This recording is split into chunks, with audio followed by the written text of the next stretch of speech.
This picture is so beautiful. Wow, Moana. Alright.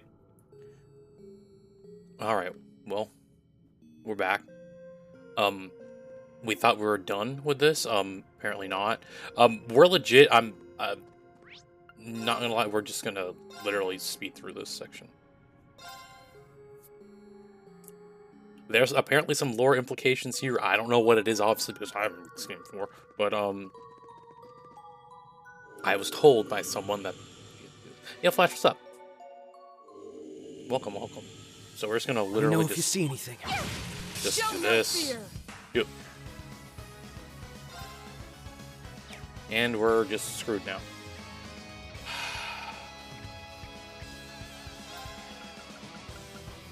Arcus, activate. Everyone just spellcast. I don't know.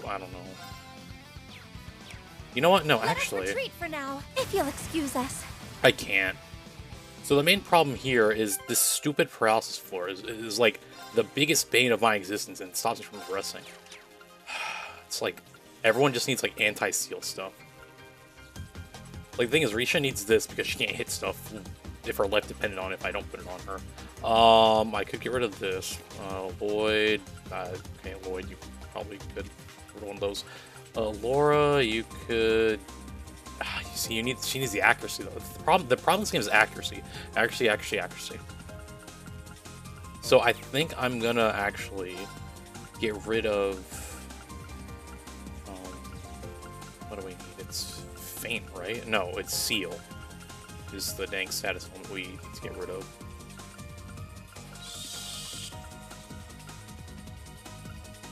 We could just equip this, but I mean that doesn't really. Where is all my stuff that prevents seal? Oh, right here. Okay, like that trade-off's not too bad. For Lloyd.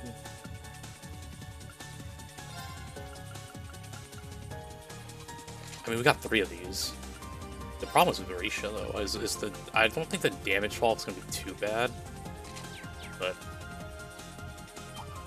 we just gotta get through this somehow. Please be careful. Quick. That'll complete. Also, I apologize if anyone was watching this on YouTube yesterday. For some reason, I don't know why stream cut out randomly, but it like my internet wasn't not working. It just like I guess what's it called? Restream just started sending feed, like a stream feed, for some reason. Death awaits you. So, like, I had to stop stream on Twitch. I had to stop it on YouTube. There we go. I've only just begun. Not much of a surprise. Like, what was that too? Where's Arisha? Listen. We should get that chest while we're here. Oh wait, hold up. I need to go use these. Oh wait, hold up. Oh, what was the quest with these guys anyway? Activate 1 burst. Okay.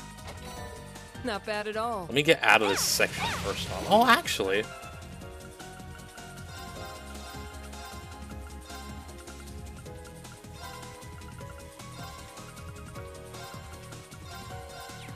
Moving out. Very well. Just to use the burst thing. That's not that bad. Looks like the barrier's down. I don't care who I'm up against. Oh wait, I'm thinking of the unite. What's the? Oh, I know what I have to do on there. This might be an issue. All for one. Very well. Okay. Oh, ready to go. Someone please stagger. Oh, perfect. There we go. Cut him loose. Right. Leave it to me. Gotta have it now.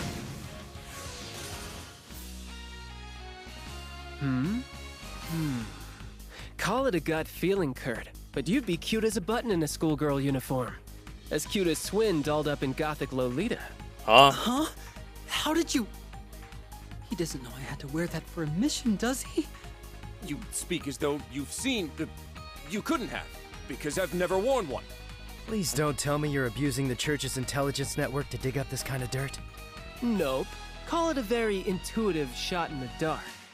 Why not see how it feels? Joshua, I think you'd look great in a maid uniform. No thanks. For not the flock. Freaking flock cameras.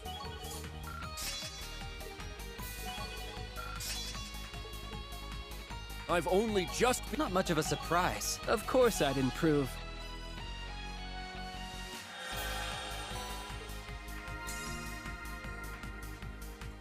Alright, give me the main squad back.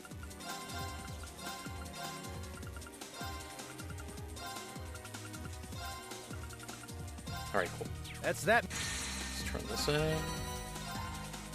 Swift and sure with team swordsmanship. So it's easy to do that, but again, we're in a rush, I guess, in a way.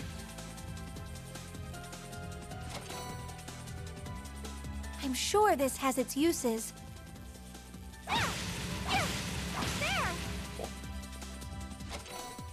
Let me take a closer look.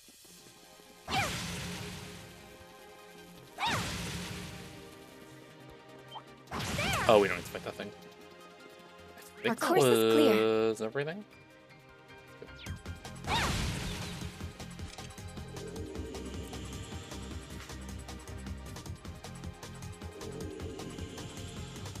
Let's keep up the pace. I honestly don't think the story implications are going to be that like big or That's a like good haul. groundbreaking, but Let's begin. I'll just do it. It's my turn. I'll take. There we go. Of course. Not much of a And even if I did start Calvert, like I said the other day, like job's done. with the Calvert arc or Trails of Daybreak, I want to like at least do like some of it just to see what it's like, and then from there we'll figure something out. A strong enemy. Be careful. That's Risha. Perfect. An opening. My turn. Great. Now. A chance. I'm going. A chance. Get its ass. Right. That was easy. Nice nose. And watch this. I did it. I need to keep at it. No, that girl has plot armor. She can't die.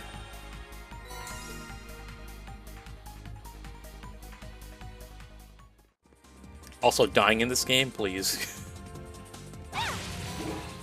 Commencing extermination. No escape. I mean, even Now, yesterday we saw let's Doofus was continue about to die, and I was like, yeah, yeet, Not actually. much of a surprise. I've only...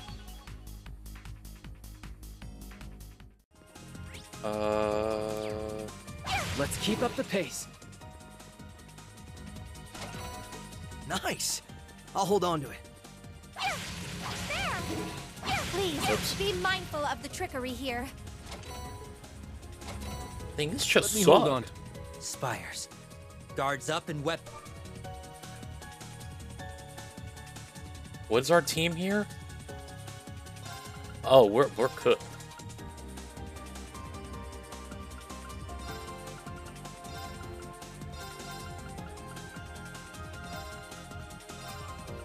I mean, Reen I could make work. Vita, I could... Vita probably as good as it is, actually. Where is change? Vita, let's see what I got here for you.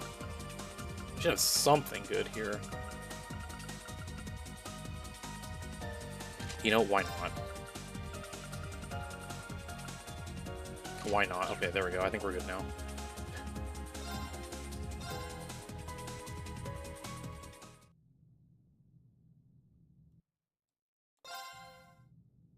This one's strong. Be careful. Alright, Reen.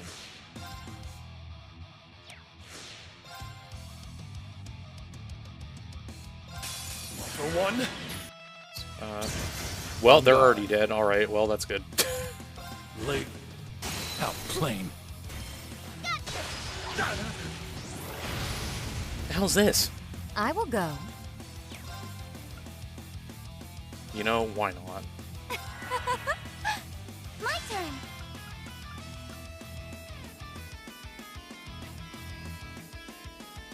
Oh, life is precious. That's a lot of craft points from that, actually. I shall. Initiating process. Releasing output limiter. I shall. Eating raisins kid. Oh. That's not too bad, right? I mean, it's expensive, but it's not that bad. In my hand. Too late. Wonderful, no? Alright, Vita, I expect us to murder them all. Yeah, Frost, what's up? Oh, this summons a damn whale.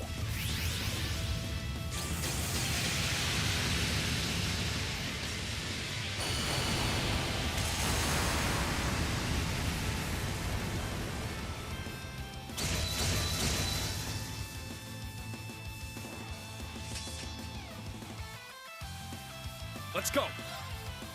I think the thing I thought was, like, even if it doesn't, like, you can tell the chicken, but I guess the chicken quality is there, I'd say. Roar! All right. But I do remember it doesn't taste that seasoned. It's definitely the sauce that carries, but the quality of the chicken is, like... I think that's the one thing I thought was alright. Nice. That'll do it. I don't know if that's saying much for chicken I tenders, still but... have room to grow. But of course.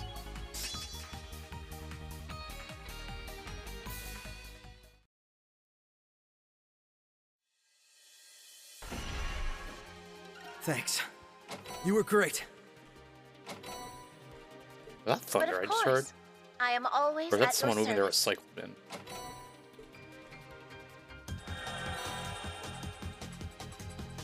May we proceed with due caution? Oh shit. Enemies approaching. Please be careful. No escape! Is that all? You must train more. There we go. Of course. How do I get out of here? Alright. Run, Emma, run! Our course is clear. Probably still expect clears every restaurant. It must be sad.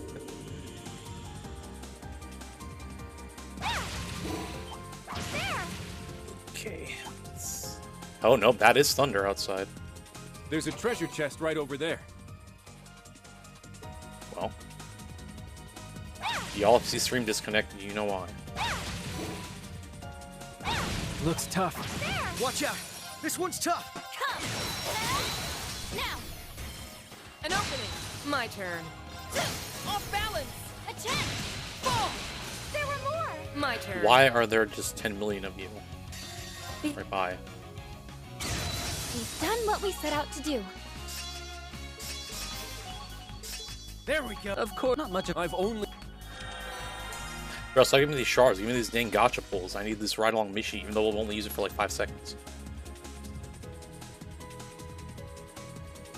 There. Now we've got a way out of here.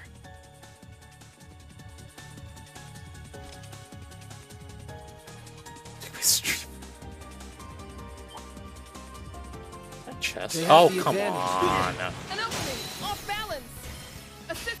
Seriously? Death awaits you. Come. Oh, why is I'll there handle more? this. My turn. This is it. An opening. That was a fair enough challenge. Of course I didn't. I've only... I don't even know if this just was good. Yeah, not really. I can hang on to it. What the hell's this? I feel so much a strong enemy. Actually, no, seriously, Be what the hell is careful. that? Alright, well. All for one. Let's go. Right. All right. There, go on. Right. Well, ain't that strong. I say as I play on a super easy difficulty, but you know, we'll talk about that. Oh, we managed to pull through. I need to. Nice. I must continue. There we go. Of course I. Not much of a Oh, surprise. you're starting to lose this. I've It feels to only- be a Spurs fan.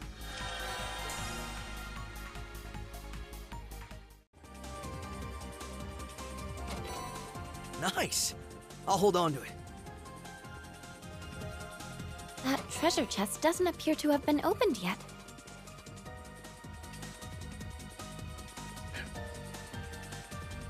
There! My spells are ready. Wait, it's down. Wait, wrong way.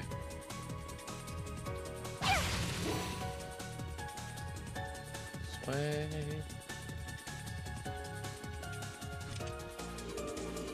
Alright, this should be like the midpoint, I think. It should be safe to take a break. Let me, go back and switch the characters I brought with me. Alright, give me this other one. Duvally, Reen, Rios.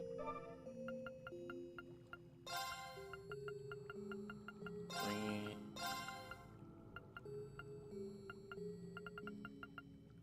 Duvally?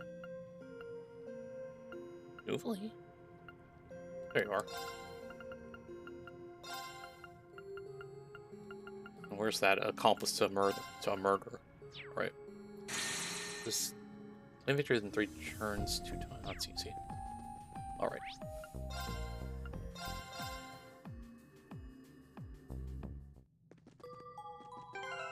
I'm not gonna do it here actually.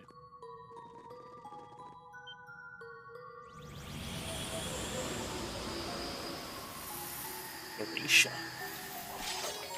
Alright, Risha. A worthy opponent. Here, I got it. All for Alright. I'll handle this. cheer up, guys. Terrific smile. My turn. Behold, Alright, bye. we've done what we set out to do. I need to keep. Nice! I must continue.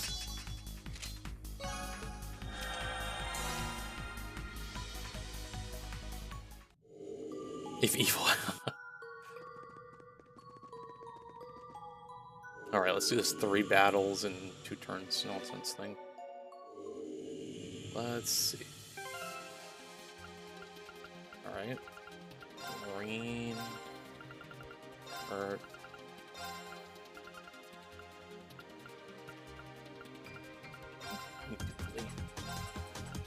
Alright. Let's Shouldn't be commence that our hard to do. expedition. My duty Very well. calls. Let's go. A fierce foe. A Alright, worthy until foe. we see this Be thing on your thing. guard. How do I want to do this in 2 turns?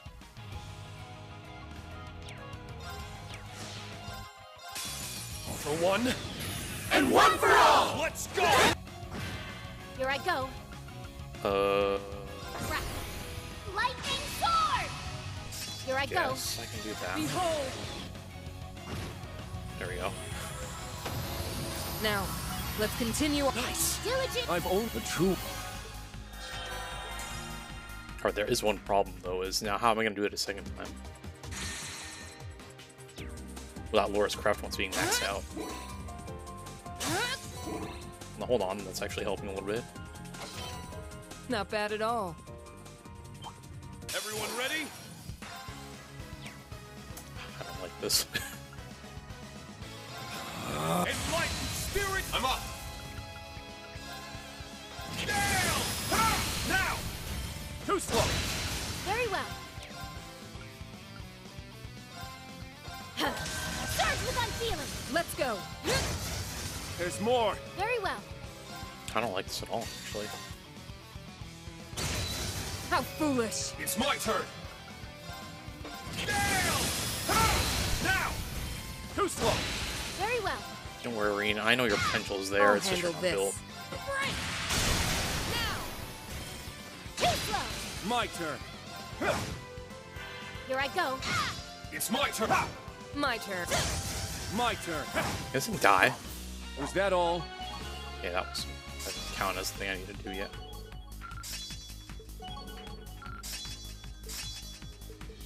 Nice! That'll do it. You know, having the blind like stipulation here does not help either. Ready.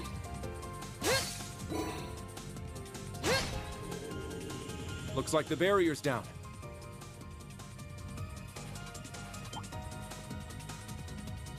Let's get him!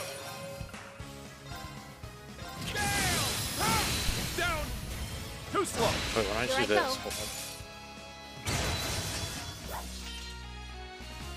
Your reputation continues to precede you, Divine Blade of Wind. I still have much to learn before I catch up to your skill. It's a privilege to witness the pinnacle of Eastern swordsmanship up close. I know well why even my father is humbled by it. You speak too highly of me. If I'm to face off against the rumored unsavory schools of swordsmanship operating eastward, then I must never think my studies complete. It's worth the concern. As fellow swordsmen, we can't afford to ignore them. We never know where we'll need to take up arms again in the future. May we defend our school's honor with a firm hand.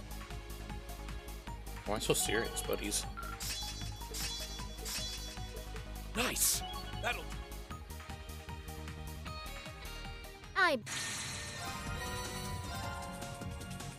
First strikes with Team Big Bro Happers.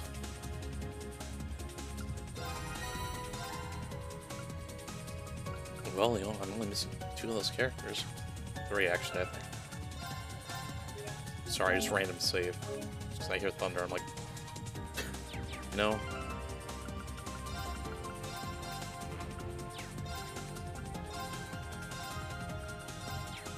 I'm going. Now we can keep going. You know what?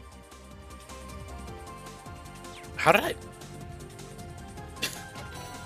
It has quite a magnificent Like, I look at the shine map to and I'm like, it. wait, what's going on here? And... Go to hell. Battle complete. Now, A true Freaking got the damn poop on me and thought it was going to really get one attack off. Or more than one attack off. This'll come in handy. Let me hold on to it.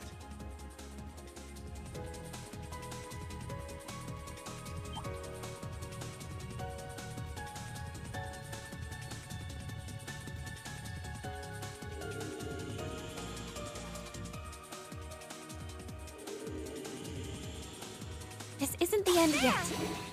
There! Right? Touch me. My spells are... There! It's one of those, yeah. Nice. I'll hold on to it. Yoink. Alright, spawn the, like, 10 million Draw your enemies over weapons. here. Finish this swiftly. Arcus, activate! Huh. How foolish! Let's go!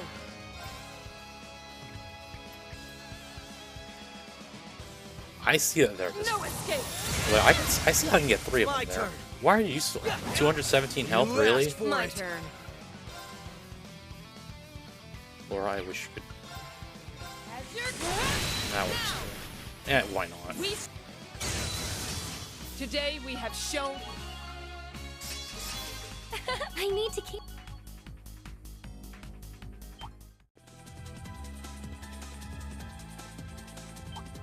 Enemies approaching! Please be careful! Battle complete. Now to reset myself. Diligent!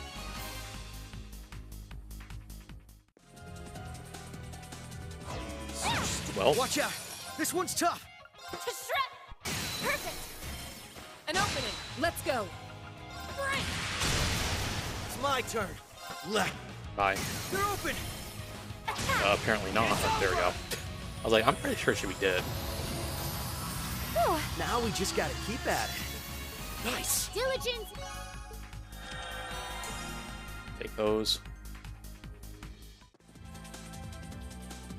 Now we can keep going.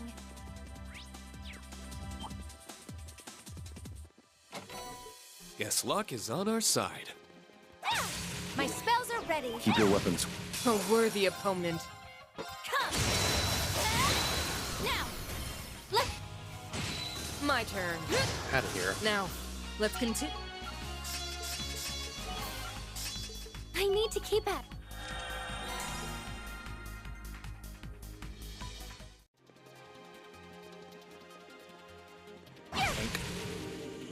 It's gone now, I think.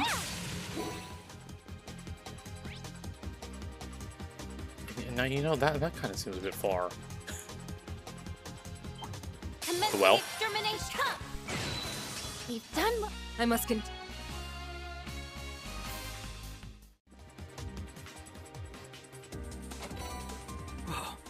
Who knew we'd get so lucky? Like, Allow me to carry it.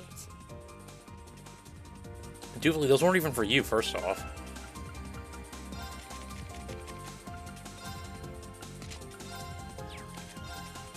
Did I even get anything for you? I got stuff for some.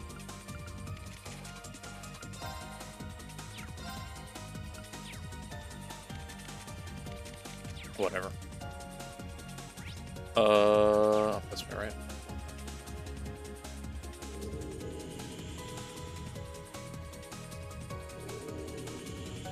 Oh, why is it all dark? Maybe proceed with due caution. Oh, shit. Commencing No, that's fine. extermination. It's mean. Is that all? Nice. That treasure chest doesn't appear to have been opened yet. Wait.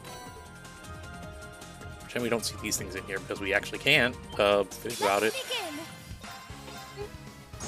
All right. Laura, what the hell happened there? Dark.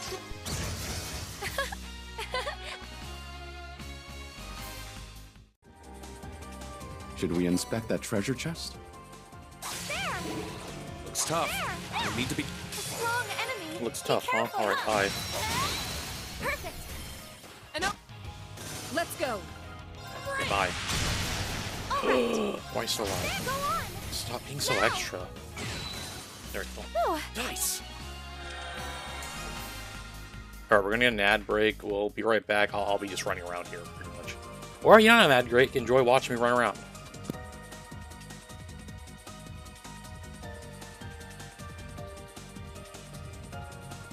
We're good to keep moving. You know, I guess this makes sense for me to mute my mic, so I'm gonna talk as if people are here. Let me hold on to it. That's what I usually do anyway, but, you know.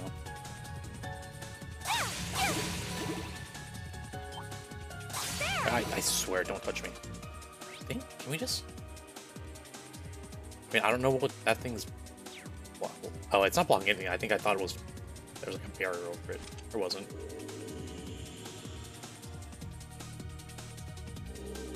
Oh my... Oh, hell, get me out of here.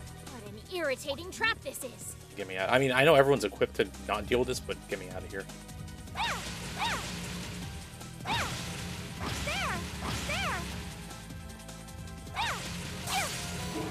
Like, I want off this ride. Touch me. Dang it. I'm sure this has Yo, its why are these uses. chests all like ass cheeks now? Like, what's May we going on? forge Give me all on? this like weak quartz.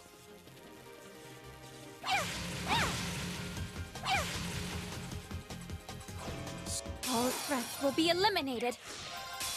All I'll handle this. Now, why did you get to move already? Hold up, that ain't right.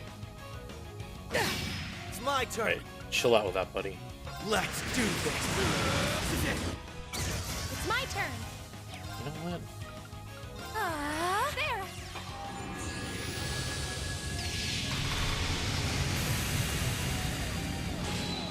Jeez, Emma, 570,000 damage is crazy.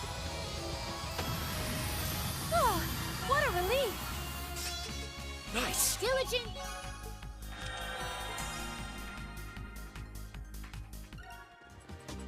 Alrighty. Oh, It's like we found. fantastic. The time waster one. The one where I can't help but explore everything. It's bad for me. This is My truly a spells are sight to ready. behold. Not bad for people who aren't in a rush. I We're not in a sense rush, but overwhelming like I know strength. there's not much Be left careful. to get, and We won't lose. you know, Come. trying to get it all out of Done the what way we as best I can. diligent-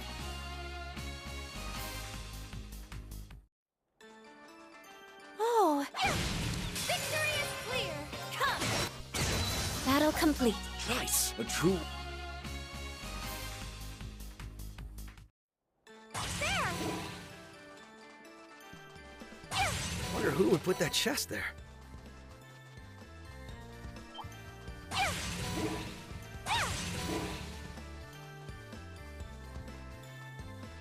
What's going on here? Oh, A worthy opponent. these things. You know what? Behold! There we go. Now, She let's pretty much continue just onward. gained all their craft points back. Diligence is... I mean, I'll take all these gotcha pull thingies, you know? There! The only problem here is I don't know if there's any chests on it, because I don't have anyone who has the moon lens on this team. I feel refreshed now.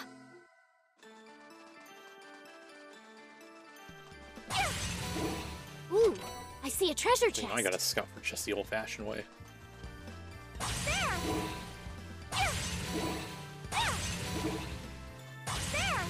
Should we inspect that treasure chest?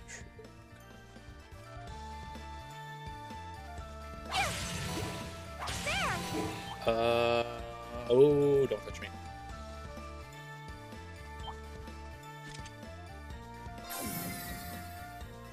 Now, was there probably more stuff there? Maybe. May we proceed with due caution? Don't touch me. An ambush. What the I'll hell? make this quick. Alright, well, you know what? Y'all want to die, so be it. Let's go. Damn it, Laura. Wait, hold up. That works too. It wasn't immediate, but you know, You're still a it works. What the hell? Like, I know we're fucking hide scene. Well, those things rushed me. What was that? There are more coming. Let's go. Is that all? Nice.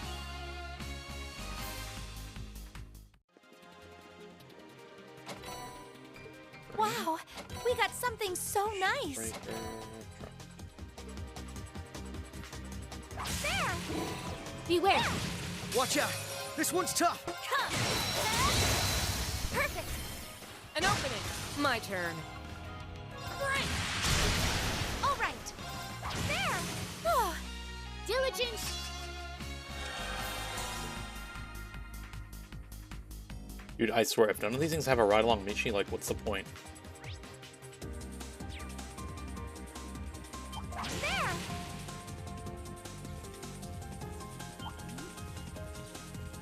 Like, the craziest thing is this game gives, like, the opportunity to have, like, Michi everything. Okay, not really Michi everything, because it's only missing, it's a back accessory, maybe? Be the only other thing missing, but... I think there is a Michelin, like, banner thing, but it doesn't really show Michi on it at all.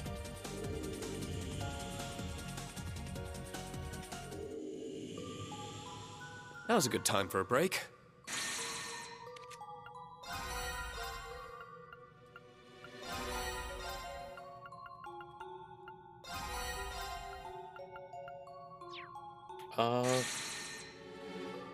Uses...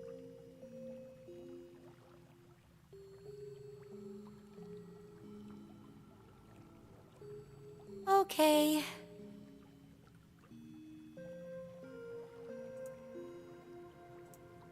Wow, crazy. Actually, that time my OBS did disconnect. We're regressing back to our old ways. Scary thought.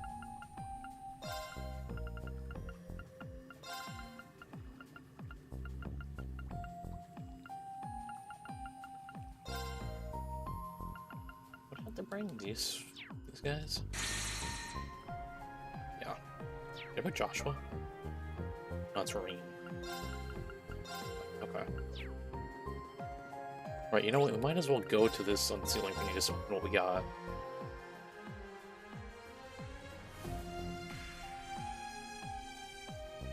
Initializing trading process.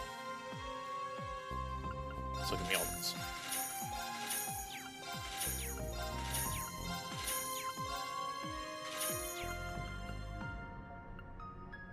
I can just buy this straight up for 72,000. You know what? Why not? I had more of this.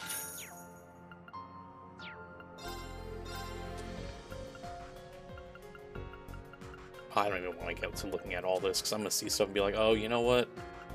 I won't make that.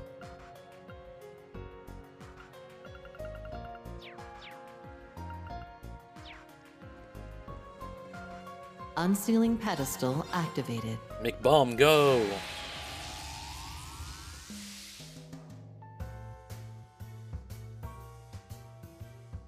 McBurn, Enforcer in the almighty conflagration. This looks like it could spark some fun, so why not let me in on the action before I get too bored?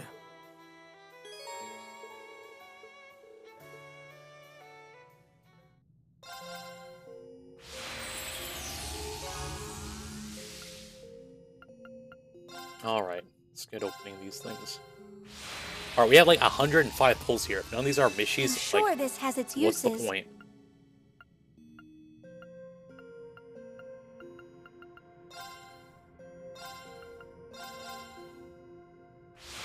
I'm sure this has its uses.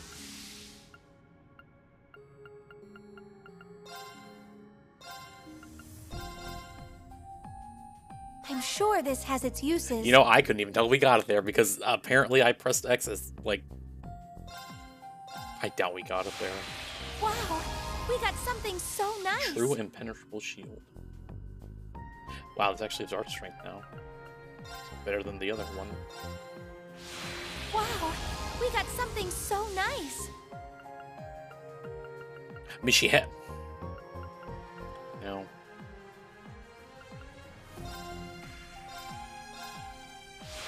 Wow, we got something so nice. I'm sure this has its uses. It'd be funny if it's like, oh yeah, Ride Along Mishi, the accessory isn't in this game anymore. Or if I could actually have bought it in the store somewhere. Wow, we got something so nice.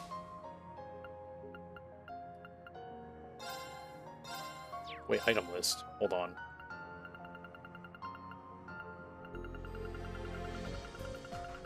Dude, you're telling me I'm gonna go through all this to find...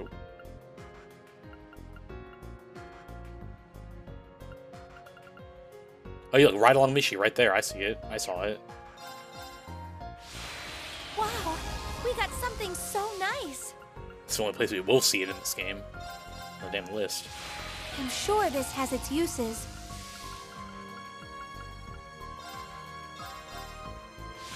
Wow, we got something so nice.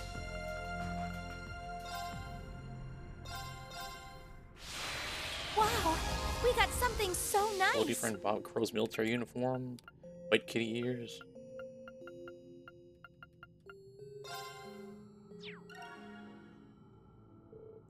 You gotta be kidding me. What are you doing here? Not like I asked for an invite. Gibbs, I'm a busy man. I ain't got time for this. Well, it's hard to argue with that. Still, since you're here, mind telling me what you've been up to lately? Rumor has it you've been ignoring the angry summons. Yeah?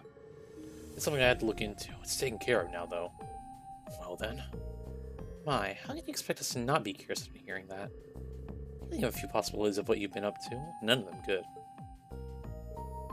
Please don't tell me you've been doing what I think you have. Still the same howler as you've always been, huh? I don't know what's talking. Now there's a face I haven't seen in quite some time. It ain't Crow and the Radiant Blade Master. Didn't think I'd be shooting the shit with you two anytime soon. You're looking good, though. Give some credit, man. I was given a do-over on life. Like I'd let it go to waste. Seems somewhat different from the last time I saw you. I welcome this new composure. Yeah, well, I'm not the Steel Maiden, you know. You can live with weird compliments. It's a lucky day, though. Looks like there's plenty of entertainment in this place, so I won't have to pick a fight with you to stay awake. If anything, I'll offer a chance to clear my mind. This Reverie corridor or whatever seems just the kind of place to do that. That cool with you? I mean, yeah, I don't see any reason why you can't work together so long as you're here. It's not exactly the kind of alliance I was expecting to make either, but we won't turn down your help. Use all the support we can to get in the fights ahead. Dear me, I can't even recall the last time you and I had some fun together. How am I pitching in every now and then to stave off the boredom? Give me a holler when you find something that puts up a fight. It's a little rough around the edges, but there's no question he's mellowed out since the Great Twilight ended. Absolutely. I heard he managed to get back some of the memories when he fought Class 7 in the Imperial Fortress. Maybe that's why. I'll keep an eye on him just to be safe, but he doesn't seem to mean us any harm, at least. Alright. Alright. Back to here we go.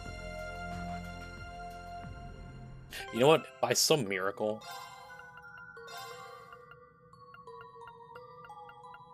Like, let me just check the accessories real quick.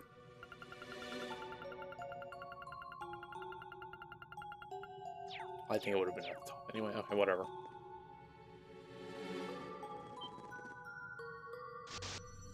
I suspected she would appear again. She really does look exactly like Kia. I knew you wouldn't heed my warning. But you will not go one step farther. Try as you might, you will never overcome Castle Alley's defense mechanism. The what now? What are you talking about? So who is this girl?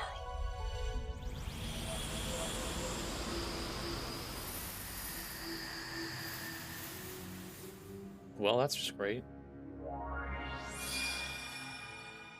Damn, Gralstritter. Or I'll give him 2 turns to live. That isn't good. It's 3 of the church's dominions. She really is replacing the corridor's usual guards with new ones. Well, it doesn't matter what trials you have in store for us, so we'll still win. And when we do, I hope you're ready to give us answers.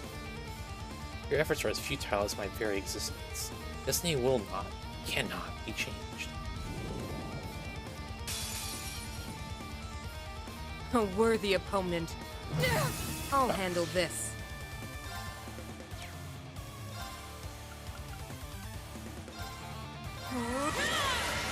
It's my turn. All for one. Death awaits you.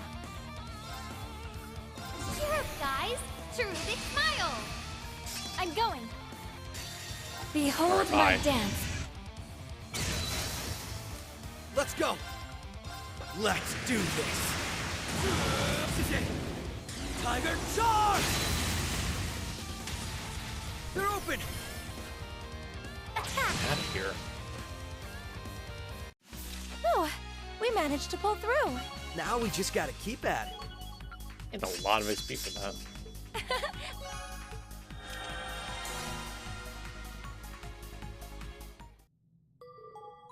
What a relief. I think it was nothing short of a miracle that we triumphed over the partition personally. It's like you underestimated our strength. How did you do it? Now that's a silly question. It's because there's nothing that can stop us as long as we work together. Just like when we beat Elysium. As long as I'm not fighting alone, I will never give up.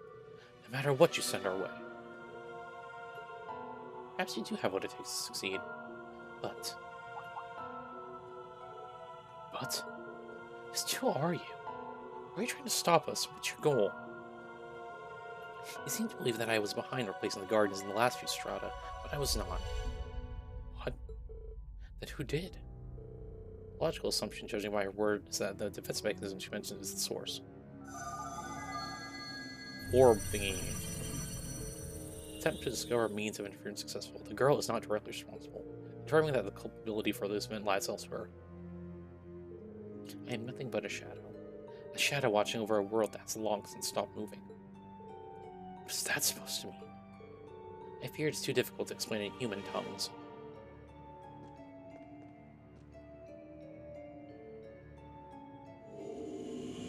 Nor did Kia, please.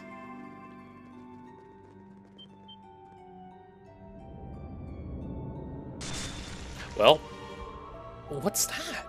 It's like something's eroding away the Reverie core. That's... Observing new causality space. New causality space has made contact with current causality space, resulting in mutual interference. I've identified this to be the current through the source behind the irregularity. Current status of both sides at present balanced. So something is happening on the other side. Yo, that cube, watch out! Something that's in the process of taking shape. This isn't going to be good for us. Did you come from the other side of that tear, then? I am the first OZXX.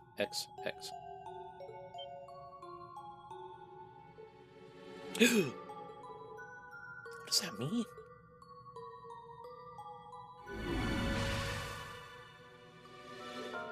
I see that you may have the power to resolve the battle against destiny, but I would still advise that you go no farther, not unless you are prepared to risk accelerating your doom. So please, stop following me.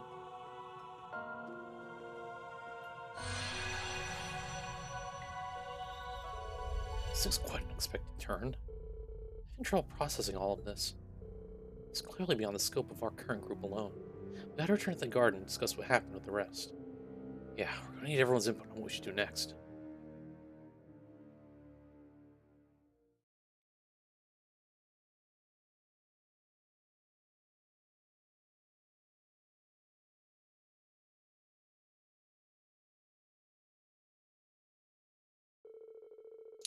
Well, the leading party witness at the end of the 7th strand was beyond their wildest imaginations. While plenty of questions remain, they did finally find some answers. I almost said they did finally some answers. I'm like, finally from what? They decided to return to the garden to discuss all they had learned with the others. At least we're finally getting somewhere. She bears such a striking resemblance to Kia. Now we know who she is. The first OZXX. I never considered that there once had to be a first of us.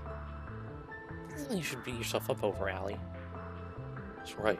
And the last thing any of us expected to see was a new OZ after Twilight was put to rest. No wonder we're having the gut feeling that something was wrong. Yes, something about her felt so familiar.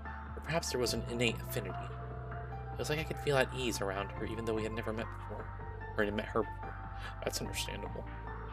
I expected her to have a strong connection to Kia, but I wasn't expecting this twist. Yeah, just means there was a lot more to it than we were suspecting. The OZ girls are all homunculi that came from the workshop, just like the little bunny, yeah? Correct. I don't suppose you know the meaning of her being titled XX, do you? It does indicate that she wasn't assigned a number to begin with. It's likely a prototype that's created even for the OZ that was given the number 1. If that's the case, I wonder if that means she's different from the others in some way. Something occurred to you, Lisa? I might have an idea, but it's just a theory. We came across records dating back over 500 years ago when we investigated the Black Workshop after the war. Some of them did relate to the initial conception of the OZ series. We learned that homunculi technology used as the basis to forge the swords and originally belonged to the gnomes. They stole that technology from the alchemists of Crossbow you mentioned instead. In other words, it belonged to the Croix family in the Middle Ages. Albrecht said as much at the bottom of the Grail of Erebos. I guess it was true. Yeah, and now you have the evidence. The Croix family stole from them in turn as well. The cradle they designed was originally based on gnome technology. I think Keto was sleeping in for 500 years. The two sides consistently stole each other's technology to improve their own capabilities over the years. I believe so. I heard Albrecht and Maria Bell banter about as much right in front of me. That's just like Bell. It's been surreal. I've only heard secondhand stories about those two, but I don't envy you being caught in the middle of that exchange. I think I understand why Elisa brought it up, though, if you put all this together. Exactly. You must have come to the same conclusion I did. It's only logical that the gnomes first attempt to create a homunculus designed to be the sword of the end. Be a copy of the homunculus the alchemists had already designed. I think that's a safe assumption. It explains why she and I look so much alike.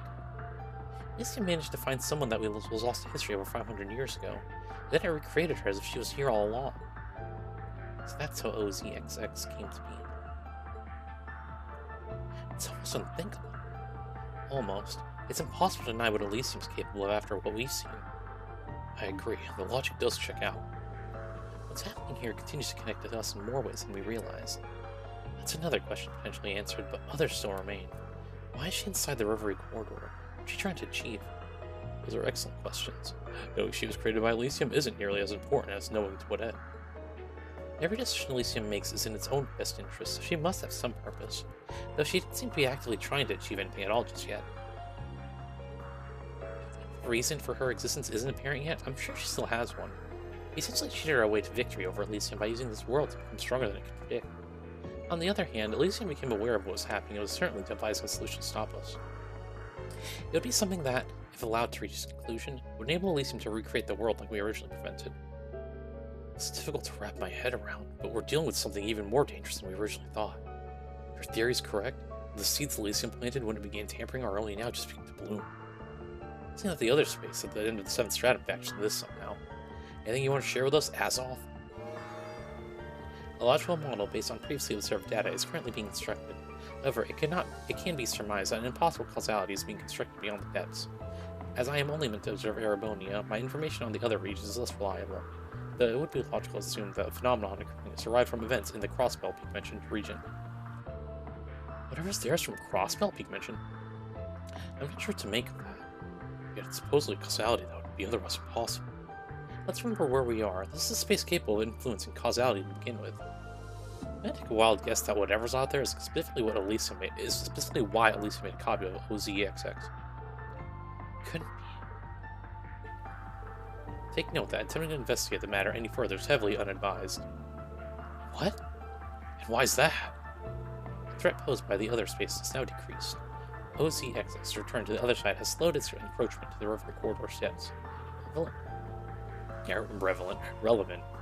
Counter protocols have been also been updated based on newly acquired data. Equilibrium has been relatively restored. Encroachment continues at a heavily reduced pace. However, interference from this side may jeopardize matters. Current models indicate harm to the real world will be kept to a minimum so long as the current status quo continues. And I want to summarize that for the rest of us. It's saying the real world isn't in much danger right now. We could do much more harm than good if we keep going. It's not exactly a satisfying answer. The real problem hasn't truly been dealt with. Well, it means there's a semblance of balance as long as OZXX is on the other side. Correct. Meaning our further interference threatens to upset the balance once again. Affirmative. OZXX also stated the possibility of exasperating the situation persist. So now what? Do you want us to just let sleeping dogs lie and go home? Screw that, we need to get dragged back here just to wuss out now. Let's calm down and consider our options. We can't just ignore that walking away now has practically no downsides. Even if it does mean abandoning our mission. Meanwhile, pressing on is considerable risk. That doesn't mean they aren't worth taking. I'm not a fan of doing a half-assed job. I want to go after her. You do? Even for everything we were just told? I know. I understand how risky it would be. Objectively, maybe it's best not to risk upsetting the balance she created for us. I'm concerned that encroachment hasn't stopped, even if it's been slowed to become manageable. But more than anything, I can't abandon her, not after learning the connection Milliam I share with her. She was born over 500 years ago, only to be quickly forgotten and discarded by the few who knew her to begin with. Now she's been recreated here, only to be compelled to spend eternity in isolation for our sakes. She's never had the chance to know happiness and has now convinced herself that it's out of reach, pushing us away. So please, stop following me. I realize I'm being selfish by going after her, especially given the risk involved, but I won't turn my back on someone being forced to put on a brave face as their heart broken deep down. Not after everything I've been through myself. I simply can't. Tina. Oh, Tilly. That's exactly how I feel. I could have just as easily ended up in the same position as her if things had gone even a little differently. Maybe I would have ended up like her and not learned what it's like to truly smile. I was able to learn just how happy a place the world can be after Lloyd found me. That's why I want her to learn too. Yeah. I already know where I stand on this. I'm not going to overlook a problem that Elysium was responsible for. Besides, I want to make him strong enough to extend a helping hand to others when they need it. Like someone once did for me. So cute, LP. Do you know? Part of me thinks it's foolish to willingly charge to danger, but I hear you. If that's what you want to do, then you have all our support. You don't even have to ask. Go Triple S, we'd be doing a piss poor job if we didn't help a little girl in need. We're not the only ones with job titles to live up to. Team Bracer isn't going to sit this one out. You two have our word that we'll fight with every fiber of our beings, too. We'll get through any hardship waiting for us. That's the Class 7 way. That's right, nail on the head. What's one more challenge that we must rise to the occasion for?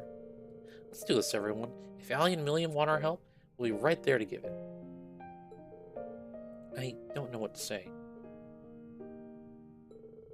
Your arguments are resoundingly illogical, but I lack the authority to oppose them. It is impossible to predict exactly where your decision will lead you. Nevertheless, all systems will be kept open for your disposal.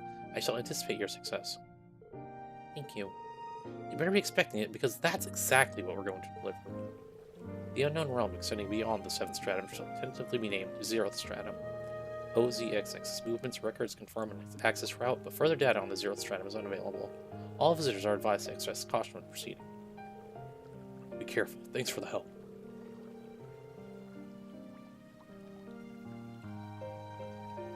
Excuse me, sorry. If you're going to do this, then let's take time to make sure we're fully prepared for the ordeals ahead. Good thinking. Let's set off and finally learn the whole truth as soon as we're ready.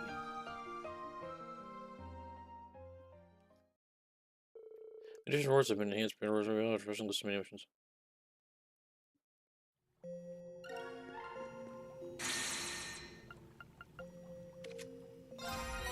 Wink.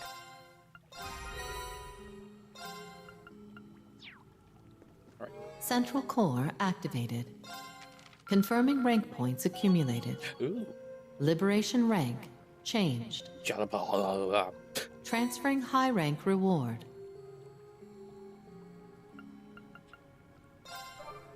That's also exactly how we pronounce that, by the way, and I will not take any other thing for an answer.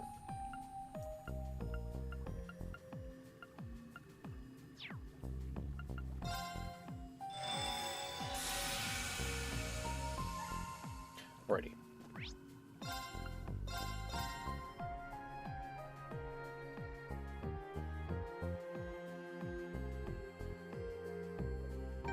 You know, I doubt during that one, like, thing that I passed through, we got Laura's other outfit.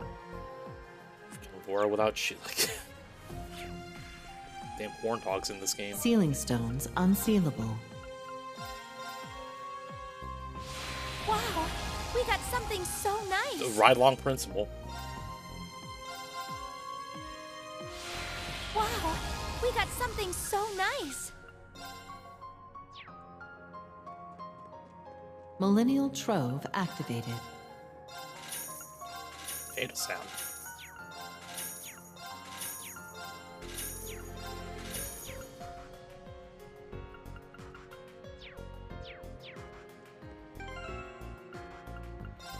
I feel like if anything, there are probably some quartz I could like replace, like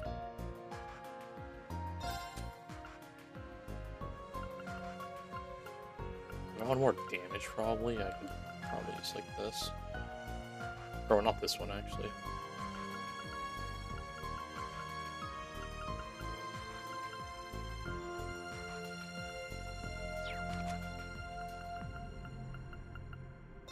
Let's see, do I have a better one of these?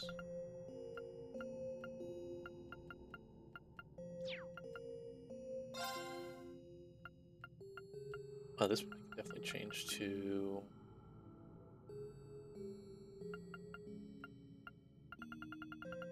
Where's that true thing I just had? This thing. I'll take the 40 extra attack.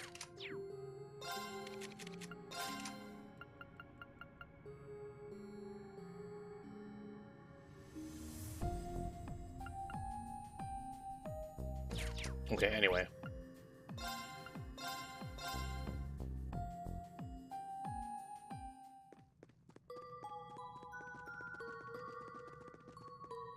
Let me in!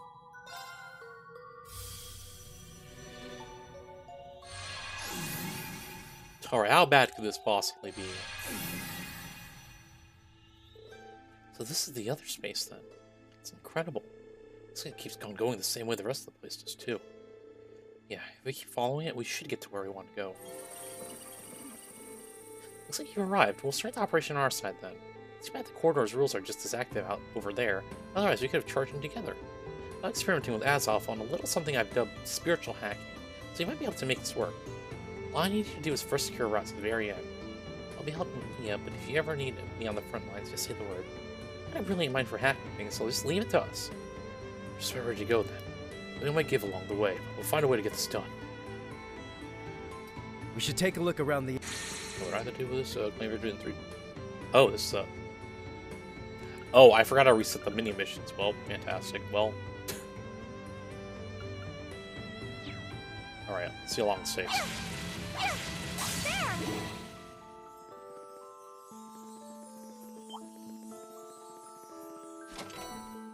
Oh, that's a rare one. HP 3, really? My spells are ready. An easy victory. No escape! Now! Attack! I'm going. Right. I'll take it. There we go.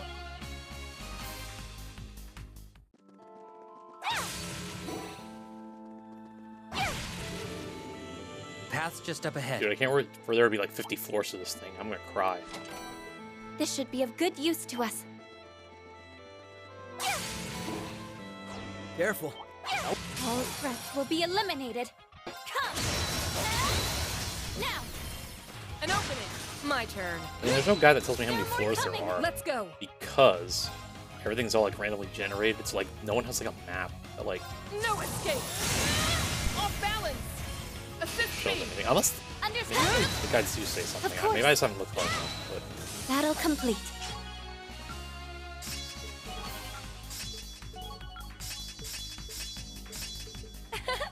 my parade's not that bad. There!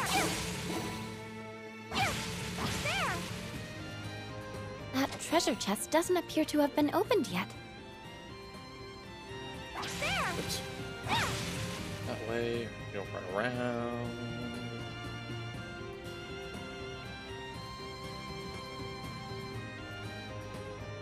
I see a chest over there. How's the Oh, I passed already. Don't touch me. Thank you.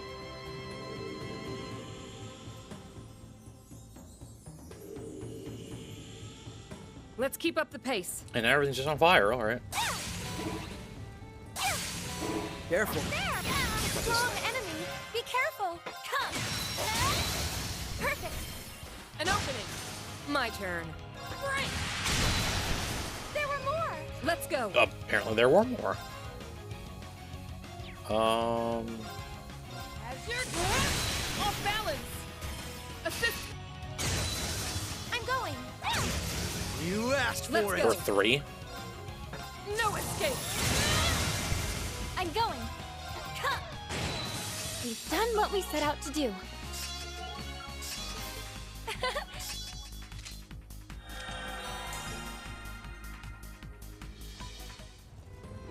Oh, I'm on fire. And not in a good way. Watch out. This one's tough. All for an opening. It's my turn. Arcus activate. Death awaits you. To shred. Let's go. Zip up. They're open. Follow my lead. Blarg. Now I still missing red ceiling stones, really? Wow, we got something so nice. There. path's just up ahead. Ah! Sorry. Seriously, I wasn't looking at the dang map. I was looking at the map, but I saw that I enemy. don't think we've opened that chest yet, have we? And I like grazed like right past it.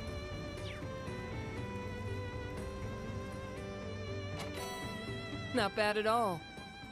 There.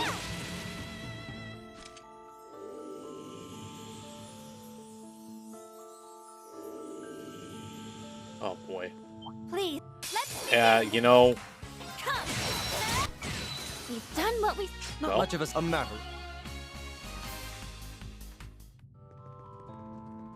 There. There's a gate. Oh, fantastic! My favorite.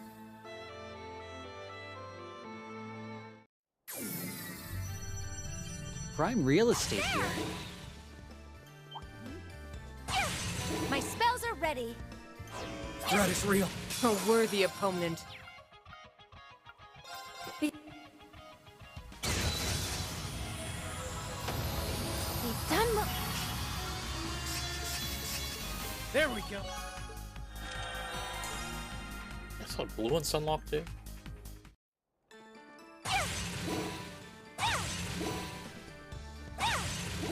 I don't think we've opened that chest yet, have we?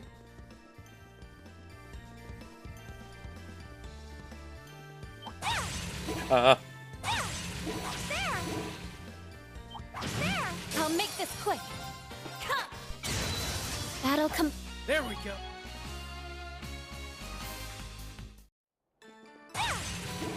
That treasure chest doesn't appear to have been opened yet.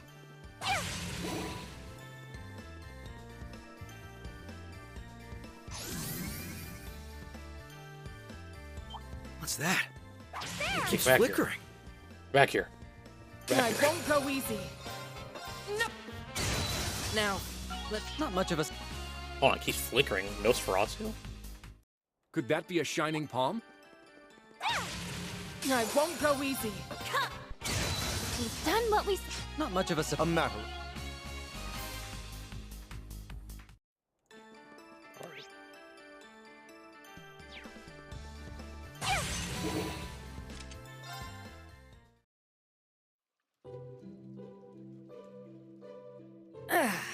No more fatigue. I'm really confused as to why Risha and Emma don't have one. Like, genuinely. treasure chest doesn't appear to have been opened yet. I see a chest over there.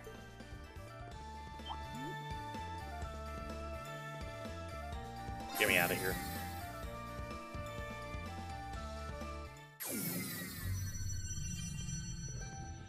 We best get through here quickly.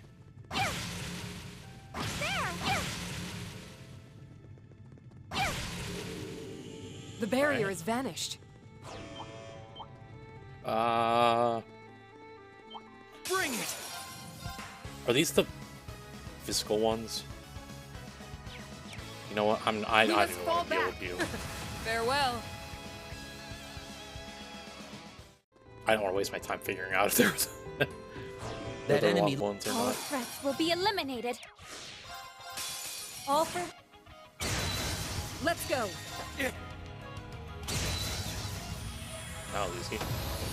Oh, that was a No zero craft stopping turn. I didn't us. even realize that. I just wanted to use it just because. I need to keep up. I didn't even realize. I was like, let me just use Lloyd's thing, get this thing out of here already. Now we can keep going. Very welcoming surprise. I regret doing this because what's in that chest is not going to be worth me doing all this for. Wonder who would put that chest there. Oh, that's a rare one. This is a Marine Orc, technically, kinda, I guess.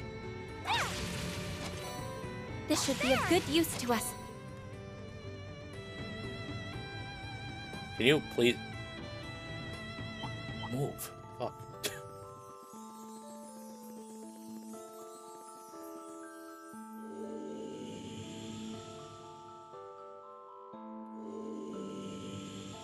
Alright, this floor looks normal and sane, I guess. That's a Before good haul this, like, there. floor just paralyzed the crap out of my team. Not bad at all. A strong enemy. Be careful. It's up! Death awaits you. Battle complete. Now.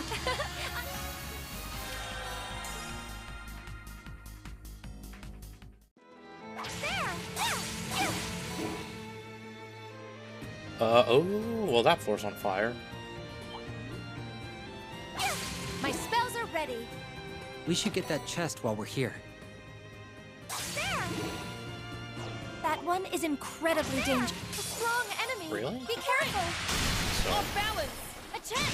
I'm going. it is kind of tanky, actually. Come. Now. An opening. I'm going.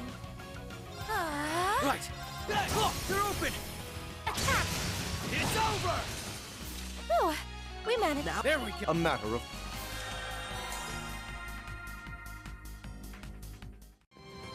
Oops, wrong way. I'll make this quick. No. It's my turn. What? Dark. Out of here. Of course. What? There we go. Battle complete. Now to This man reset tanked 3 myself. hits is kind of crazy. Not much of a A matter of course.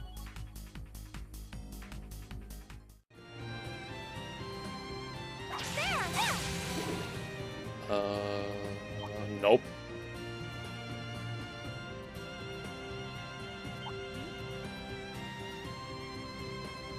We can pull through so long as we play it smart. Oh, that's a rare one. That was not worth opening all those. Ah! Begin. You know what? We must fall back. Farewell.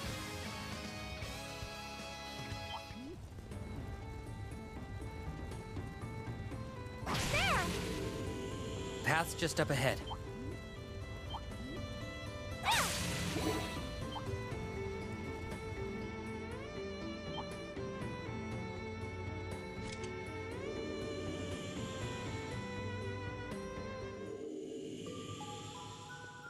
Right, midpoint. That's I a was good thing. hoping we could rest soon.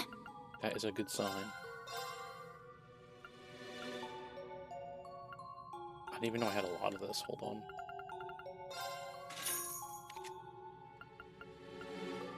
Wait, I can upgrade this too? Emma, I could have been upgrading this entire time.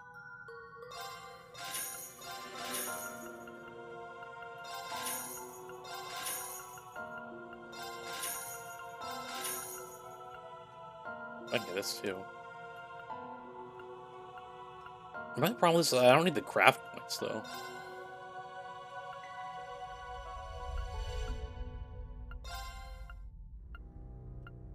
I need to make 3 of these. Okay, listen.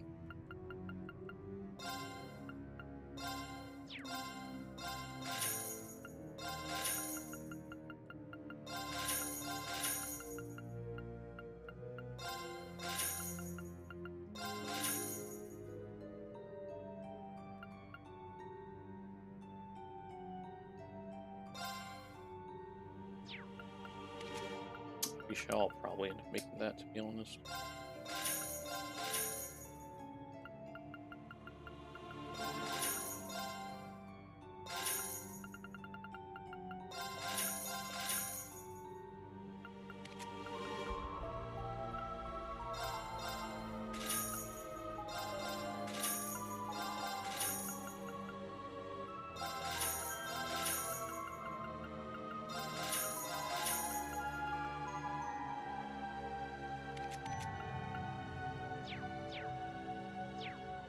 You know what's so funny about me doing all that? Something tells me down the line I may have gotten, like...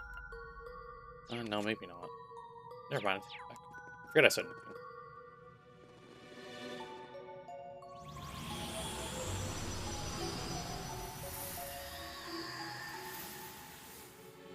Am I supposed to be intimidated?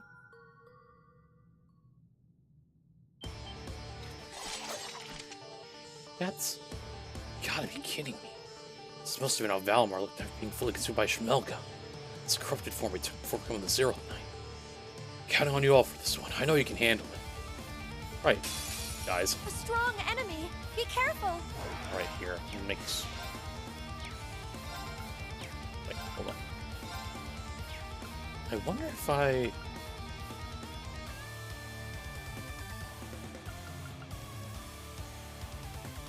Cheer up, guys. Terrific smile. All for one. Let's go. Oh. Lloyd, why do you not have enough craft points? What's going on here?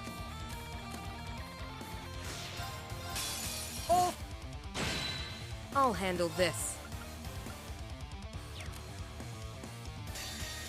Behold, the serenity. Yeah, bye, Valimar, nerd. I didn't see how much damage that did, but I assume it was a lot. Let's continue onward. I did it. Nah, I acknowledge our Valimar, not this evil Valimar.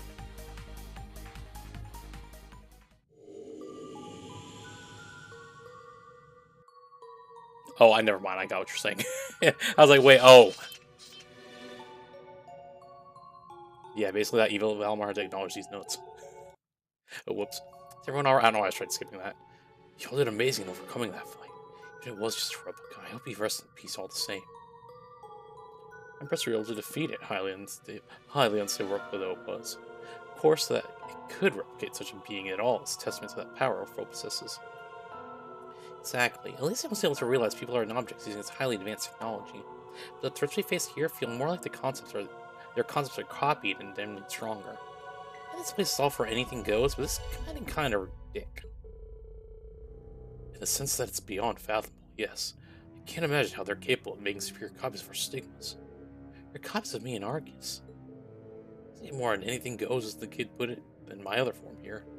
At the very least, none of this should be possible by simply interfering with the Reverie corridor. It's not as though whatever we're up against has the ability to control causality itself. Yeah.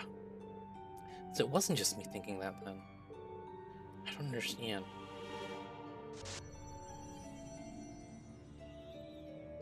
Oh, here you are. OZXX. I told you to stop following me! Why won't you listen? I don't think any of us could turn our backs on what was happening after all we've seen. You really are an OZ just like me. Just as unusual, unable to articulate what's truly in your heart as I was. We're not going to stop until we reach you. Never. It wouldn't be right to leave the problems Leeson created unrectified. Humans are as foolish as they are as their very creations here. Fine, do as you will. It's going to be any other way. We fully intend to follow the path we believe to be right, just as we always have. Nothing will stop us. We'll leave here around the halfway point to your destination, Sailor. Alright. Let me, switch what we got here.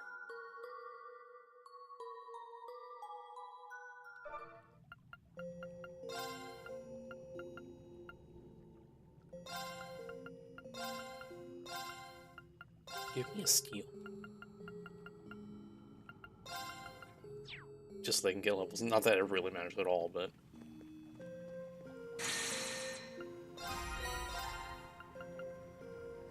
Look at this. Defeat an enemy while everyone is wearing kitty ears. It would have been completely done, like, if this was the first game where we had all kitty ears already. Pain. Anyway.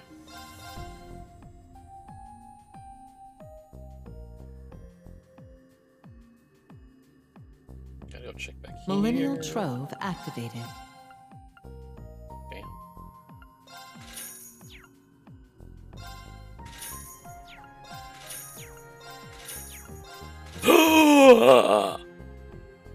Listen, it's just one. It's one. But...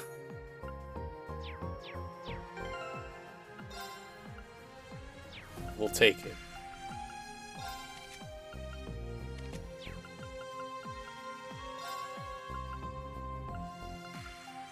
You're right, I need a whole bunch more.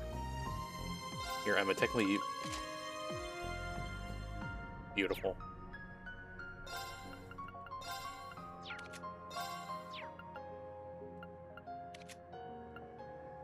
I guess I'd give it to Lloyd. He doesn't have the flowers around the gold hair. What the hell?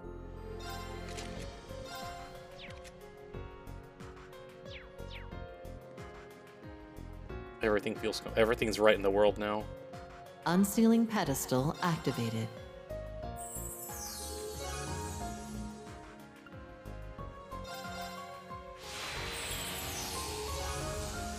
No, please.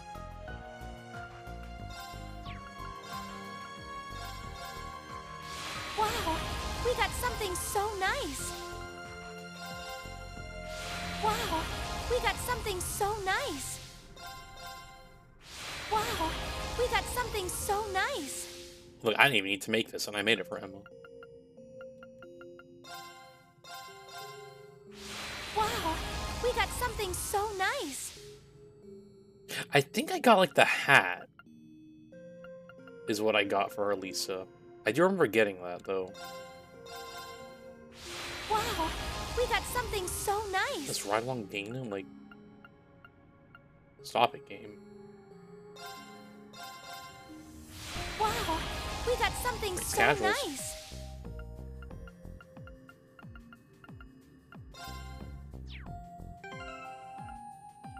You know what, just for the... I mean, it gives art strength, but that's my only issue with this Greylock thing.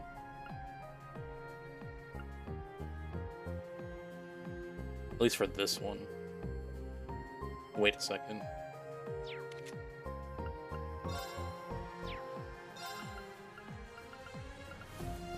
Do these stack? It's like, do I assume these stack? Like this critical rate stacks and this cast time stacks? Fuck it. Only one way to find out, right?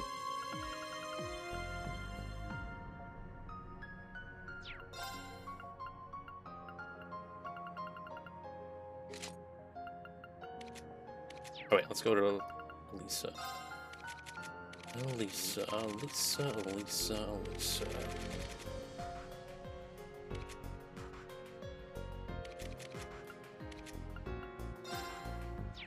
See, I had the towel, but, like, I think I did, yeah, this thing. I have that hat. It's the actual outfit. Alright. Life is now somewhat a bit more complete now that we have this ride-along machine.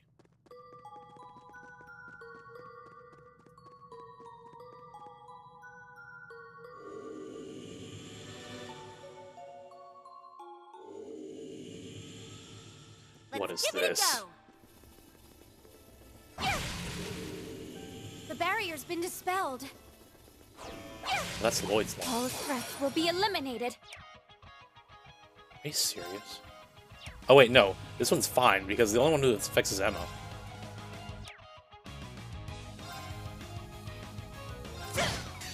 I see that turn.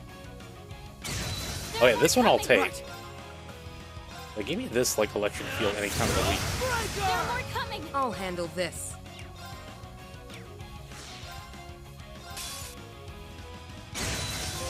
Today we have shown our valor.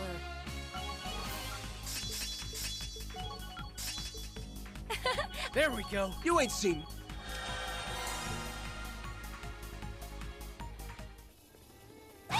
My spells are ready. There. Oh, good thing that thing's scared to fight me. Hmm? There. Is that light? Show no fear. I didn't even mean to fight these things, but the palm juked me. There are more coming. Of course. Battle complete. You ain't seen.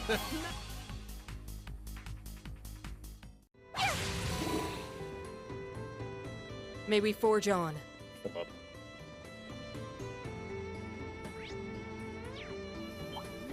Tree. Watch out. This one's tough. Of course. Come. Now. An opening. This is it. Yeah, raw blarg, you're dead.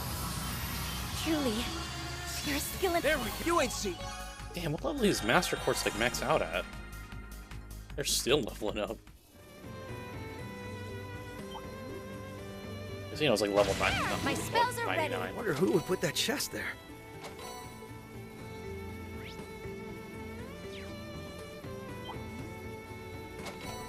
Good find, guys.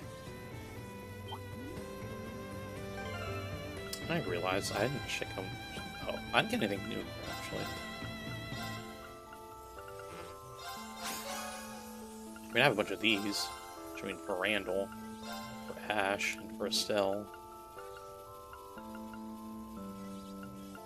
Ash will get you, like, there. Nice. There's more where that came from. Did I really need to do all that? No, not really. They're gonna just level up as we go. Did I just not get that? Am I stupid? Like, that one chest over there is why I went back. And then I proceeded not to go get it. I'll take it.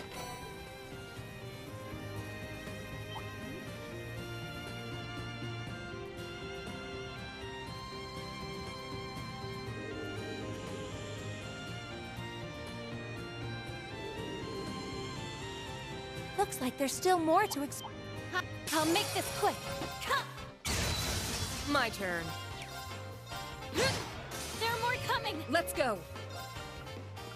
Here, guys. Truly. Sorry, I thought it was for free, and I'm like, Let's go. might as well. No escape.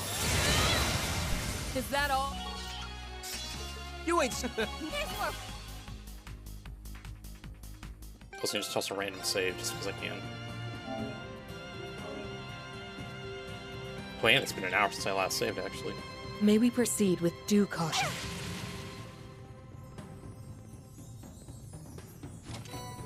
Fortune shines upon us.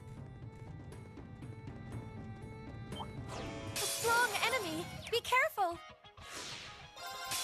All. Let's go.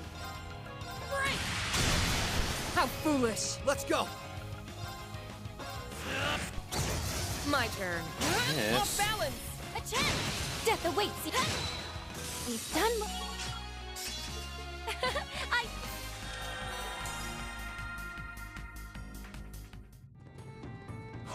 A worthy opponent. Oh, okay. My These again. turn. Right. I'm going. Death awaits.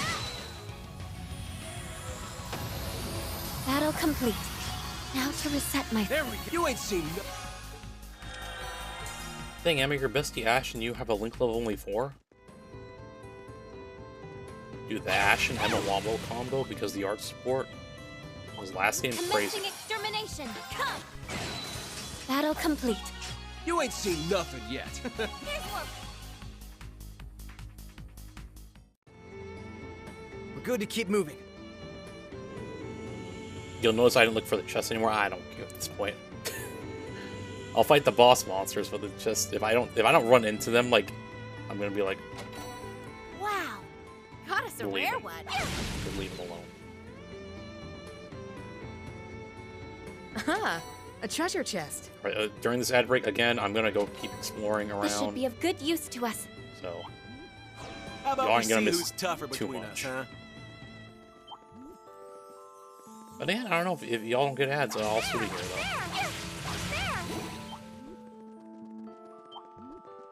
Nice. Let's get going.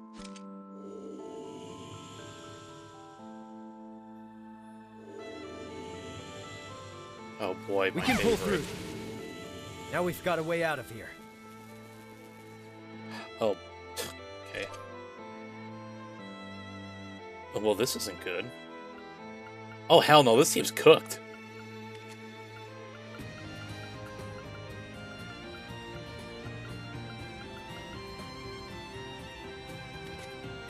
No, let's make Bump just like, why does he have every single like gem known to man? No, that team's cooked. Not even gonna worry about that. They can have their fun there. They can. Keep your go. A worthy What the hell's opponent. this? All for... I'll handle this. Cheer up, guys. Terrific smile. I'll handle this. Behold, All right, never mind. It's dead. Is that all? You must train more.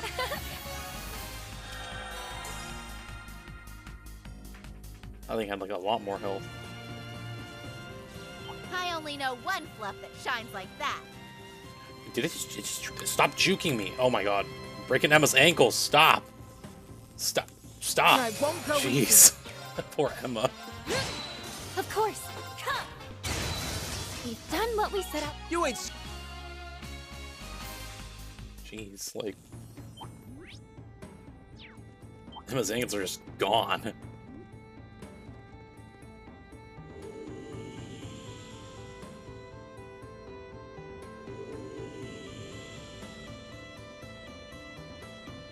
Please, be mindful of the trickery here.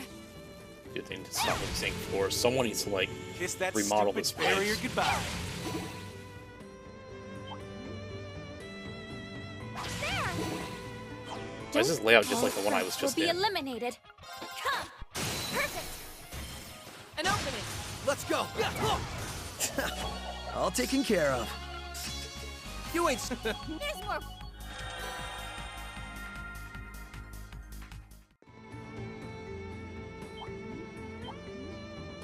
Aha!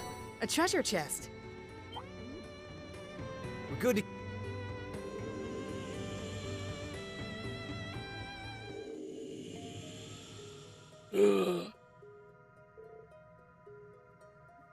Well, I guess I'll wait for this ad.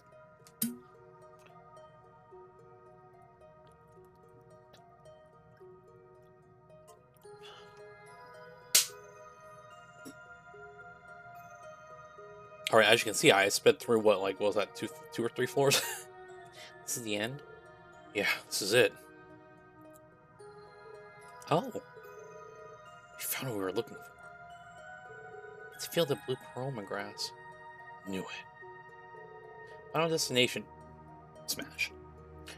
Coordinates confirmed. Spiritual hacking process complete. Limitations on the Zero Stardom have been successfully altered. All visitors can now be summoned to your current location. You really did it. The stage is finally set. The rest is down to us. Yes, now all that's left is to make her see eye to eye with us. Let's go see her as soon as we're ready. I'm ready, I'm ready. I'll give her like 4 turns to live.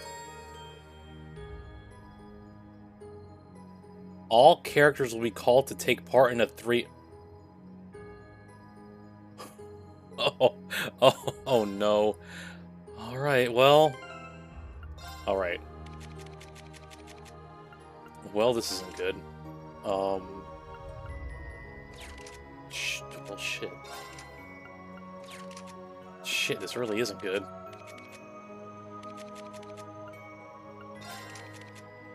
Dude, who the hell is, like, Bill? I'm gonna have to either, like, separate these teams or, like... Oh, God. Oh, no, I switched it down to, like, super easy. Just because I just wanted to go speed through this part.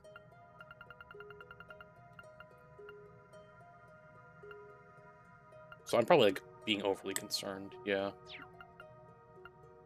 Yeah, fuck it.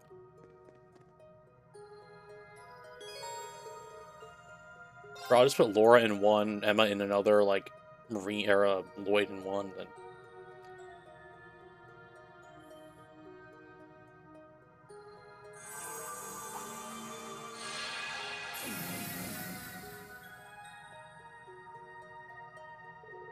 I'm amazed you came all this way. It would have been in your best interest to leave me be. And we'll have to agree to disagree. We're glad we could finally meet you. Do you want us to keep referring to you as the first OZ, or would you prefer to go by another name?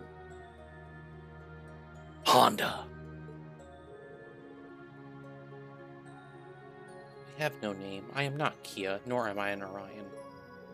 I am nothing. I have nothing, so it has always been. I am an empty shell, born 500 years ago and gone without a trace before I could leave a single mark on the world. The same is true even now. I was suddenly recreated here without knowing why, but as I watched this world slowly converge, with me at its core, I quickly realized what Elysium was hoping to accomplish. So it's true, Elysium is the reason you came to exist here at all. Though you seem to be more than just a simple recreation of what once was. I mean, my bad, I thought it was Marine. Exactly. The LSD series was designed in order to forge a sword at the end. And that wouldn't serve any purpose now that the Great Twilight has passed.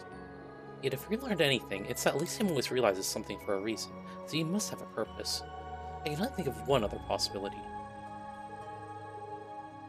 Her appearance. How could a Nautilus response from us? She was chosen because of how similar she is to Kia. In other words, she was the first iteration of the being created through the Zero Child. Wait, you can't be serious. This is where all possibilities ultimately lead, the farthest reaches of our world. There are faint traces of one such concept still here, a being that once lamented the tragedies of their own making so dearly. They dissolved their own causality, vanishing from this world. A fragment of fate so small that no one should be able to even detect it. A fragment of fate? A being that dissolved their causality. Jesus? When Elysium was corrupted, it achieved the impossible by calculating that being's existence and realizing them. It hoped in doing so that it would create a new world with Crossbow Peak Mansion at its center, while eliminating all obstacles in its way. Not so. It all makes sense now. To think that this ties us far back to the ancient Zemurian civilization. This still connects to everything the Triple S went through 3 years ago.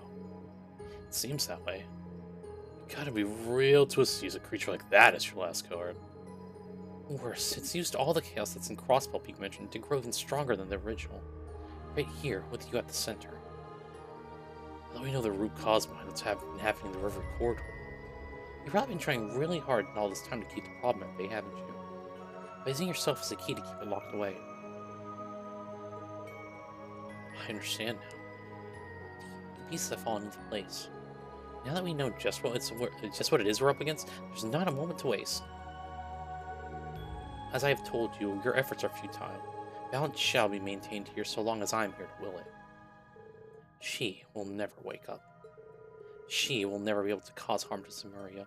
I'll make certain of that. But where does that leave you? You really up for holding up something that almighty for all eternity? There's nothing more for you here. You must leave and return to your own world. For you, the space is not but a fleeting dream, an illusion. That is how it should be. This is how I should meet a similar end as she did. I'm destined to wait here in silence and alone until the end of my days. Dream or illusion? I think you're right to some degree. But be that as it may, are you content with that? What? It's true that once we're back in the real world, we will forget everything that happened here. But you won't. You'll still be here, eternally suffering for us. Are you content with suffering? That question serves no purpose. None of this should be happening at all. I shouldn't even be in existence. What reason would you have it? What reason would you ask that of an illusion? Whether you perceive yourself as real or an illusion doesn't matter. I want to know how you feel. You remind me of how I used to be. How all I cared about was completing the task given to me. Nothing else in my world mattered. It was then that someone I cared about asked me what I wanted to accomplish, what kind of future I wanted. He wanted those things to matter to me. You remember, huh? So when I look at you, it's like looking into a reflection of my own past. You act as though you've accepted this, but is that true, or are you only burying your true feelings deep inside? I can't just leave and condemn you to living in pain forever, not foreseeing who you are. Am I content? I don't... It's okay to want things. I also learned that through people I care deeply about. All you have to do is hold out your hand and someone will take it. P. Why do you care so much about me? I'm just a replica of a fragment from long-lost history, completely detached from you. You'd be spared so much trouble by choosing to ignore me.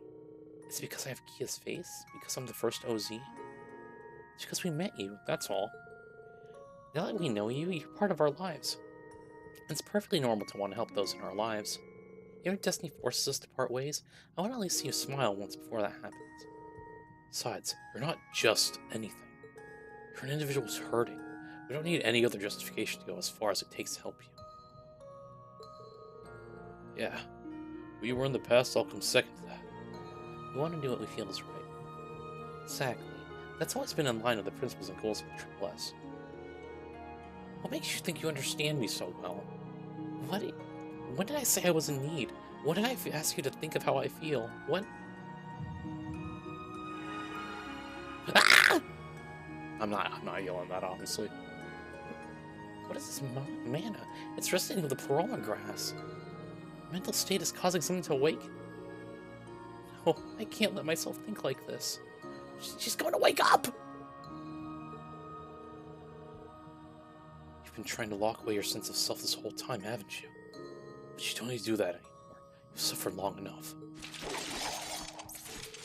Leave the rest to us.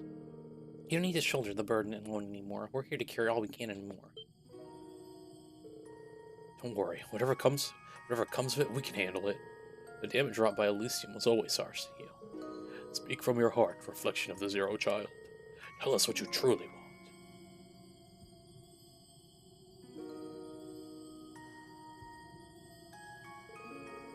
Please stop me. No, stop her. Set her free. Let her finally be at rest.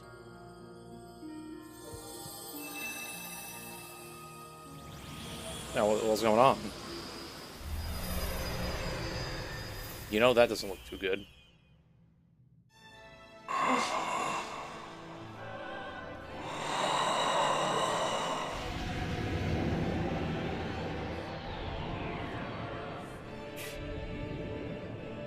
What is this overwhelming stream of consciousness?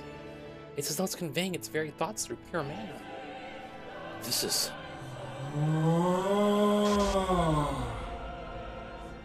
Why am I moaning like that? You're right. Yeah, on the mark. This is exactly the same as I did 3 years ago. There's no doubt in my mind. That's a dimmer... What's that, Dimmer Girls? That's like the boss that's in, I think, Stellar Blade, too. Another one of the Septarians. It's like the Septarian of Zero or the original. It's more of an incomplete blend of several causalities woven into one. One must be a distorted version of the Septarian of Mirage's original personality. How incomplete it is, it still houses the power of one of the goddess's gifts. This isn't going to be easy. Yet it will still come out victorious. It can easily go out of control at any moment. Watch yourselves.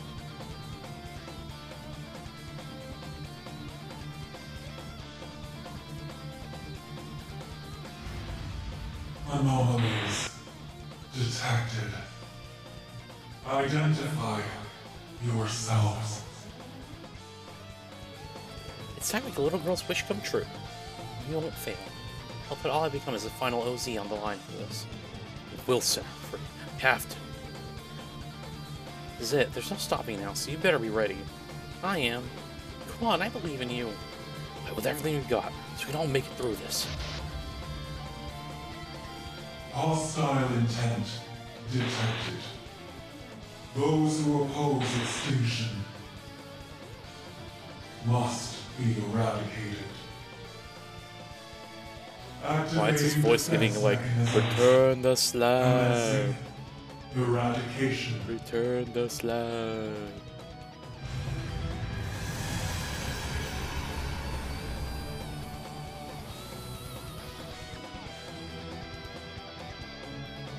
Why not us fight using 3 teams? The teams will find ABC works. I'm sure they're all done on a legal straight possible. Oh, thank God. Okay, what is this team that's making already? Alright. Alright, let me not throw all my eggs in one basket here. So, Arisha, you can lead that team. Emma, you at least do dash. Laura, you can lead here. Lloyd, you can go here.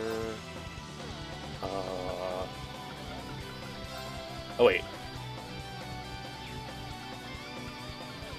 Well, Randall's right here. Randall's kind of built. You can do stuff too. This feels wrong. I guess Joshua, you're generally kind of built. Lord. Oh wait, hold up. Give me special support section. That's what I'll do.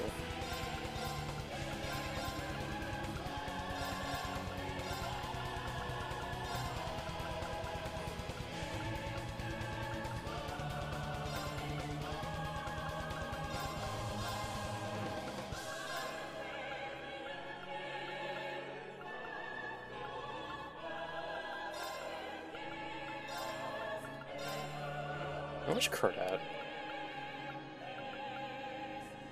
There you are.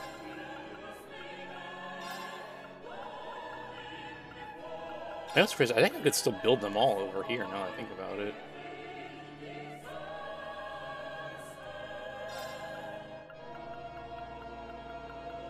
Shoot, okay, oh wait.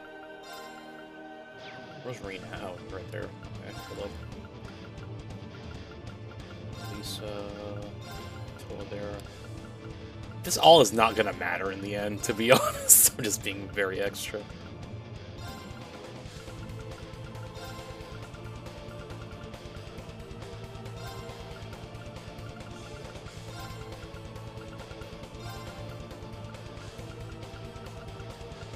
Oh wait.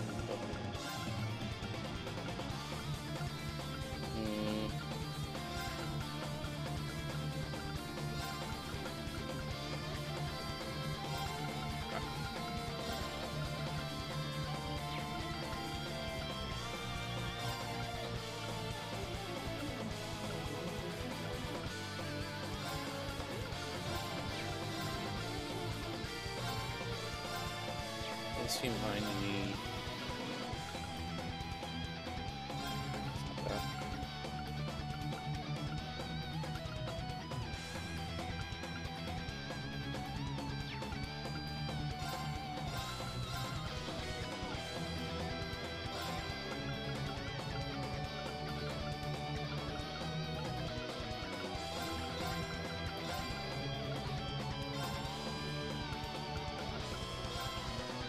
I can't resist to be like fully like resistant to magic on this phase.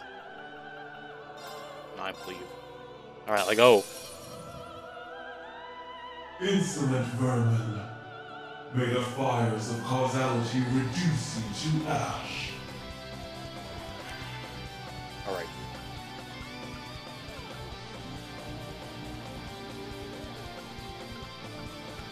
Like raise strength. That's the one thing I forgot to do. Or to look for. But I can just do this. All for one. Oh. It's my turn. Enlightened spirit. Let's go.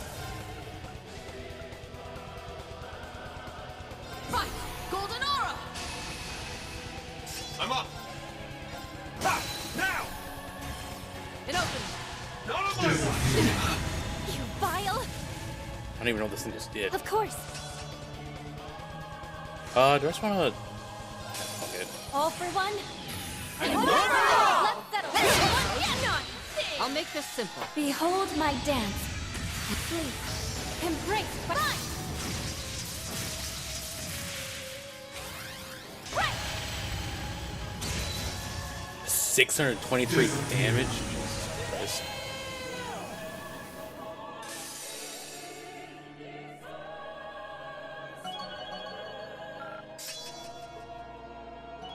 The funny thing is, her Master Course isn't even that good. Like, it doesn't even synergize with her at all. Now I picked one that actually worked with her. Crazy.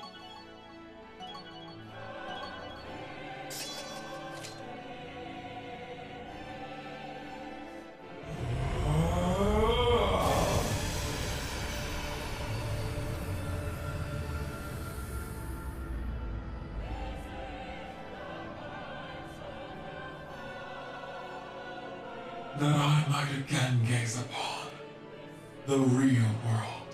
I gotta have tentacles, bro. Infinite fates interweaving, disorder, nihility, but a glorious nihility. Disorder? What nihility is this? Freaking. Let's play dang Hoyo gotchas? All who stand before me, raise your voices. I see that zero craft turn down there. Rejoice. Dude, and we have full charge or it's I shall over. drown you in the most beautiful wellspring of despair. Despair. I'm sorry, everyone. Leave it to me.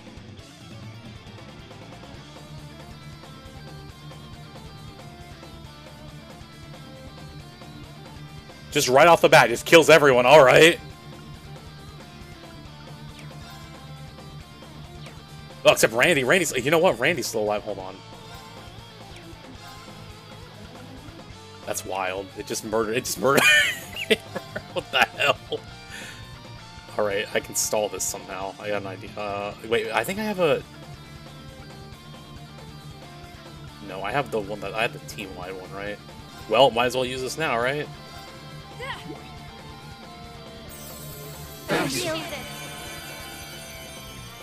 Yeah.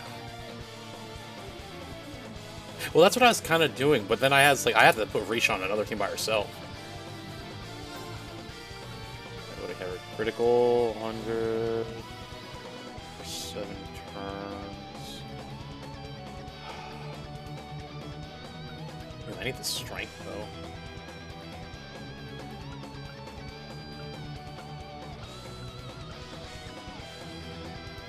I'm going in. Assault Guardian. Going for it. All for one. And one for all! Knock him senseless!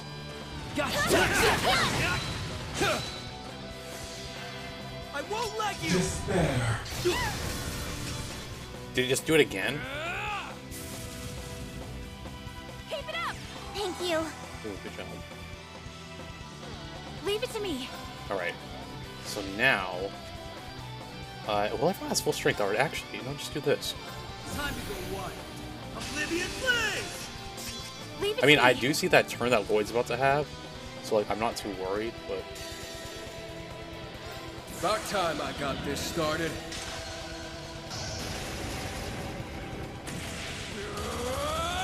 Yeah, Lloyd had a focus sash for some reason. Eat steel!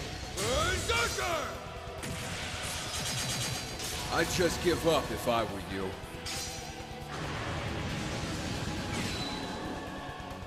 Alright, goodbye. It's over!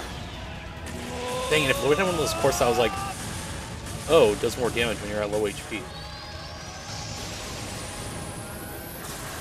Or one of the master courses, I should say. Nova! Bink. Alright, bye. Nerd. May destruction befall you. Alright, now here's gonna be the bit of the annoying part, because if it does the nonsense that it just did, I have to wait to spellcast with Emma. That's probably my only concern coming up. I can't wait for it to be immune to magic. Why do you not wish? Why choose freedom? Like, who the hell designed this thing? Like, every time I see these, like, weird, like, boss enemies and JRPGs, I'm like, who designs this and, like, why? What was going through your head? Wish not for the bliss of eradication, and eradication shall be forced upon you. Like, do you like study a certain like designing class or like something? Like, how do we cope with these things? Eradication protocols. Be gone from existence. Increasing output. Alright, I mean, I see a Zero Arts turn. Granted, it's going to Selena on him. Go for some drugs. All humans of the post-Zemurian age. Looks at biblically accurate angels. No, you need to do that. Oh wait, you know what? I might as well. I don't know what nonsense is gonna do, but let's cover my bases real quick. A lone guardian stands, an unfaltering shield. Although I just I need to use another S-Prep real quick. Because I think I just lost a Zero Hearts turn. Shine on, Palace of Reverie. That's not gonna really matter too much actually.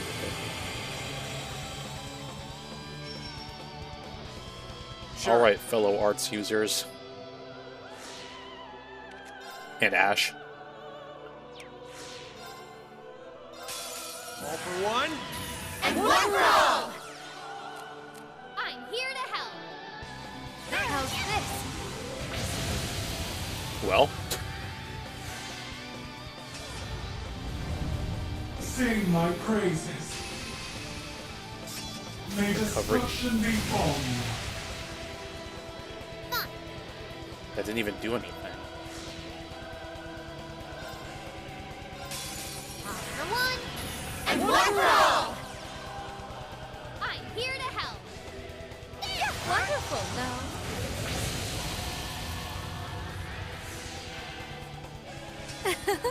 Very well.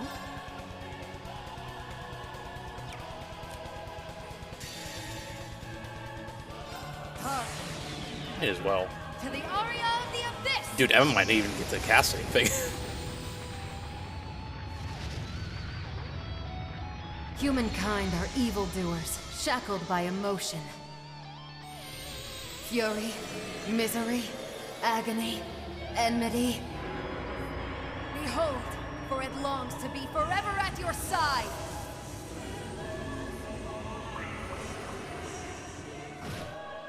Never mind, Emma's. Why did you awaken me? Give me rest. Hey, whoa. Okay, I thought she was about to do something to Emma. I was like, okay, no. Give me rest. Give me rest. Give me rest. Despair. Alright.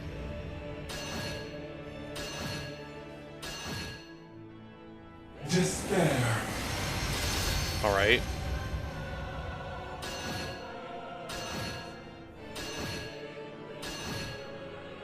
This'll be fun. Oh my god, it's still... Also, I sense some nonsense that's probably about to happen, so I'm gonna actually use some of these items I never use. Dang, I don't have one that, like...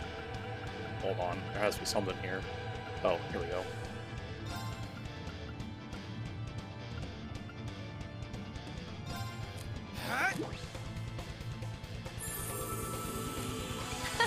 Thank you. You know, I keep asking why Emma's not being able to spellcast anything. This is why. Because I keep... Answer my prayers and appear before Oh, well, she's going to spellcast soon. The lone guardian stands, an unfaltering shield, mirror guides, gleaming in the darkness. Throw that wand, girl. Shine on, Palace of Reverie. Kirito. Listen, even though it happened near the end, it's like, it's still development. Sing my praise. Nice. Sing my praise. Alright, the freaking... Why are you getting turn after turn after turn here, dude? Come on. Despair. Well, now Ash is dead. Real? Alright. Or not even weak to anything, are you? Alright, I think the strongest skill we have is...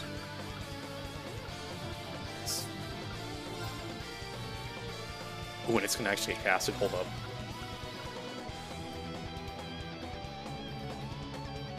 I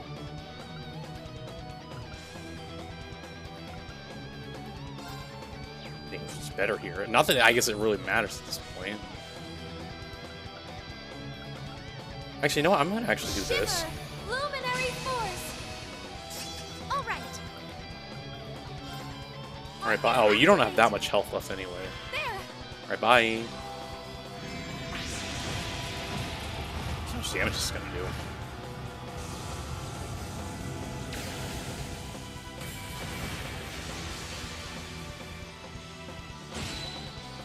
Not as much as I was thinking it was gonna. Fear not. Are you still alive? What's going on? This will not hurt. All right. You are so. What the hell?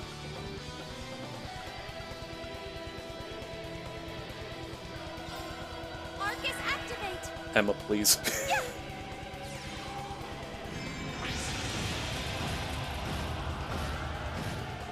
I thought it was like dead and doing some nonsense. I was like, okay.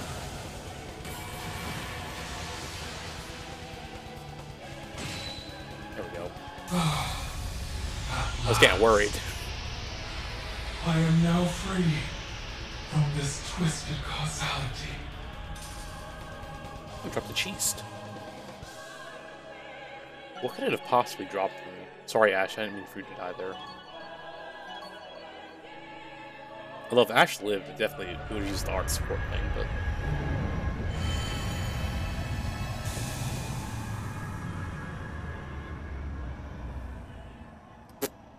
Your efforts from the other side of the distant void made this so. Thank you for granting my wish. Now I may finally be at rest.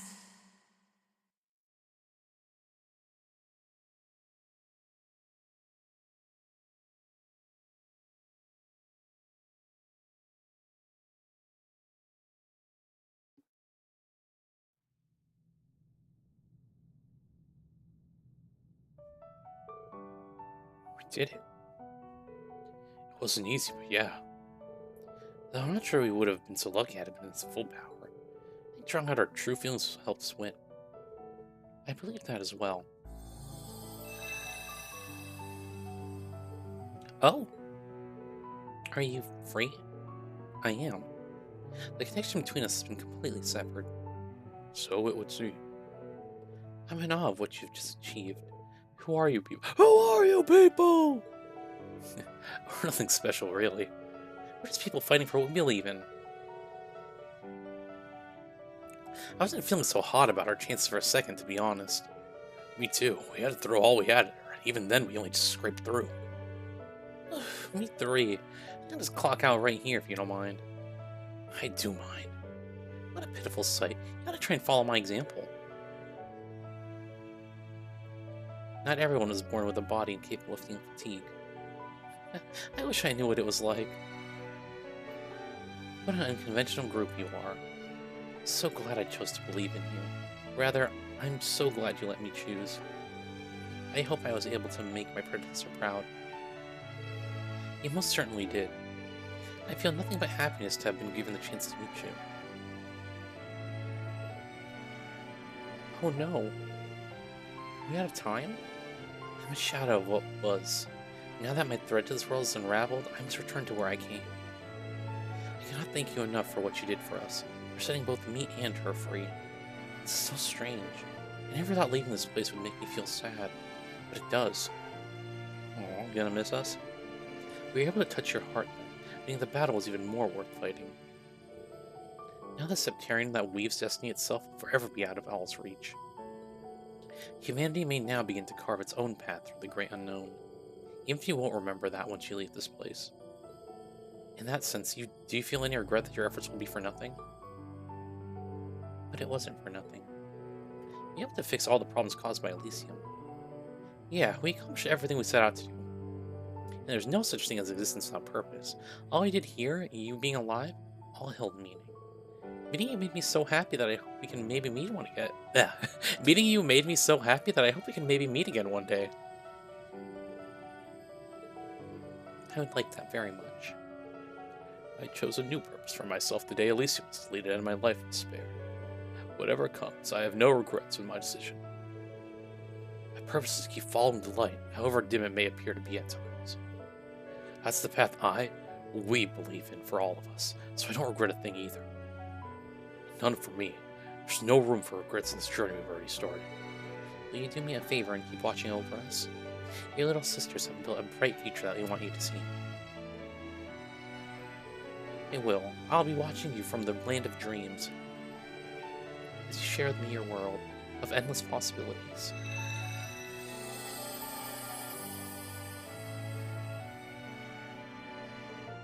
She's gone. And her smile was like Keto's. It really was. I'm glad we got to see it before she went away. She sure is on now, though, huh? Oh, I wouldn't worry too much about that. We'll just keep walking our path one step at a time. It's all progress, yeah. I think the space there. No, the entire corridor is disappearing. Correct. Confirming that the obstruction located beyond the horizon of the beyond other the horizon space is no longer present.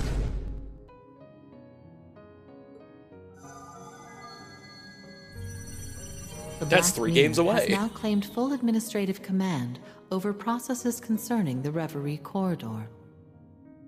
No continued attempts to interfere with causality detected. The Reverie corridor has served its purpose. Time is 1,238 hours, 21 minutes, 45 seconds since forced reactivation. The Black Mirror may now shut down permanently. That's all. That makes it really over then. There's so much we had to overcome, but we never backed down for a second. It's worth keeping down together until the very end. It was. We gained so much from this that ordinary training could never have given us. That and more. We should all be proud of what we've achieved here. I wish to express my gratitude as well. Your support gave me this time to act as a holy beast once more. We're always here for you, Zayt. You're just as much our support, you know. Sorry, but I'm still in disbelief that we defeated a being of that scale. It's a miracle that we mortals were able to come out the victor. A miracle owed to each of us having stood up. So thank you for fighting. I would also like to thank you all for the very same thing. I'm honestly a bit reluctant to leave this camaraderie behind. You're Rufus. It sounds like we all feel the same way about each other. Knowing that makes me sad the mutual feelings will be lost once we return to reality. Well, we're all quite aware of that. You could let us bask in the glow a bit more. Ahaha. Well, time for us to say farewell. Yes, there's no more delaying the lives we have to return to. For all the many trials we endured, I had such great fun with all of you. Just remember, even if our memories fade, the effect of our actions won't. So long as we continue being ourselves, we'll be doing right by her. Knowing now that we'll be able to show her her everyday lives makes this a happy thing, not a sad thing. And if we keep it up, I'm sure she'll... we'll keep living our lives and all the good stuff will come. It's the best possible way to celebrate the bonds we've forged.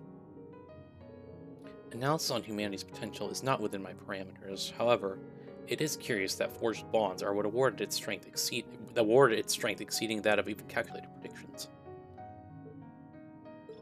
Accessing Reverie Corridor Management System, converting database into format that can be maintained in Zemuria. Huh? What are you saying? Experiences within the Reverie Corridor cannot be perceived outside of it in an identical manner. It is at most possible to store them within you in the form of a dream. I believe there would be value in doing so. A dream? You can do that? Wait, but what does that mean? Do you not remember what happened here? Oh wow, no idea how that works, but I'll take it. It's much better than forgetting completely. Much, much better. I didn't want to say it, but I was with Laura when she said it made her sad. I had to throw that one out of the last minute to give a real fairy tale ending feel to this, huh? I guess if it's like a dream, the details will be a little fuzzy on us. Perhaps, but it's a lovely compromise to ensure the experience stays in our hearts. Hard to top that for a parting gift. We're forever in your debt for all the guidance you've given us. Yeah, we really are. Even if I can't help but wonder why you decided to do this all of a sudden. Oh. Perhaps. She must have been active for so much longer than she was assigned to. Certainly, for over 1,000 years. It astonishes me she lasted this long. Why am I still here?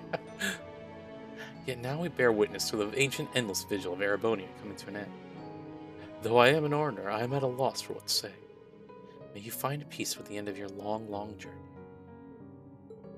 Modifications to causality have been repaired where possible. The contract with the contract with the first Orner has been fulfilled. Upon termination of all Reverie corridor processes, all visitors shall awaken from their dream. With this, the long chapter between the Empire and Western Zemuria has come to a close. Yet know that as this danger passes, a greater one looms in its stead. I expect never to reactivate, but my hope is that humanity, joined by their bonds, will make a meaningful choice when the time comes. Dude, this thing's about to react and be like, yo, I told you all not to reactivate me. What the hell? Asshole.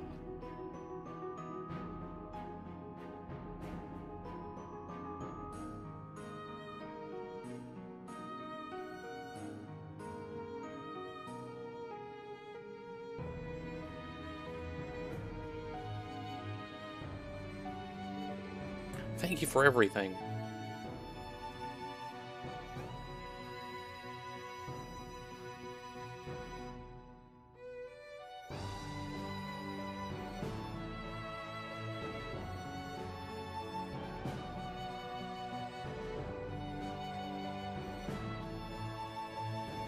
Wow, good job, game. You left one person missing other than Kia. Thank God you did.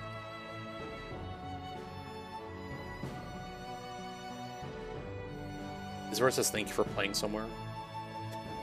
Oh, there it is. I wasn't expecting that. It just gave me that energy.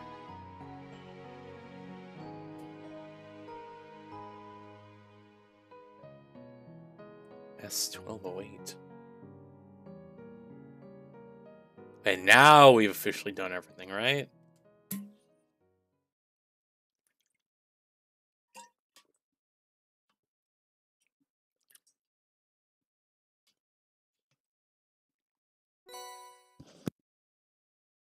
That was Act 1 of 24 acts in the post-game.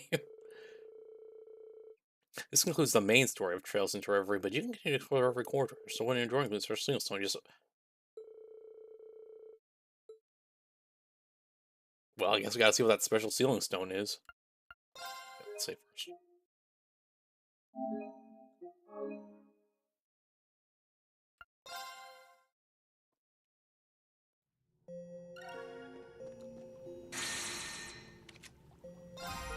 Genesis Orb. Not that it really matters, but... 50 evasion is crazy. Oops.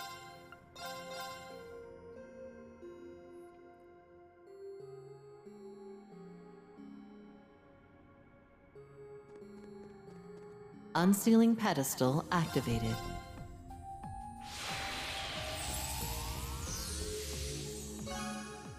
Beyond the Reverie. And for no reason at all, I'll open all these and hopefully there's a Mishi somewhere. Got something so nice.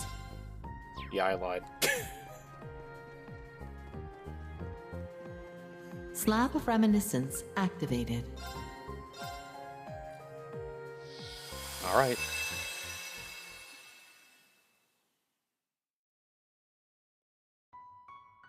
These are but minute fragments of memories drifting in the endless ocean. Memories of what will be in the near future.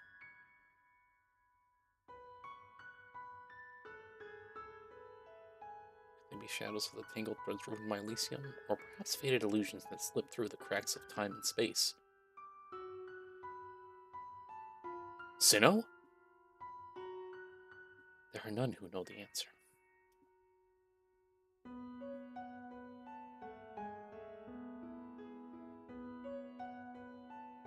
What?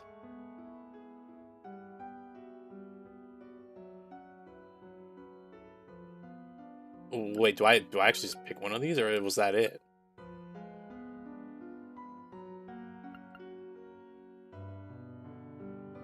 What's going on here? Was that it? Because those are other side ones, I think.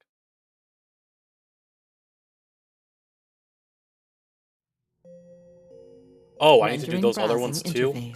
Oh, I see. Okay. Okay, I was so confused. I'm like, what?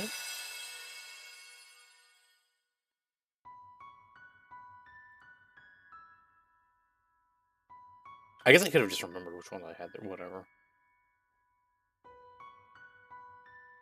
Damn, I was trying to be like, okay, let me rush through Zone Zero in like 14 minutes, and we'll actually start Twister Daybreak and do like 3 hours of that. But guess not.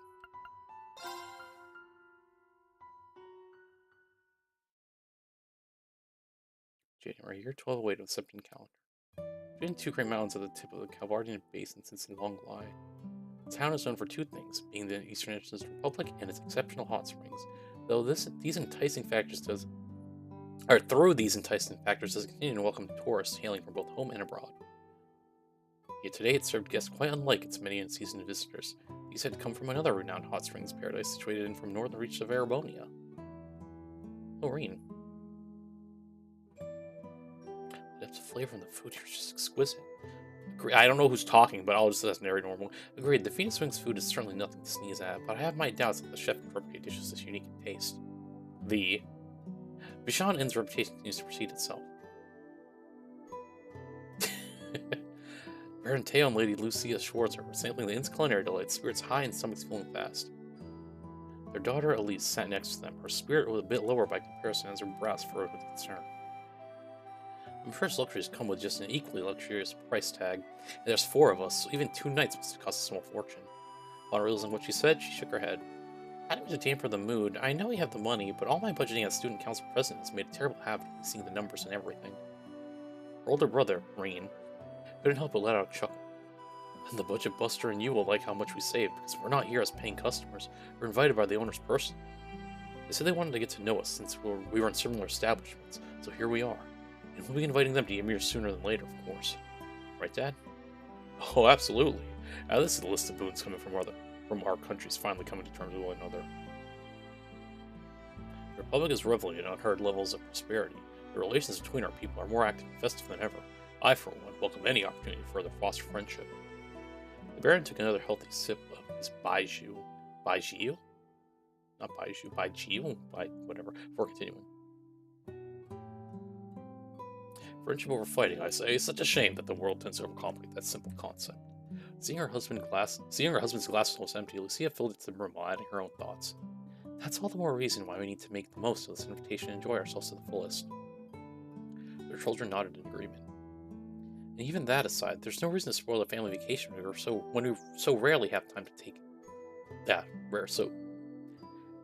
Try again. And even that aside, there's no reason to spoil a family vacation when we so rarely have time to take them. Oh, I read about some unusual sweet dishes worth trying here. Would you like to share some with me, Reen? In a bit. I'm thinking of taking another soak in the hot springs, so I might be in the mood for something sweet after. Winter's delicious, but as far as I'm concerned, the hot springs are the real star of the show. That's my boy right there. The ruling lord of the hot springs paradise would never let a good discussion about that pass him by. Because as fond as their quality and soothness affects his Reen. Wait. My bad. That's narrating. The ruling lord of the hot springs paradise would never let a good discussion about him then pass him by. He was as fond of their quality and soothing effects as Reen. Enthusiasm undeniably apparent from the warmth of his tone to the width of his smile. The Rizzle Springs happen to be a favorite of mine. I can't help but be fascinated by them time and time again. I don't know who's talking anymore, but I'm gonna assume Reen. I can't believe it. I've always known about them, but here's the first place I've been able to feel the way they warm me right to your core. Maybe you can make one available at the Phoenix Wings? It'd be worth a try, but that comes with its own obstacles. As many problems as Teo expressed in practical terms, Reen held just as many proposed solutions. The conversation grew more involved by the minute, leading the ladies of the house to pleasantly bask in their glow and continue enjoying the meal before them. Pleasantly? Yeah. All 4 felt the same, that it had been too long since they could enjoy each other's company, but the wait had been well worth it. That night, after indulging in his post-dinner soak in the springs and telling his family he was going for a walk, Reen departed the inn. Alright, let's do this. Taking a deep breath, the crisp night air of a long lie filling his lungs. The hot springs were an excellent bonus to his trip, to be sure, but It was not the real reason he agreed to visit.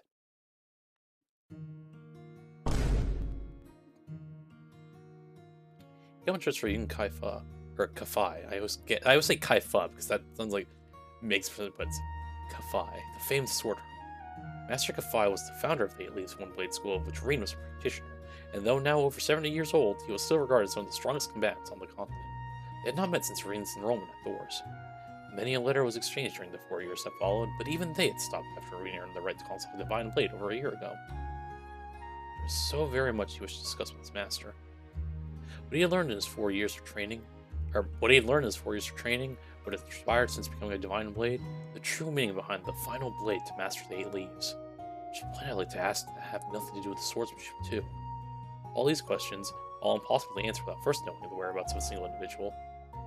Even a senior practitioner like Aura Farmer claimed ignorance, but having received not a single update from their old master, he had always been elusive but traceable with the sword, but wherever he was now, he was next to impossible to track. That was until a word of a blade master being cited in Long Lai reached Rin's ears. The man held a fondness for the town's specialties, those being the hot springs and its fragrant tea leaves, making the sighting worthy of particular note. He also knew from the letters before they stopped that he intended to journey eastward, making Long Lai one of the most plausible stopping points. The word came to him just as the Schwarzers were invited to stay at the inn during their New Year vacation. Rin's instincts told him the timing was a little too fortunate, but with how vague the lead was, even it would most likely result in him leaving the same as he had arrived. While he had not discussed the rumor being key to his traveling here, his family seemed to sense it was more than a simple pleasure trip for him. I know Dad would have a great time catching up with him, but I don't want to get his hopes up for nothing. These thoughts in mind, Rin made his way through the night streets.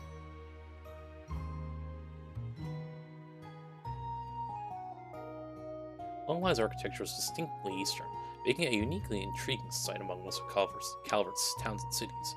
This is not to say it was similar to Crossbelt Peak mentioned East Street. With subtle colors paired with dignified beauty, every wall and stone exuded the traditional concepts of I'm probably butchering that. It looks like it says wabi-sabi. We get wasabi? Anyway, or is it wabi-sabi? Whatever. One look was enough to understand the region was rich with history. I'm sure we'll hear how it's pronounced in the Calvert arc. Its quiet charm would give way to contrasting lively evenings, where tourists both westward and farther eastward would greet stalls dedicated to hot springs and more. This too held a traditional charm. Rin asked several merchants if they had any information pertaining to the whereabouts of his master, somewhat sheepishly purchasing a number of souvenirs from their stalls to keep himself from being a nuisance. They, he justified, would make excellent gifts for his friends, his co-workers, and his students.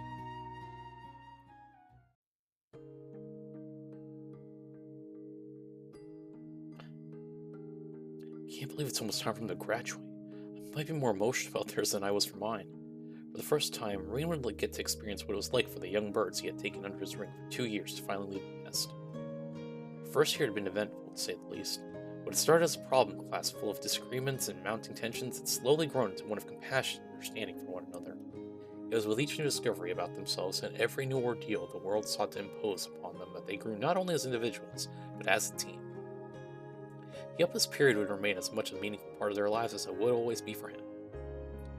The months before the Retributive Tower's appearance held many a trial, making the 10 months that followed in its shadow pass all too quickly. In that time, Rin's students continued to mature, building on everything they accomplished in their first year to prepare for and settle into their desired future. Indeed, whether it was by overcoming their demons or by learning to work with them in a healthier fashion, their paths up till now had been well worn, and while they may have had time to rest from time to time, he was proud to be a part of why their steps continued to face forward. Proud, also lonely at the thought of saying goodbye. As their second year drew to a close, lacking in grandiose events but still rewarding its own right, or grandiose, my bad, it was this mixture of emotions that bore conflict within him most. I can't believe I'll be going through it all over again next year and even the year after that. Hell of a career I chose to pursue, huh? He didn't know when he stopped walking. Realizing this, he resumed his search, paying respect and mind to the many generations of educators who came before him. No matter where he looked, he could not find Master Kafai in Long Lai. It was, however, still too early to say whether the trip had been in vain, as he had at least caught an unverified report of the Blade Master being seen in the mountains to the south. Wandering such terrain at night wasn't going to be ideal, but Rin was already firm on spending the next day with his family. Tonight it would have to be. Making a brief stop to the inn to tuck his souvenir somewhere secure, he then departed for his new destination.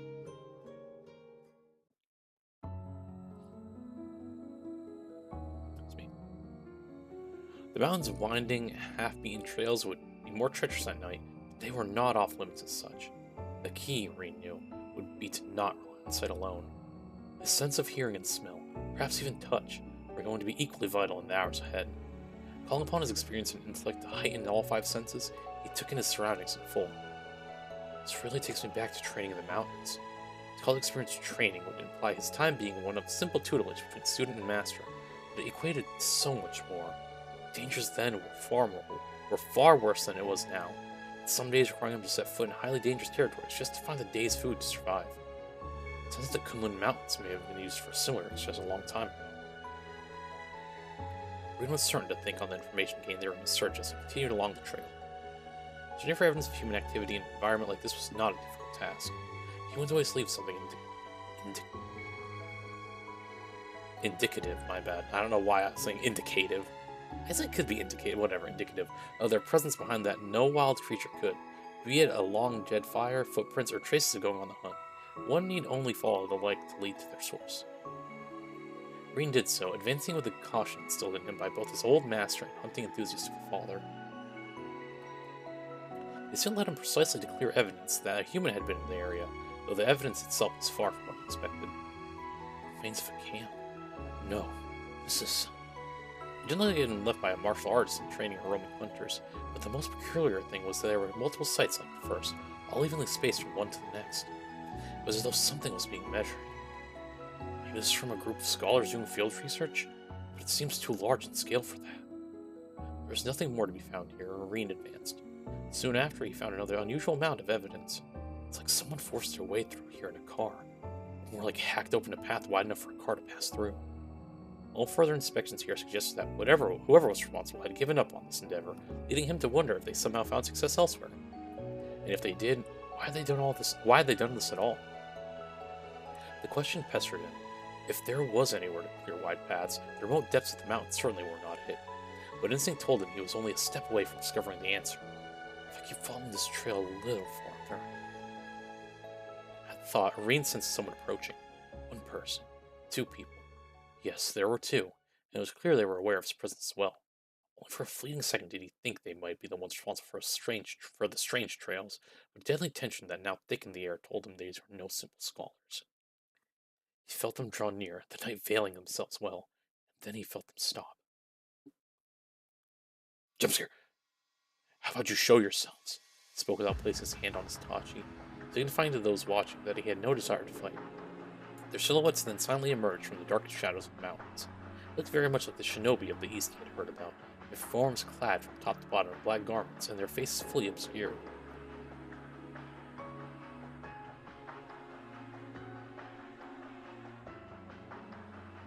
I see your insight poses a threat after all, Divine Blade of the Empire. The contract with our client is yet to begin, but we will make an exception for one among their list of dangerous persons. The silhouettes then charged. Caught him completely off guard, drawing short, straight blades to attack him as they narrowed in.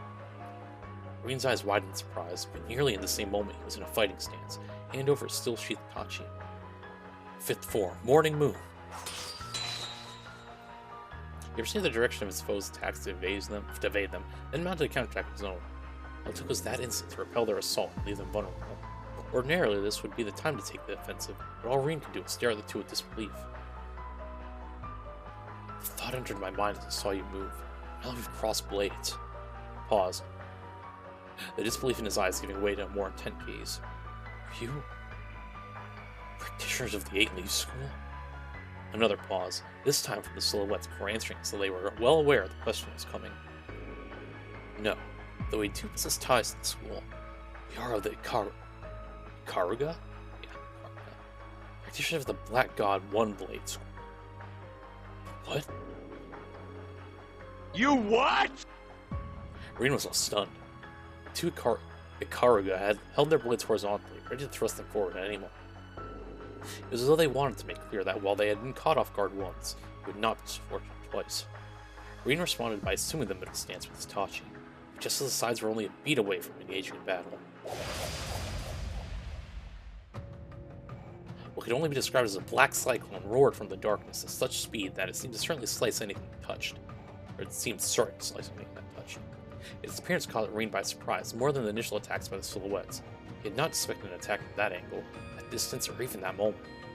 His enemies, on the other hand, did not so much as flinch at the sight. The approaching blade over an arc and a half in length was heading directly for Reen's back. He couldn't possibly dodge it now. Perhaps he should have noticed. Perhaps it was impossible to notice. Whatever the answer, the divine blade of the Empire would soon fall. The silhouettes waited for his final moments to be, convinced him of no other fate in his future. When Reen spun his body in a full circle, applying the intensity built into his Tachi from the motion to swing.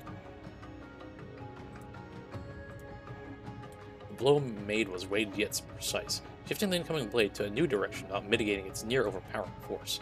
The technique was an application of the first form, healings. There was no greater course in the moment than to use it to redirect the attack without it ever making direct contact.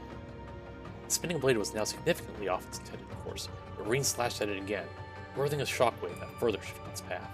The blade went flying hairs to the right of the direction it came from. A hand was there to deftly catch it in midair. And does this? You may have only recently taken the title, but you're worthy of being called the Divine Blade all the same. You used the unclouded eye well. From his hand emerged a new figure from the darkness. While he was clad in similar garments to the silhouettes, something about his presence was much more inspired by comparison. His muscular shirt was thoroughly discernible beneath his body covering the fortified suit.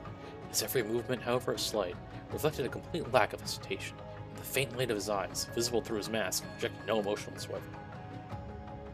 The man possessed an aura of a true warrior, one projected only by those who had fought more battles than possible to count. Fall back. He's too formidable a foe for you to handle. So let's slink to the darkness in an instant. Only the new arrival was left to face Reen. I'm guessing Reen's talking. I need to know. Who are you and why did you attack me? Our contract forbids disclosure of such information.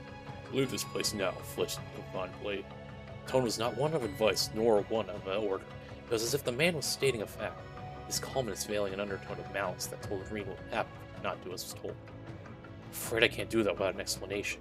Not when I haven't found what I'm looking for yet.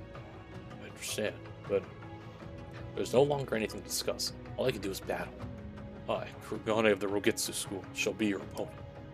Kurugane stood at attention, the large blade he had thrown before now pointed. I'd rather settle this with words, but I can see that.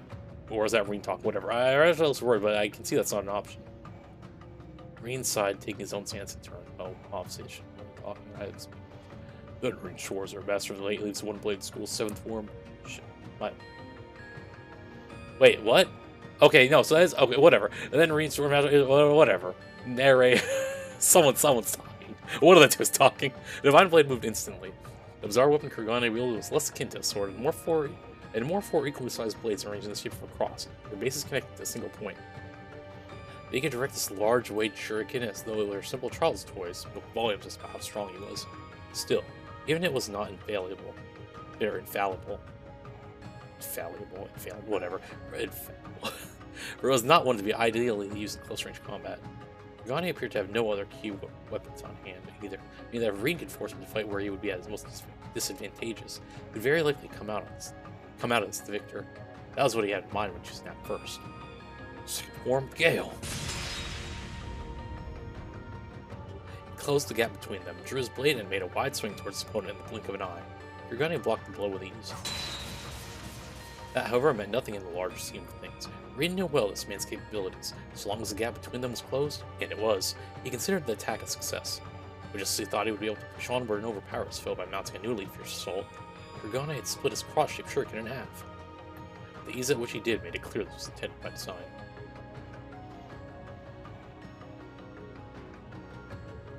Dual-wield double sabers? There was no hiding his shock. In the West, double sabers were seen as relics from the Dark Ages that were difficult to utilize. Crow was the only person Reen knew who was competent with one, and only one. The skill it would take to use two was almost too difficult to fathom. His surprise created an opening that Kurugane was not going to let pass unexploited. Possessing twin two-ended blades allowed the shinobi to perform considerable more strikes than Reen, giving no chance to push back. Steel sparked as their weapons clashed. Kurugane was dominant for some time, but he could do nothing to bolster his advantage. With strike and spark after strike and spark, the advantage was moving back to Reen. This was in part due to him being used to fighting this weapon that defied rationale, but it was also because he had been given the time to find what he was looking for. Perfect range in which to attack. Double sabers were forged with a shorter reach than they appeared to have, something inevitable due to their handle being in the middle. It could have been because he also used them as shuriken. The length of Kurgane's sabers were even shorter than Crow's, meaning Rin would have to adjust for the longer lengths of his blade. He measured patiently, staying only just out of Kurgane's reach and evading the onslaught by a hair's breadth each time prior to countering.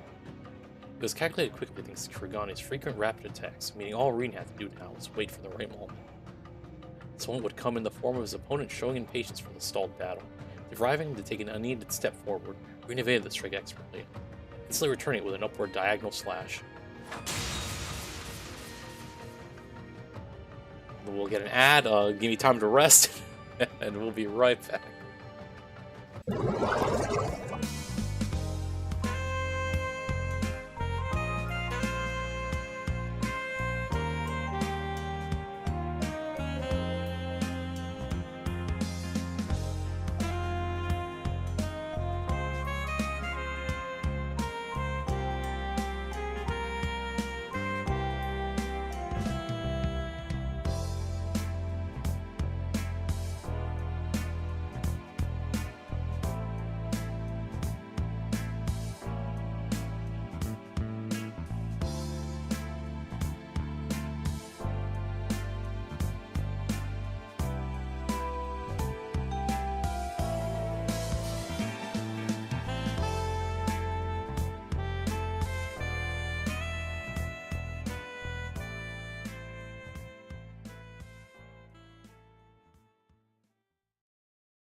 Alright, time to get back to reading.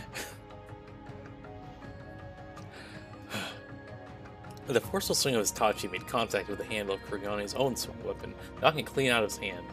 Green dashed forward to make use of this veiled opportunity, but after only a flicker of bewilderment, Kurgane moved to deny him. Blocked Green's attack with a double saber still in his possession, and then hurled a hidden kunai with his free hand, jumping backwards a significant distance while doing so.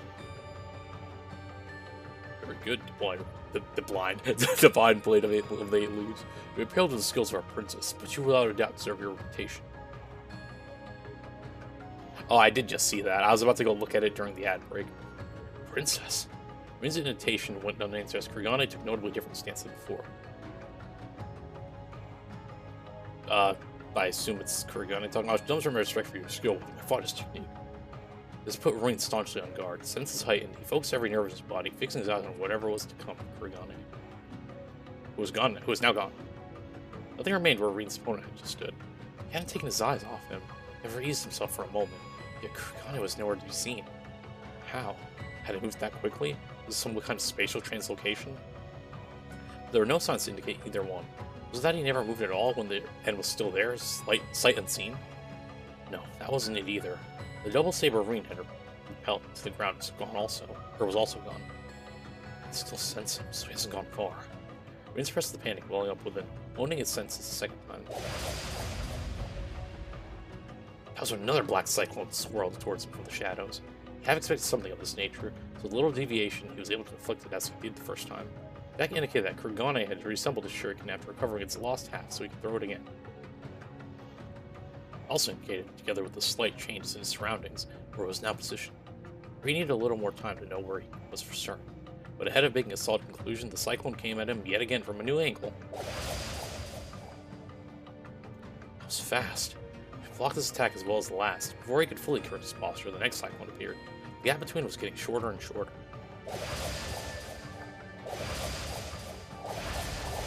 Yo, this man was just trying to take a vacation. Give him a break. There was another. This time was shorter, and another, shorter. Soon these assorted smaller cyclones were seemingly growing into a blended grand storm of death, with a ring trapped at its center. It doesn't feel like I'm being attacked by a single person. Can he make phantom copies of himself? He had no idea where the next cyclone would form. By the time he located it, the next one was ready. Even the unclouded eye wasn't going to be enough for him to deduce Kurigane's location. He'd been able to repel every blade that met him so far, but that was growing increasingly difficult. I didn't want to use it, but I'm not sure I have a choice. Well aware that doing so would place him in danger, Rin took his mind off the battle. He gave up blocking and evading attacks, dedicating the bare minimum of his focus to not sustaining lethal blows and focusing his mind inward. He focused on the power that had long cultivated inside of him, the power he'd feared, loathed, and rejected. The power he now relied on, desired, and nearly surrendered himself to. The power he faced with his loved ones at his side, making it a true part of himself, with his mind clear as day, and unleashed his full strength. Enlightened spirit unification! He imbued his Itachi with a great power surging out of him, crying out as he did so, and spinning his body forcibly around to create a bladed circle around him. The energy released by his Itachi repelled all forthcoming shuriken with ease, and with them, Kurigane's phantom copies lurking in the darkness faded to nothing. That... There you are! He charged towards Kurigane. The man was thoroughly overwhelmed by Rin's sudden counterattack, throwing him completely off balance. There was nothing he could do to repel what would come next. It's time to settle this. Rin swung his Itachi downward, pouring all of his might into a final single strike, just as the two felt the battle was coming to an end. It's the Earth form of duality. Accompanied with a voice as beautiful as a bell was a slash tearing through the sky, its color so black it threatened to eclipse the moon. It effortlessly stopped Rin's weapon from reaching its target. That wasn't all. What? With a high-pitched metallic sound, Rin's beloved Itachi was sundered cleanly in two. Oh, that is kind of what it would sound like through here. Oh wait, my bad. With a high-pitched metallic sound, let me do it again. Rin's beloved Itachi was sundered cleanly in two. Princess. Ron was also taken aback by this new arrival. I heard what was happening for both their scouts. You could have invited me to join the fun instead of keeping it all to yourself. The words as she chided Kurigane indicated dissatisfaction, but the music of her tone betrayed her excitement. Rin made to see who this mysterious figure was.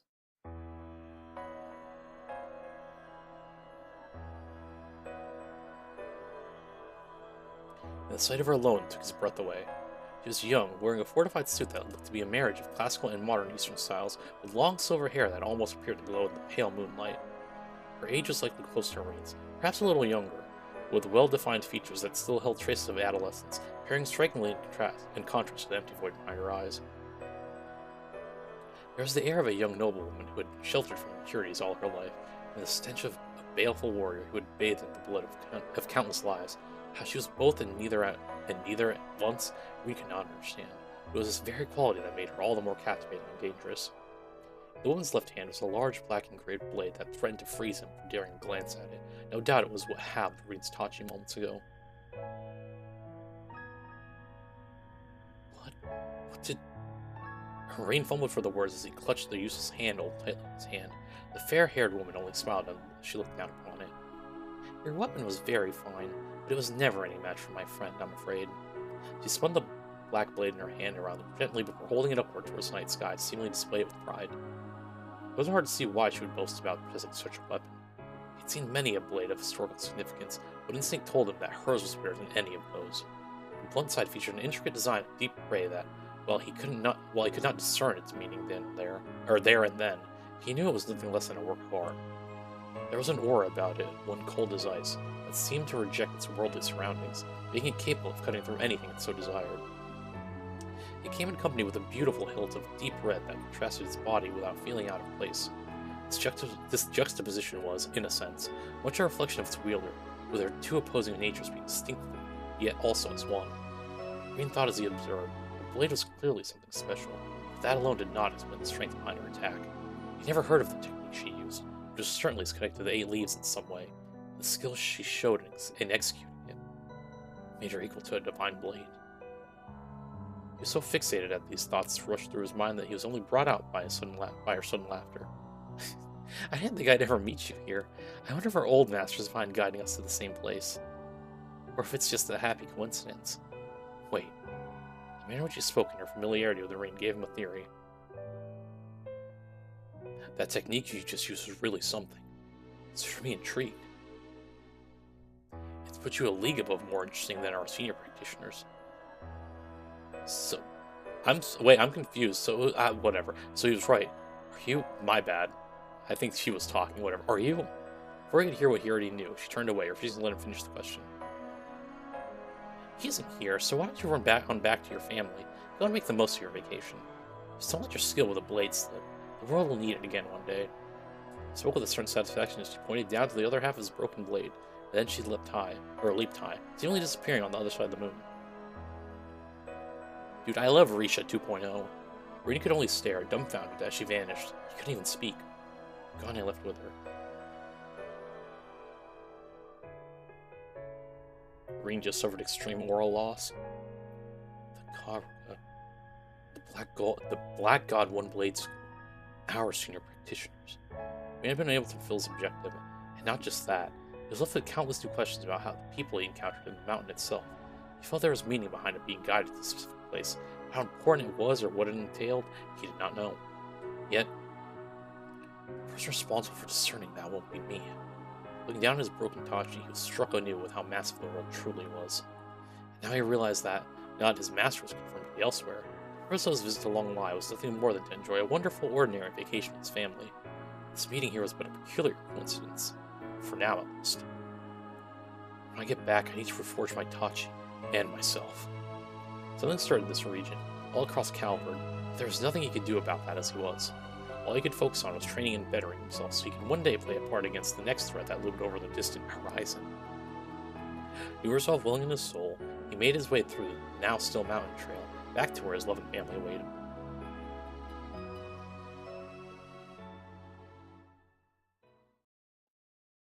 Another hot springs paradise at the end. So Rin gets bodied by our future waifu interest, probably.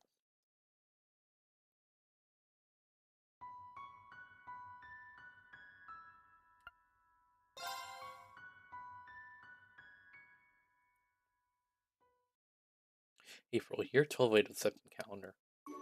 Aramis Academy is the famous educational institution in the Calvardian capital of Edith. The name derives from an artist central to Calvard's democratic revolution 100 years ago. I think I know who this one's going to be about because I know this character is in the Calvador. This is also reflected in its goal of nurturing the new talent and helping to forge a brighter future for a new republic. The Academy placed great value on traditional education, of course, but it also encouraged the perspectives of new culture and values, attracting many an independent mind from across Lemuria. It was a storied place of learning that reflected the Republic's views as a whole. The story, for its part, means not long after the springtime festival held yearly to welcome the new student body. It's just another morning at the Academy, countless students shuffling through its grounds, when one of them in particular happened to draw an unusual amount of attention. The young lady had long, soft violet hair, crowned with a black ribbon. Oh, I was right, I know who that is. Her figure had been cut very respectably, as she matured into a young woman of 17 years. You hear that? And yet her face still held traces of girlhood days bygone. The beauty she was, she never failed to turn inquisitive heads as she strolled along.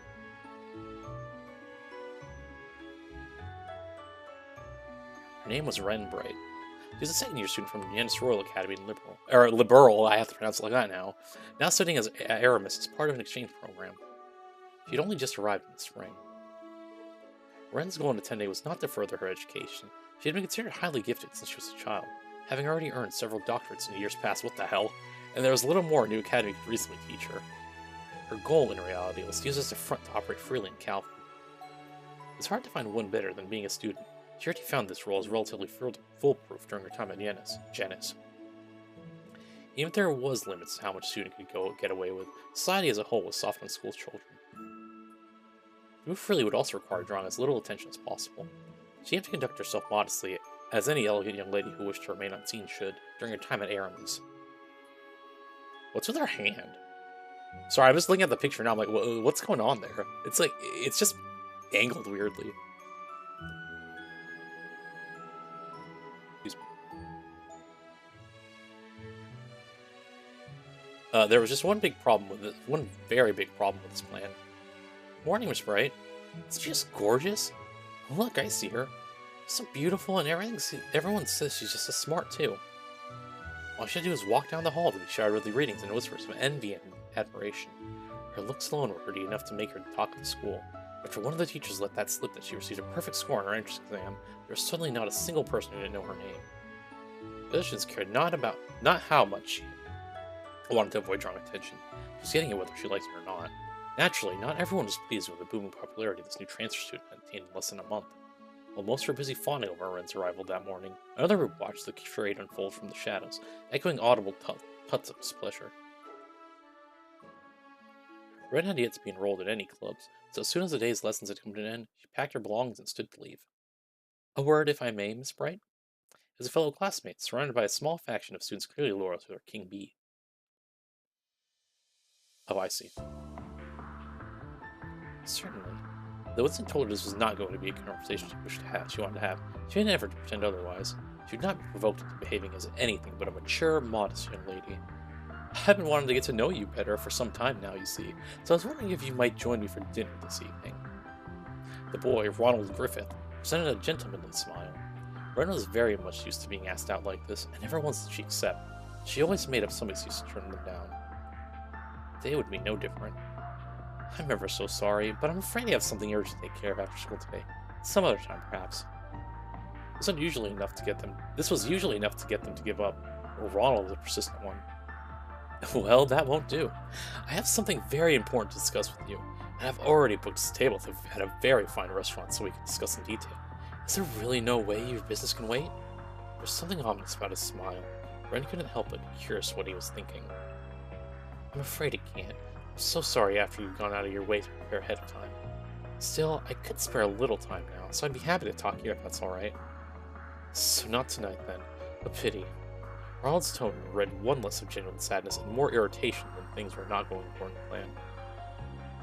Well aware that he let slip his true feelings on the matter, he quickly composed himself and smiled. Now it's better than ever, I suppose. This does concern everyone in the room. Perhaps it's all for the better said here. To this, Ren glanced around the room, noticing that only she, Ronald, and his lackeys were all who remained. Most were likely on their way home or in their respective clubs, while some would have ordinarily been in the classroom at this hour. He was certain none wanted anything to do with Ronald and his group. He stepped towards her, then began to speak. I'm well aware, Miss Bright, that you have come all the way from distant Liberal to be here. It's not unusual for students to transfer far for family reasons, but I hear in your case that you came to Calvary just to learn in these hallowed halls. I can't help but deeply admire your spirit and thirst for knowledge. Pure theatrics, this one. At the same time, I worry about you. Brilliant you may be, but living alone in a far-off land must be a terribly lonely and challenging affair.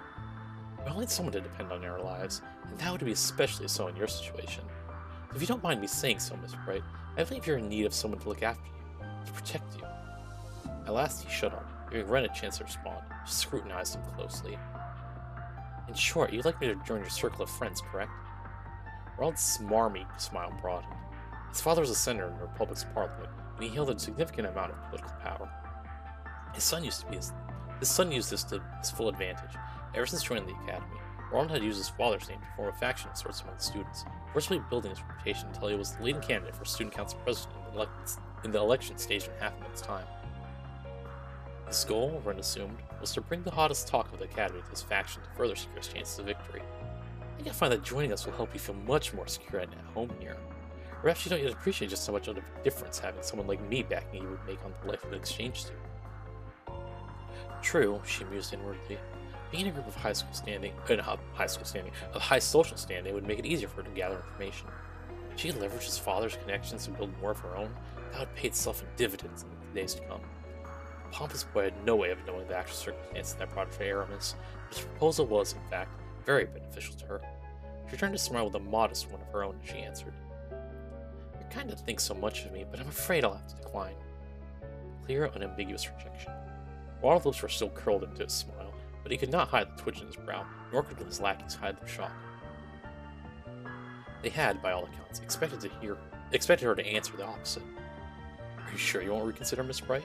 Surely someone as brilliant as yourself can see why accepting my offer would be in your best interest. I fear if you don't now, you may, well, come to regret it. The last words were a hair slower and deliberate to intimidate her. I did that by accident, by the way. I didn't mean to actually do it slow. Like, it's Ren, of course, was never going to fall for it. Well, I guess there was an ellipsis, so... I'll admit, it is a tempting proposal. Tempting enough to inspire one to consider helping a certain someone win the student council election.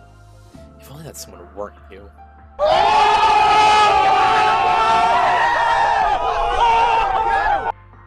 Also, I kind of really do like the older Ren design, and I hope that I don't end up liking her, like... I mean, I don't hate Ren, like, as we've seen so far, but, like, I don't really, like her too much, I guess. And I'll regret this because I could have met her voice actress at the convention I went to last week. What'd you just say? Sudden taunt caught him completely off guard, resulting in a flare of irritation escaping him. Ren, for her part, was unruffled by the change. Imagine you don't need me to explain why, but I will to be sure. I had very aware that the threatening glares I was attracting on the way to school every morning had been coming from all of you. They've been a constant in my life ever since just before the festival. All were flabbergasted by the statement, their silence confirming what she said to be true. She continued. Now, you have every right in regard. Now, you have every right to regard me with caution. I'm well aware of how much I stand out despite my best efforts. Taking potential threats under you... Excuse me, hold up. Sorry. Taking potential threats under your own wing is a strategically sound move, too. However, that your target was so easily able to see through your scheme shows everyone here just how inept you really are. I have better things to do than assist someone so incompetent and small-minded. With a shrug and sigh in a somewhat dramatic fashion, Ren stood before Ronald, his shoulders trembling from rage. Good day to you all. Ren gave a courteous nod of acknowledgement before leaving the room, paying no mind to the wide eyes and the slack jaws she left behind.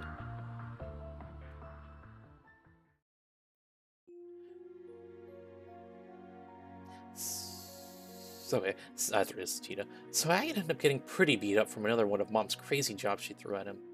We did get some good data out of it, but ouch. Your mom's always so funny. That night in the dormitory, Ren and Tita were engrossed in deep conversations through their laptops. Oh my gosh, it's older Tita. Your daughter's all grown up.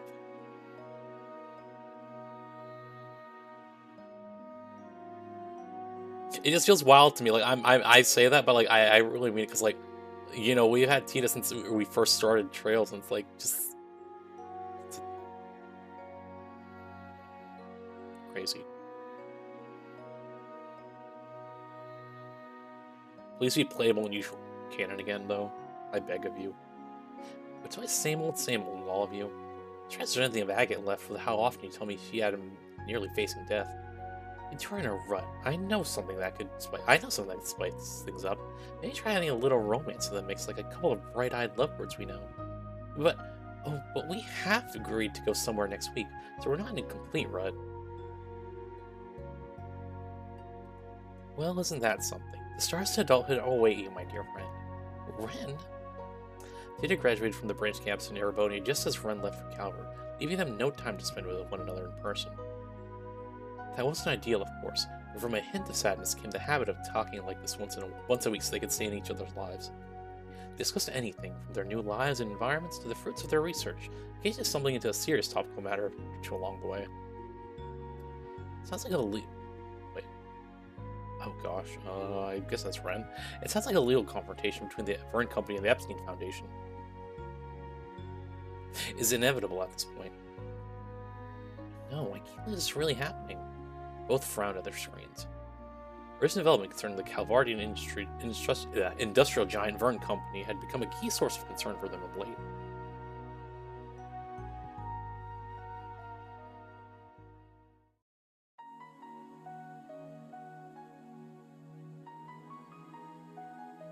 It began soon after Crossbell Peak mentioned returned to normalcy after the Supreme Leader's takeover the previous year.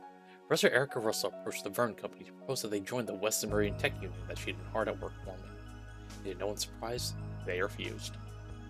But before Erica and the rest of the engineers involved could even finish getting ready to go and change Vern's mind, something happened to make the union out the least of anyone's priorities. The independent development of a new generation of improvements, and their generation's long partner in the subset of technology, the Epstein Foundation, would not be a collaborator. The latter had been key supporters of Zimmer's orbit development and orbital technology in general since their very inception. Battle orbits were no exception to this. The Foundation had known their way around them since the very first model, drafting the incredible concept that had been used as a base ever since. Even the Reinhardt Company before the Battle of Jormungand had not bought to develop their Arcus models on their own, instead favoring to develop them in partnership with the Storage Institute. The announcement was, quite simply, unprecedented, and it sent shockwaves throughout the industry. The Epstein Foundation was also less than pleased about being cast aside in this manner. While there were certainly legal concerns regarding who owned the patent to this technology, the greater concern was that their stable position in the industry as a whole was now becoming unstable. They initially responded by attempting to resolve this through peaceful means, but when those attempts proved fruitless, it was reported that they were preparing for what could only be an ugly international legal dispute. I'd say Vern has the upper hand if ever makes it to court. Like the previous rammed orbits, this 6th generation design set a whole new standard. All its main features are packed with new tech, with some new features still being kept under wraps. I wonder what those are. What could they be trying to develop that's important enough to ruin their relationship with the Foundation? Though I have heard about the government telling the Vern Company to focus more on weapons development. I have too. It sounds like they're planning to significantly revamp the military's weaponry. There's stories that they're planning on slimming the military down, but if they're pairing that with the latest in weapons development, then they're still just as powerful, maybe more so. As part of the war ceasefire agreement, Erebonia was required to downsize their military, bringing it more in line with that of Calvard's. Yet if the Republic were to expand the capability of this military, this recently forced equilibrium and superpowers would be quickly broken. Whatever may be true, I've got a lot of questions I need answers to. Maybe it would be worth visiting the Vern Company's headquarters in Basel at some point. You haven't learned anything more about where Professor Hamilton is at the moment, right? Nothing more concrete, at least. It sounds like she's continuing her research eastward, but I haven't heard anything more specific than that. Mom and Grandpa haven't had any luck in contacting her either. I'm not surprised since that area isn't very well connected, but it's still unfortunate. She's a lot more personable than Professor Schmidt, so having her on our side can help a lot. Tita could only laugh. Yeah, there's a lot of worrying stories going around about PMCs and stuff like that. Makes me wonder if none of this would even be happening if she was still acting as an advisor for the Vern Company. The deeper into the conversation they went, the more Tita could feel her spirits sinking. The political climate in Western Zimmeria was unusually stable at the moment, with its nation's basking in prosperity. But you could not shake off the feeling that this peace was built over rotting wood, and that it could all come crashing down with the slightest provocation. This was becoming especially true in the tech world, as it had undergone rapid growth in recent years compared to the other fields, so rapid, in fact, that no base could possibly sustain its stood and wait without cracks beginning to form. Trying to dwell too much on the worst-case scenario, Tita, this peace might rest on a knife's edge, but there's still plenty we can do to preserve it. That's why I'm here right now, and that's also why you're working so hard, too. We'd find a million problems in the world if we wanted, but pessimism isn't going to make them go away, right? The words filled Tita with the right amount of comfort she needed in the precise moment. Yeah, I guess you're right. Thanks, Ren.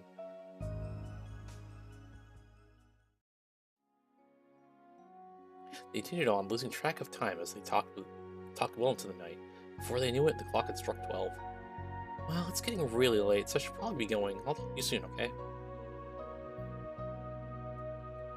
Whoops, wrong voice. Alright, good night, Tita. Night. Oh! Tita suddenly remembered something. The explanation stopped Ren just as she was about to end the call. Estelle and Joshua told me to ask if you're doing okay in school. Those two always worry too much. You'd think I wasn't talking to them, too. Ren's the older Estelle and Joshua? Probably still the same, to be honest. She didn't help but remember her interaction with Ronald after class. Ren quickly drove the thought from her mind. It wasn't worth dredging up. Tell them they can rest easy. Everything's fine. Good. They wanted me to let them know if you were being bullied so they could fly over and help. Ren could only sigh.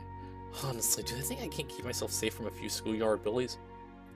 I like how I'm here saying, oh yeah, hopefully we'll see Estelle and Josh later. I know we will. Listen, they've been in every arc, so far. I'm sure they'll be in this one, too. Actually, they said they were more worried about what you do to them than what they do to you. Granted, it probably would take time for them to show up. I mean, it took until, what, the third game? Cold Sealer for them to show up, so who knows. At her friend's silence, Tita couldn't help but burst out laughing. I worry about you too, obviously, but they're probably right. How awful of you. Even if that were to happen to me, I wouldn't do half of what you're imagining. Not anymore, anyway. See, it's saying that kind of thing that makes people worry. I'm a lady now. I need the magnanimity to forgive the transgressions of others.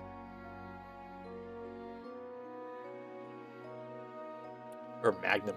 I'm also trying to do what I can to avoid standing out too much at school. You can try, but I think it's always been a lost cause. Anyway, now I'm really going to go before I remember anything else. That is in for me if you run into him. I'm planning on going to see him when everything calms down here, so we'll do. I'm meaning to go and see someone else I've been indebted to in the past, too. By the time the two of them had finished talking and ended the call, one day had given way to the next.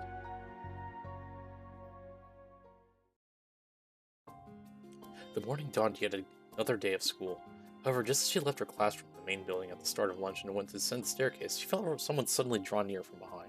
Reflexively, she dodged out of the way. A female student that entered her field of vision. She had lost her balance, her expression a mix of fear and surprise. She passed through the spot Ren had been moments before, but her momentum showed no signs of fading. If someone didn't stop her, she was going to start tumbling down the stairs. Ren was quick to grab her and pull her close. She supported the girl's weight with one arm, and all the grace of someone taking part in a ballroom dance, saving her from falling. Several students happened to witness the event unfold and could not help but elicit gasps of admiration. Noticing that the girl's eyes were still unfocused, Ren gently addressed her. Are you alright? You aren't hurt, are you? Finally realizing the situation she was in, the girl's face had become quite red, quickly straightened her posture in a fluster. Yes, I'm okay. You're Ren Bright from the next class over, aren't you? Thank you so much for helping me. You're very welcome. I would have to caution you from losing your composure like that right next to the staircase. Do you have some really urgent business to take care of? The girl first frowned in response, then paused to think, then answered. Nothing I can't think of. It's weird, but even though it was probably my imagination, it felt like someone had pushed me from behind. Obviously, no one here would do that, so I must have just bumped into someone by accident. She thanked her rescuer again before disappearing into the distance. The situation still had deemed her imagination, however. The situation she had deemed her imagination, however, lingered in Ren's mind. If it had since something was amiss, both of us would have fallen down the stairs. We would have been badly hurt. Not Ronald McDonald over here pushing her. Was it really just a coincidence, or was it a deliberate act by someone who wants to hurt? If it was the latter, I shouldn't have anything to support this theory, but with it came a familiar sensation, a feeling of malicious stares focusing on her from the shadows. Surprisingly little for her suspicions to gain evidence. After finishing gym class the next day, Ren made for the classroom and began preparing for her next lesson. As she did, she immediately noticed something was amiss. All her texts had been glued shut with an excessive amount of adhesive. Try as she did to open them, it was a lost cause to get even a single page. Or to get to even a single page. It was an obvious attempt to harass her. The culprits behind the act were equally obvious. Not far from where Ren was sitting, Ronald McDonald and his lackeys, whom she so memorably trusted, turned away 2 days prior, were snickering to themselves, their eyes mockingly forced on Ren all the while. I'm not even interested in hiding what they're like anymore. I'm sure at this point they want me to know who did it to intimidate me. You know what's crazy about this? She could kill them like so easily if she wanted to. This latest development also confirmed in her mind that they were responsible for trying to push her down the stairs the day before. What a pitiful sight they were.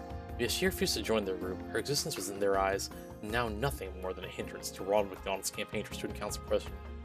They would stop at nothing to either break her spirit and force her to join or shame her into lowering her popularity among the student body. It didn't matter that Ren had no interest in taking part in the election. After further inspecting the state of her textbooks, Ren's expression grew difficult to read. I think I can make them usable again, but not in what little time I have left before class. The bell soon chimed to signal the start of her lesson. Ren left her textbooks out on top of her desk, making no effort to open them throughout. Her instructor was, of course, less than pleased about this perceived slight against them, begging her to answer her questions to attempt to chide her poor behavior. Miss Bright, please read the next paragraph aloud for us. Ron McDonald and his friends let out a series of pleased giggles at this, their minds elated at the thought of flustered Ren being told off and humiliated in front of the entire class. But what transpired in reality played out very differently from their fantasies. Without missing a beat, Ren did exactly as she was told, reciting the selected paragraph she had been asked to read word for word. And all while her textbook remained closed. Did you memorize the entire book? Even the instructor could not hide their surprise. But of course, as a student of Aramis Academy, I would never dare to compromise in preparing for my lessons. Ren responded with such grace that she, of course, drew in more sighs and coos of admiration from both her instructor and peers alike. It was only Ronald McDonald and his posse who groaned with sullen expressions. The next instant came on Ren's way to school the next morning. She entered the school gates with a horde of other students and was just about to step into the building when she noticed a foul smell coming from above her. She looked upward, noticing a portion of the fencing surrounding the building's rooftop was falling directly above her. Other students noticed at the same time, letting out screams of horror and worries they could do nothing about. If I could get out of the way easily if I wanted, but the fencing was over 2 argand length. She could escape unharmed, but the other students around her would likely not. That was a risk she was unwilling to take. Grasping the battle orb hidden in her bag, she cried out, "Airstrike!" A sphere of wind formed in response to her incantation, flying upward at high speed. She carefully controlled its power so that instead of sending the fence flying, it simply canceled out its momentum instead, allowing her to hop and catch it with ease. This was no accident. The smell makes it obvious. It was the 6th scent of a liquid extracted from a certain plant monster. One of its properties was to imitate the natural corrosion of metal, resulting in its application in certain solvents. This made the fence fall in deliberate action the perpetrator had been trying to disguise as an accident, and the Ren having been the target of several malicious acts already, the culprit was clear. Again, she could feel the presence of those familiar hateful stares pouring into her from the shadows. But again as well, they were not the only ones with eyes on her. Whoa, that was awesome! Did you see that? Is there anything she can't do? Ren's quiet meditation was interrupted by a multitude of cheers and applause from all around her. As she were a performer just about to leave the stage, she gave an elegant bow in response. This would not be the last time she endured harassment from Ronald McDonald's group, but each and every time they thought they best her, she would handle herself with exemplary skill, their efforts only serving to make her more popular. The state of affairs, so she's just like Looney Tunes-ing? The state of affairs continued for several more days before, seemingly out of patience, Ronald McDonald summoned Ren behind the school building after lessons were over for the day. He stood oppressively before her, his lackeys behind him, with a composure he attempted to feign before, now replaced by a plain vile anger.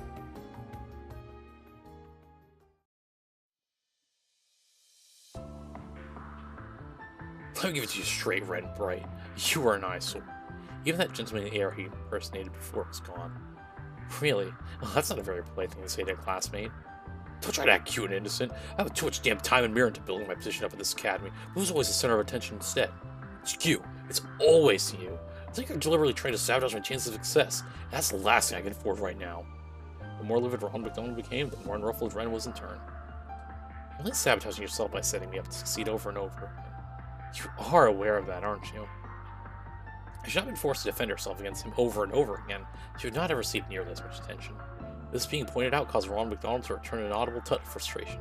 Who cares about how it happens? The point is, this has gone on long enough. So, I'm gonna have to ask you to step off the stage for a while. What do you mean?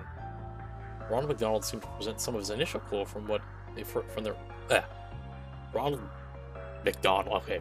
So we saw with Ronald McDonald. So Ronald seemed to present some of his initial clue from when they first talked as he answered. Oh, I mean something very simple. You just don't come to school until the election's over. And if I refuse? This he raised a hand, and in response, his lackey stepped forward to surround her. The boys were unusually well built for their age, showing off their hulking forms in hopes of intimidating her. Choosing is not an option, I'm afraid. If you aren't going to oblige with me willingly, you just have to make it so you can't come to school for a while. Slackers cracked their knuckles dramatically to clarify their leader's intent. Well, that's no good. You both know that would constitute a grave violation of the school rules. The matter inflection caused them to mistake her commentary as showing a hint of fear, further fueling their desire to dominate the situation. No one's watching a place like this, and even if someone did happen to see, my father's a politician. He can make it go away. You don't willingly choose to ignore what they saw in deference to my position, that is. Everyone in this academy seems to already know their place, you see. Everyone except you. The smile then was so unpleasant that a sigh escaped Ren. I think you're going to be the one who doesn't know your place. Oh, I think you're the one who doesn't know your place. I don't want to be rough with him after what Tita said. He needs to be taught a good, hard lesson. Ron McDonald continued on, oblivious to what was running through his apparent victim's mind. Do as I say. It's like his true culture, Redding sees her. Keep it mild, but I still want this to hurt for them. Just enough to set them on the right track. I think a stellar Josh would have reject that. Just as she was about to act. Stop this at once! A girl's shout could be heard from the direction of the school building. She was, of course, not shouting at Ren. Who are you? Ron was visibly irritated. The girl appeared to be visibly nervous. She continued to stand her ground. Is this the one who she saved from tripping?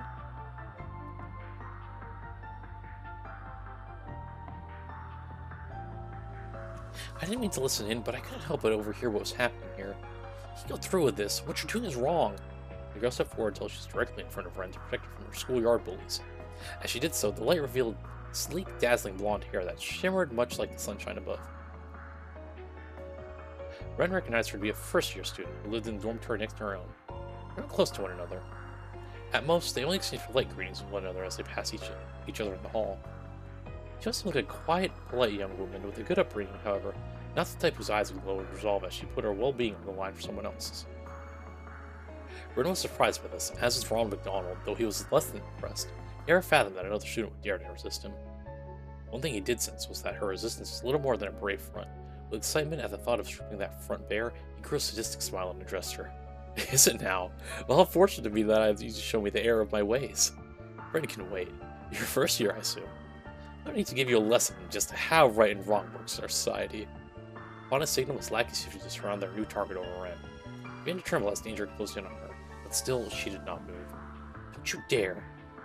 This time it was Ren who spoke up. I'll give you what you want, so don't you dare touch her. But... you sure about that? Just playing on that response, but Ron McDonald was more than happy to have his win in any form.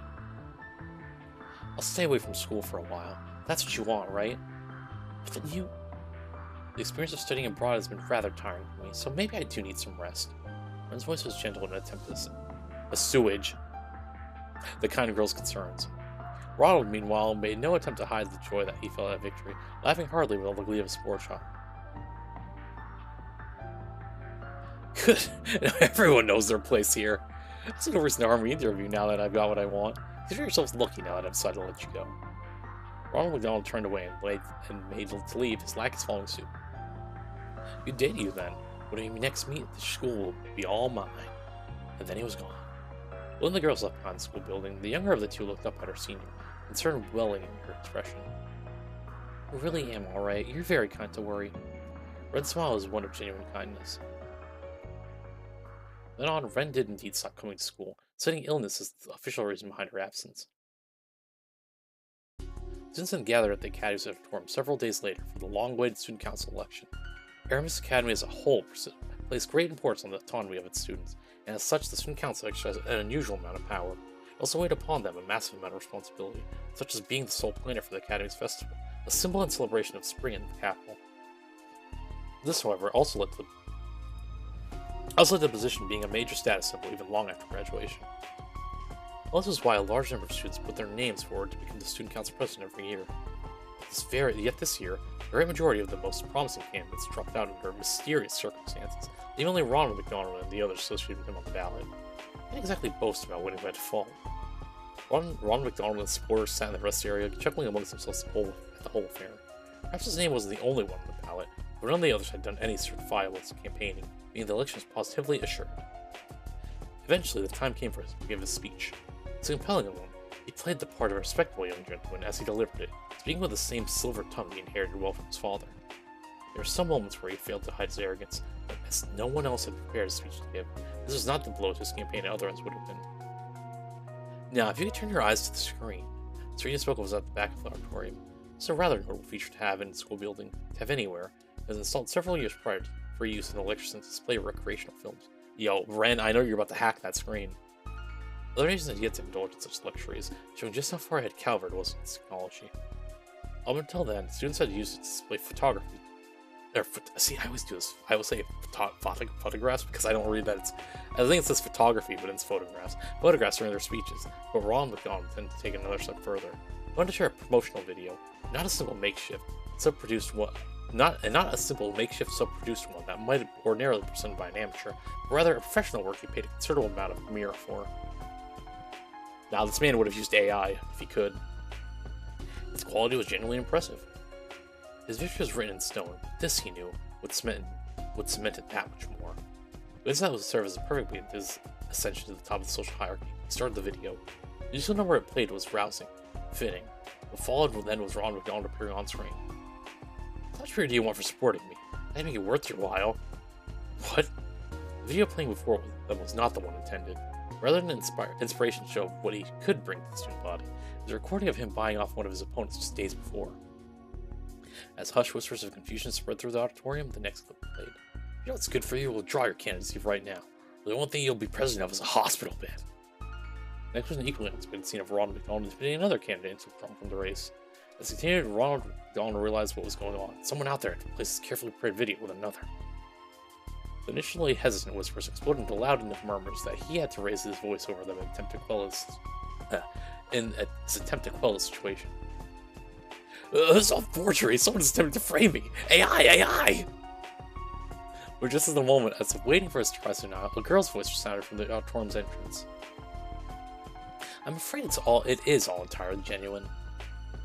Her voice rang out with wonderful clarity, charming all who heard it. She ran her hand through her violet hair and flipped it back as she talked and walked slowly towards the stage. Bribing potential threats, blackmailing, threatening, even executing violence against others, and in many other cases of bullying besides. You're guilty on every single count, Ronald McDonald Griffith. Before anyone could fully understand what was happening, the student was on stage and staring Ronald McDonald down. All eyes were fixed upon this elegant figure. Indeed, without any effort at all, she had the air of a protagonist from some epic tale making her long-awaited appearance. Damn it, Ren Bright! Was she still getting in my way at every turn? Growled through a sheet of sheer anger. In contrast, the recently absent Ren responded with brilliant composure. You're the one getting in the way. Of the fair running of this important election, your countless crimes have made a mockery of the whole process.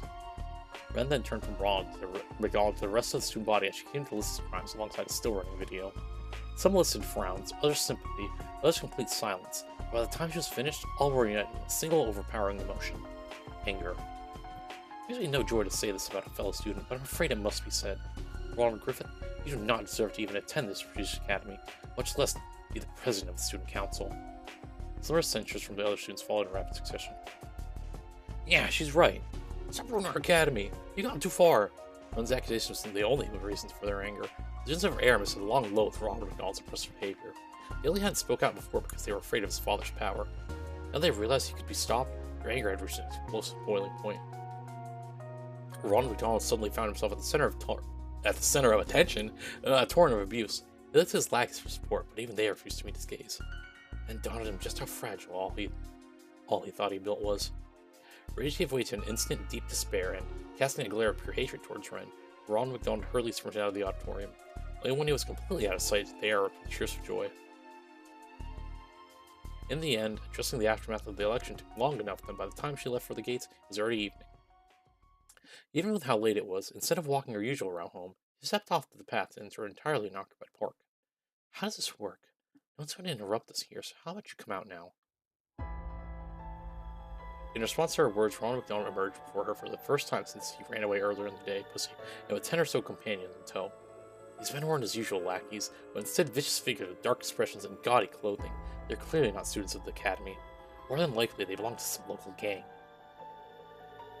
You don't keep very good company outside of school now, do you? With how they're dressed up, I assume you must be off to a party or something? Would you wipe that smug smirk right off that face for good, Red Bright? My dazzling future in politics was guaranteed, but now you've gone and ruined everything. What am I supposed to say to my father now?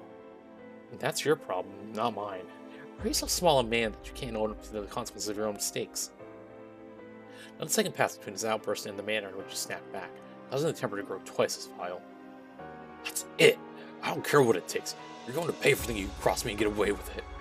Have at her. There won't be any consequences for going too far. My father will see to that. He then sprang into motion upon Ronald McDonald's signal. The fall had made them doubt their eyes. Ronald McDonald could not understand what just unfolded before him. His eyes relayed the information well enough, but his mind rejected it completely. The second after he ordered his lackeys to attack, Ren had produced a monstrously sized black and gold scythe from thin air. This in itself was beyond comprehension. It was the last thing to be so.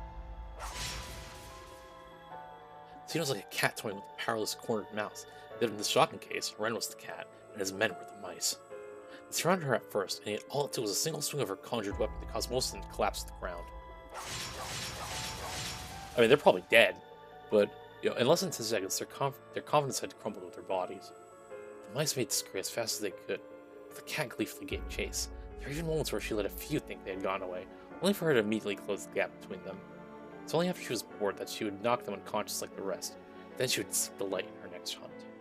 Like heavy sacks of potatoes, the men fell one by one, one by one, one by one, until only Ren and Ronald McDonald were left. This can't be happening. The young man was still struggling to come to terms with what he just witnessed as Ren stretched her limbs like a bored child gearing up to play. Amateurs, every last one of them. I thought I could at least have a little fun. Oh, but don't you worry, I didn't actually slaughter them. She turned her gaze from the spectacle of her own creation to Ronald McDonald.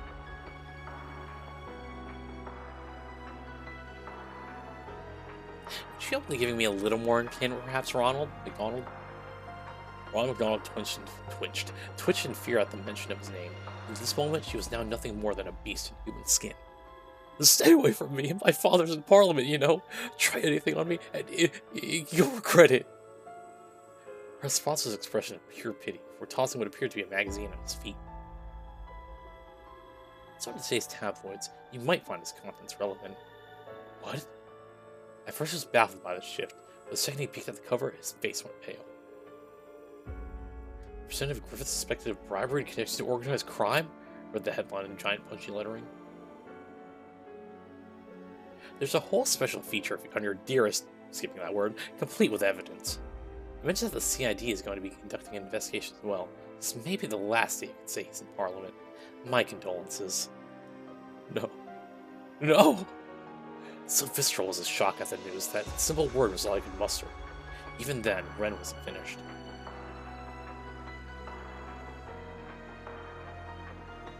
So, now that he's been removed from the equation, I'll ask again. Would you be open to giving me a little more entertainment? She edged closer and closer, scythe in hand, and a sadistic smile laced her lips. Ronald tried to retreat, with fear before tripping over a rock and falling hopelessly on his backside. All he was watched as though she were the Grim Reaper, tears and snot streaming down his face. Be tall and play with me, then you'll understand why they used to call me the Angel of Slaughter. She raised her scythe above her head and ready to swing it downward before realizing what she said. Oops. A grown woman wouldn't play with dolls, though, would she? And here I thought I could better control my childish glee.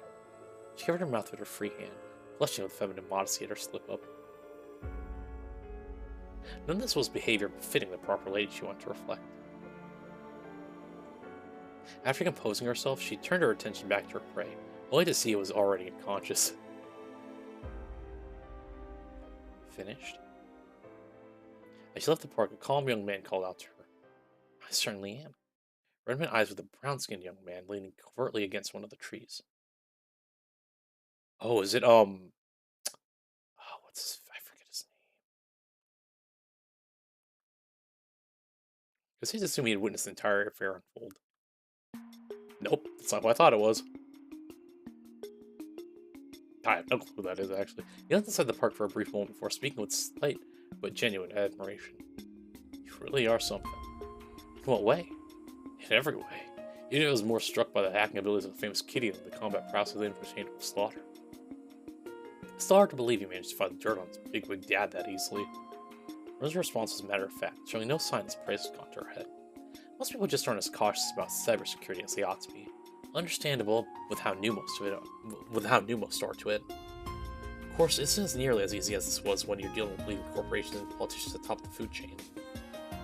It's not like you've tried before. Maybe I have. Ren's smile was both cryptic and darling. I've been more impressed with you. You're quick to write a piece that's scratching while also finding exactly the proof I needed. Glad Grace introduced us. Just doing my job. Is he the news reporter for this region? The man's name was Dingo. Of these Dingo? Oh, he's gonna be Australian. He was a professional reporter for a tabloid. He was extremely capable of his job, very well connected, and held a reputation for never shying away from danger. After being introduced to one another by Grace Lynn, he and Ren made a deal with one another just a few days prior. Their terms were simple. Dingo would prove Ren with proof of Ronald McDonald's misdemeanors, and Ren would use her hacking abilities to provide evidence of his father's crimes. Both are now reaping the rewards of each other's success. I will admit, I did get some help from. I'm not doing that. I'll admit I had help from a friend. He's not too pleased about being asked to look into a scummy politician's equally scummy son, but he pulled through. Oh? You just had all kinds of connections, don't you? She did sense someone other than Dingo was acting on her behalf while she was off school. But she wasn't sure who that someone was. This curious sensation regarding her identity remained as she continued the conversation. You know, I'm surprised she didn't meet with any resistance in writing that story. Just goes to show how big a fan the government was of Griffith. But that's him alone because he didn't actively oppose the current president's party. From the CID's perspective, this chance to take him down was about as good as it was going to get. That does sound like something Miss Taito Master over there would do. I can't say I like the feeling. Oh, not Kilika. I can't say I like the feeling of being used by her, but oh well. Nico then made a curious observation. I don't know why he went such lengths to get rid of a small fry like him. Did you bother to do that much? Ren glanced briefly at Ron McDonald, still collapsed on the ground of the park, before shrugging her shoulders dismissively. Not in the least. I didn't intend for this to go as far as it did either. I only wanted to teach him enough of a lesson so he'd leave me alone, but it was then that the younger student who tried to save her came to mind. I think the students deserve a much better student council president than him. He then let out a titter that was mostly for fine. As Ren expected, the allegations led Ron McDonald's father to resign from Parliament while he resigned from Aramis Academy. The group of students who exerted power over the student body with his backing vanished overnight as a result, bidding peace to return to the grounds for the first time in too long. One thing, however, came about from this that Ren had not expected in the least. The documents relating to next month's budget. Student Council's new president accepted the documents from the blonde-haired first year in charge of general affairs, perusing them straight away. After Ronald McDonald dashed from the auditorium on the day of the election, most of those in his group put their name dropped out in a timely fashion. Voting still took place even then. Once all was said and done, nearly 70% of the votes cast were disqualified. It's because they were all in favor of someone who never had put her name on the ballot, Ren Bright. Aramis Academy is known for how little its staff interfered in the liberties it gave its students, but this time, the staff was clearly concerned about the staff was clearly concerned that dissatisfaction with Ronald McDonald was going to present dire problems in the future. Teachers then chose to directly negotiate with Ren, and in the face of such fervent demand, she reluctantly accepted the position of student council president. Not suffering from success. One of her duties was to challenge her. By accepting it, she had completely and utterly failed her initial goal of avoiding attention. I wonder if this is how the Thor's Branch campus first students. I wonder if this is how the Thor's Branch campus's first students council president. I wonder if this is how the Thor's Branch campus's first student council president felt when he was elected. Even I couldn't believe it when Tita told me. Alright, it is what it is, I suppose. I'll just have to make use of this as best as I can. Sunlight beamed in the student council room. The blonde-haired girl and two of her friends struggled with the new workload they were adjusting to. As Ren sat there, ears open to random talk and the occasional grumble, a thought crossed her mind. She had no end of real-world worries. The problems arising from rapid technological development, society's next move, the ominous winds of change blustering over Calvard. But despite all those, she wanted to enjoy a simple time here while she could. Let's say we get this work done so we can celebrate with a tea party, The arrival of spring was now a distant memory, even if summer had yet to come. There was nothing particularly spectacular about this time. It was just another ordinary, beautifully bright afternoon.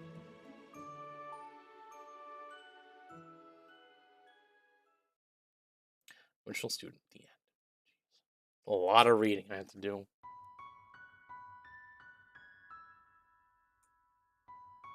Forwards. Oh my god. More. Oh. Jeez. September year total 7 of the 17 calendar. Cannot accept. I was not one to mince words.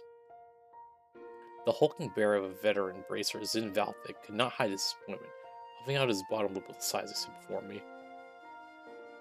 Not again. You gotta resign yourself to the inevitable one these days. I'm indebted to this man who was as capable as he was kind since my first days in the guild. Surely, I didn't wish to be a source of vexation for him, but the wish alone was not enough. I have neither the experience nor the skill to be worthy of A rank, so I cannot accept your recommendation. Racers are assigned ranks based on their strength and achievements, with A rank being the highest, on paper at least. Its members are the very face of its beloved organization, and as such, ranks are a metaphorical badge of honor to be worn with pride. So how had I received multiple recommendations for the most prestigious rank in 6 months? I spared no effort in working to hone my craft in the years I joined the school, and certainly I wouldn't class myself as a doe-eyed newcomer. But to have my name among the greats of the guild? Absolutely not. But I turned down my first recommendation. A second one had come from the guild's headquarters in Lehman. You asked me, you got both in spades. There's something else making you lead towards a no. Lynn's awkward smile told me he had been pressured by headquarters to persuade me. I folded my arms. Oh wait, I think I get what's going on. This side, whether you're overestimating me or not, which I believe you are, there is. I'd very much like not stand out any more than I already do. I've been getting offers to be a model and star in films. Actually, I don't know, Sean. It's been frankly exhausting forcing them to give up. Now, what do you think would happen if I were to accept a promotion? I'll be neck deep in the same mess all over again. Okay, that makes sense. Sorry, you're no 1-2 punch in the beauty and bronze department. Trying to lay low is a lost cause. With the kind of fans you're getting, maybe you should consider the silver screen after all. Who knows? You might walk away with an award from the film festival. His laugh was hearty in contrast to my unamused frown. Which I respected him, he could do with showing a little more decorum. It's not funny. I understand being in the public eye to some extent is inevitable. I never accepted it, but I'm a bracer, not an entertainer. I was trying to be funny though. You gotta find a way to let off some steam, or you're gonna break when we need you put together the most. I'm still workaholics like you most often than you think. I think I was pushing myself as much as he implied, but I also couldn't deny he was a nugget of truth. I couldn't deny he was a nugget. There was a nugget of truth to what he said. You're getting off topic. Just why is headquarters so desperate for me to become an A-rank bracer? I can't see the logic behind it.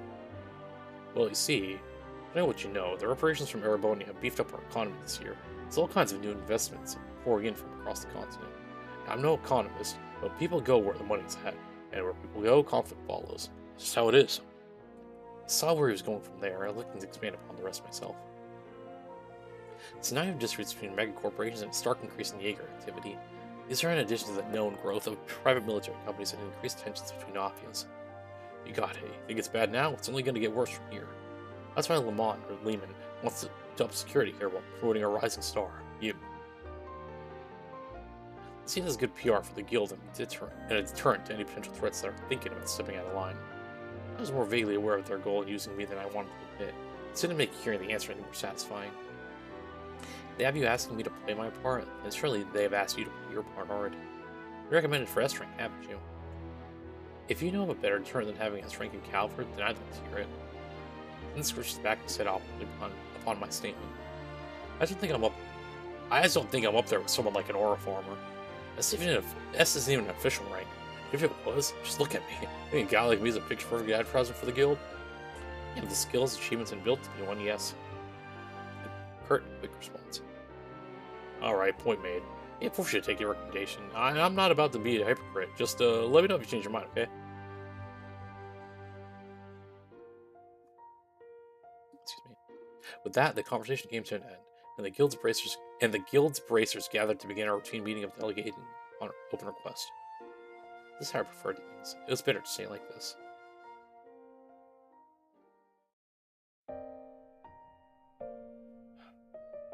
There's a point where I want to be something more.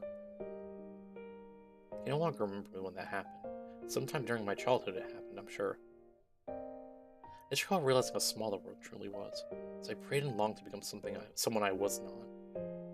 It's around high school when I thought I became that someone. Those years were unforgettable.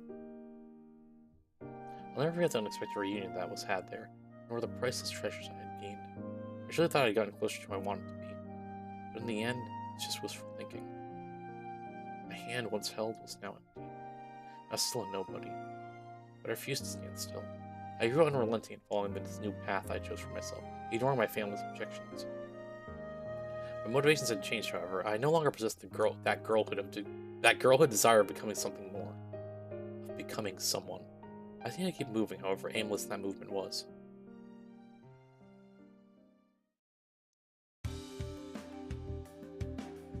Well, aren't we looking gorgeous today? Bloomsville Wink, a familiar bartender, welcomed me to the establishment. He was a tall, affable man who lived by his own rules and never hesitated to lend a helping hand to others. He reminded me much of the Crossbell City Peak mentioned ranch receptionist from the few times I visited for work. The place was nearly empty today. I sat down on the counter seat farthest from the doors as he approached. The usual sweetheart. I stopped by here after a hard day's work on occasion, and whenever I did, I always ordered coffee and a light snack. This is not a coffee and light snack. This is not a coffee and snacks kind of day. It's not with alcohol. Even beer will do. All faced by the vagueness of my order, he walked away and started pouring my drink. It wasn't long before I turned and placed an elegant glass in front of me. And this is a little more to you than beer. It was a beautiful cocktail composed of two colors, clear blue like that of a priceless saffron and a calming jade. No doubt he could tell how disquieted my heart was and was trying to soothe him in his own way. I thanked him inwardly before daring to broach my other reasons for coming. Also, have you learned anything more about what I asked? Apart from being a skilled bartender, he was also a well-known informant. He's extremely well-connected to the guild, the press, and even the criminal underworld, but he was very careful not to overstep his bounds with that last one. Indeed, I found him to be a valuable source when needed. I wish you'd say yes, but not even Dingo has any promising leads. Still, I think you've got your eyes on the right district. It's only a matter of time before they get smoked out. Let's see. As the guild's investigating turned up nothing, something would better point me in the right direction, but it seems this is going to be a lot harder than I hoped for. Things will work out. Just pace yourself and keep it a little bit at a time. It also applies to that cocktail. It's a strong one, so don't drink it all at once. I felt the glass delicately between my fingers as I stepped away, my mind continuing to wade through the case I was following. There was a sharp increase in illegal drugs on the market. Not just any drugs either, but ones of the highly addictive, dangerous variety. AOA, who effectively ruled out the criminal underworld caliber, ordinarily limited their proliferation in the market as part of their rules. Limiting the number of drugs was, of course, far from the ideal elimination of them, but none could deny that the syndicate's actions had brought some semblance of order to where chaos often reigned supreme. But the past few years had seen a worrying number of criminal groups rebelling against these carefully curated rules. One of these groups was surely behind the change in the market, and all this held the presumed connections to two missing people. The guild and police had been tasked with searching for two children below the age of 10, a boy and his younger sister. They left the house one day and had not been seen since. It better not be Yuna's siblings. Evidence suggests they came from perfectly ordinary family on good terms with one another. The likelihood of them running away was slim. We mulled over the suspicion that they had not been abducted for ransom early on, but not a single demand was made following their disappearance, so it was quickly ruled out. Also, if you couldn't tell, I'm getting tired of reading all this already. Despite a healthy amount of manpower that was coming from both sides, neither of the guild nor the police had yet to find them. That said, the search so far had not proved entirely fruitless. Their last known location was fortunately established, and it was, fortunately, a popular site for illicit drug trade. The working theory from there became that the siblings witnessed the transaction and were held captive by the criminal parties involved as a result. If that held true, then the longer it took our parties to find them, the greater the danger their lives were in.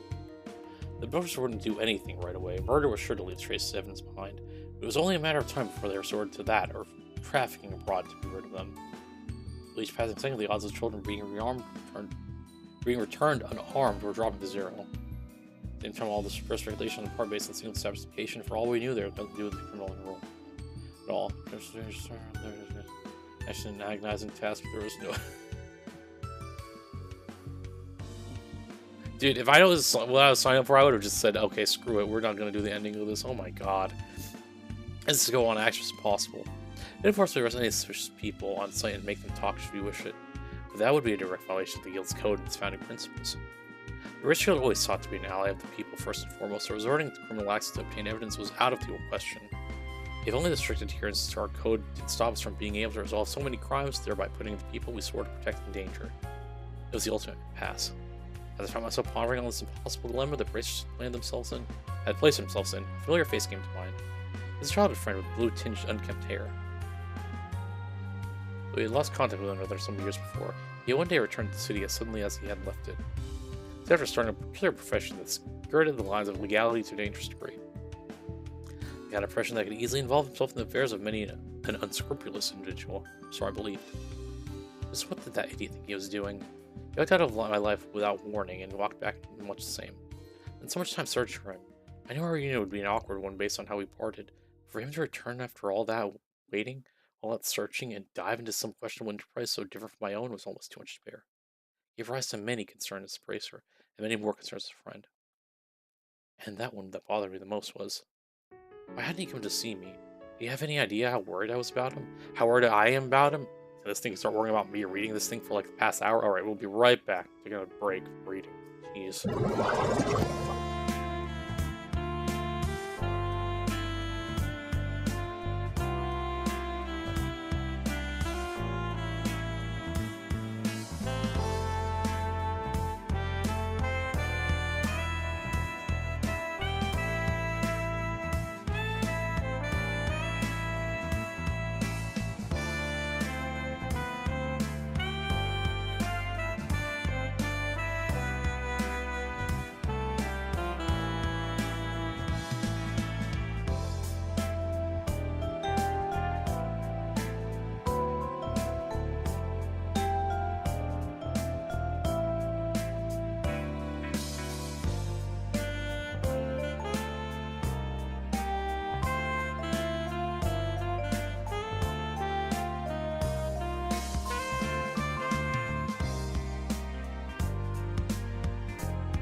Alright, I'm back to torturing myself with all this reading. Did I read this? I can't remember. Why did he come to see me? Did he have any idea where? I think I did. Whatever. Irrigation building. I took a large gulp of my cocktail, but the alcohol only fanned the flames of anger burning in my heart. They burned brighter and brighter still, and a dazzling white that projected countless transient images of him, of the past. Then, just as quickly as it flared, my anger faded in an instant, replacing itself with a very different emotion altogether. Why did you leave me? The words slipped from my mouth without me realizing it. It made me feel downright pitiful once they were said. If someone were to see me in this state, I still haven't moved on, I see. Familiar but unexpected voice called out to me, calling me to jump. Caused me to jump slightly from surprise. I quickly regained my composure. I have a few choice words I'd like to say. Response feigned calmness as best as I could. I would think I had more than a few choice words, really, but following up with in my annoyance in a way I would rather not further. Oh, I imagine you have a few. I imagine you have more than a few. Right. Of course you would see right through me. The spectacled man that sat down next to me, as though our running into each other was no coincidence. The spectacled man then sat down next to me, whatever. He was another childhood friend of both myself and the one I was lamenting over. Someone who followed a remarkably different career path from either one of us. It's so bothering you that much, why don't you just go and see him? You already have his address by now, surely. Hey, how could I with how much time that's passed? As I mumbled my response meekly, I thought I could hear the man next to me choke. Well, then I suppose there's no need to rush things. With your line of work, I'm sure your paths will cross naturally enough in due time. I expect that kind of response to make it sound romantic, unless you have forgotten. I don't struggle with stressing to my heart the way he does. Zero with your how about a toast? I'll make your next one alcohol. Unless you have forgotten, I can handle my liquor just fine, thank you very much. The rest of our time reminiscing about the past. It had been too long since we were able to just sit and talk like this. It wasn't that he and I had become estranged, but both our jobs made it a trying test to meet even at the best of times. By the way, I've heard word you turned around to become an errant racer again. Of course, that wouldn't escape the CID's ears. The information itself wasn't confidential, but that he already knew something, however unofficial it was entirely typical of him. Richard would focus on protecting civilians, while the CD focused solely on the needs of the president in office. There was neither enemies nor allies, it simply had very different goals where work was concerned. I know it isn't my place to tell you to accept the offer, however, he paused for us and was something much more serious. This time we live and demand a new hero. The times we live and demand a new hero, that much is clear. I had no idea what a realist like him was trying to say by implying I was a hero. Before I could inquire further, he changed the subject that was more likely what brought him to find me in the first place. You don't mind, I have something that would be of interest to you regarding those missing children. My eyes widened from the change he continued. Identified a group of men. The district their turf, as well as compelling evidence of a crime taking place. Maybe she as you like in cooperation with the police. I couldn't believe it. On a fine silver platter he had just given him. I'm really sick and tired of this shit. You know, this.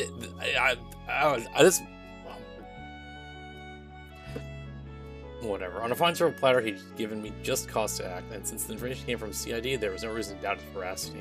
I felt it. I was on the verge of rekindling my girlhood desires, alright, well.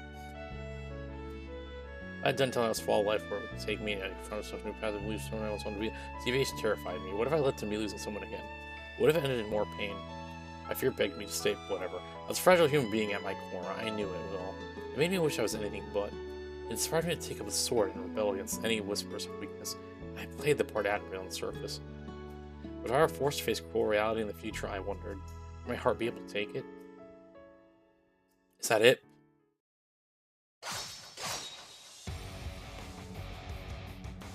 Besides the left, I saw. Oh. Dude. Okay, well, it's true luring a monster falls to the ground. They were members of Mafia have been chasing it right now as big as an operation. We're gonna get Gilded more.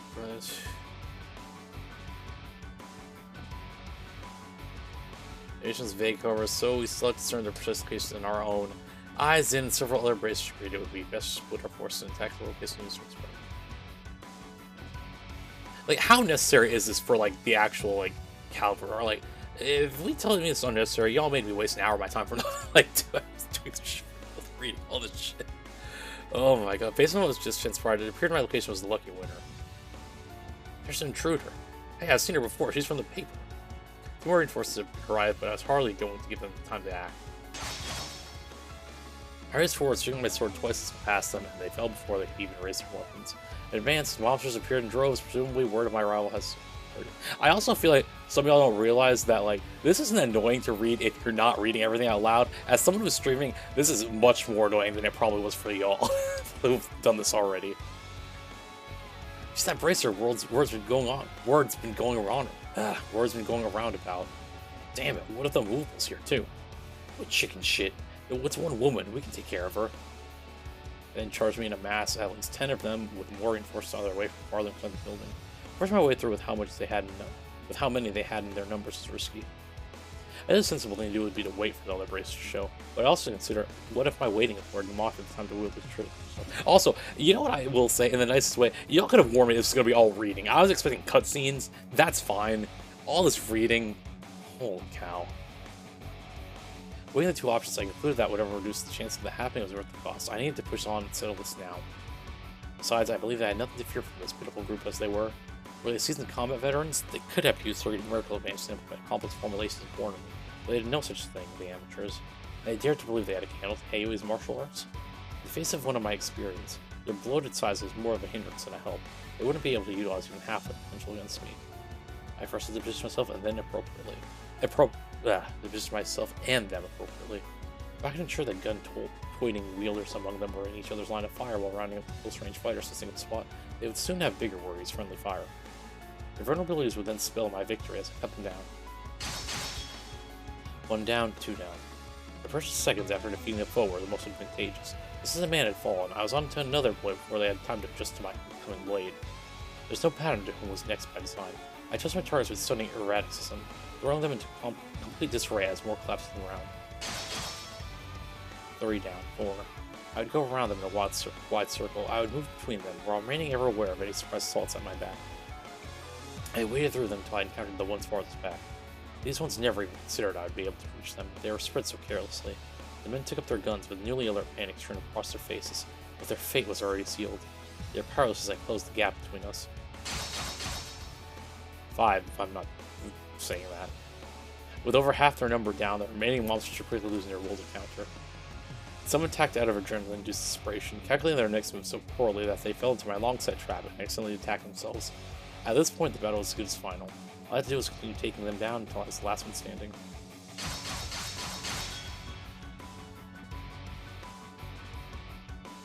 There were smaller groups I encountered on my way through the building, but I was able to disable them with little effort. The path they opened up for me eventually led me to their lead. He was a middle-aged fellow, pacing relentlessly around an unpleasantly gaudy room until I entered. He twitched in fear upon the very sight of me. "Why are you here? Where are my men?" Kissing the floors. I answered so calmly and concisely that he balked in disbelief. "That's impossible. I swear my balls off to build this group from the ground up, and you're saying a girl like you tore it all down just like that?" I ignored his crude language and drew closer. As I thrust my sword till it sat just between his eyes, he let out a squeal. "Well, I'm no ordinary girl. I'm a bracer. Don't worry, I didn't kill them. They've only been knocked out or restrained. You'll see them again soon. Prison." He shot a dark glare in his direction as the tip of my sword wandered downward to his neck. "I have some questions for you, and you will answer them." He nodded emphatically, his whole body trembling from fear. "2 children, a boy and a girl, under 10 years old, disappeared last month. Your people abducted them, didn't they?" He nodded. "I knew it. Then where are they? What did you do to them?" "They're no farther inside. They're alive." At last I could breathe a sigh of relief. My most fundamental objective was coming here to be fulfilled. I guess I needed to ask him more about this group. I thought you all seemed far too weak to be charge of this shrouded city, but after coming across your account book, everything fell into place. You're working on behalf of someone else, aren't you?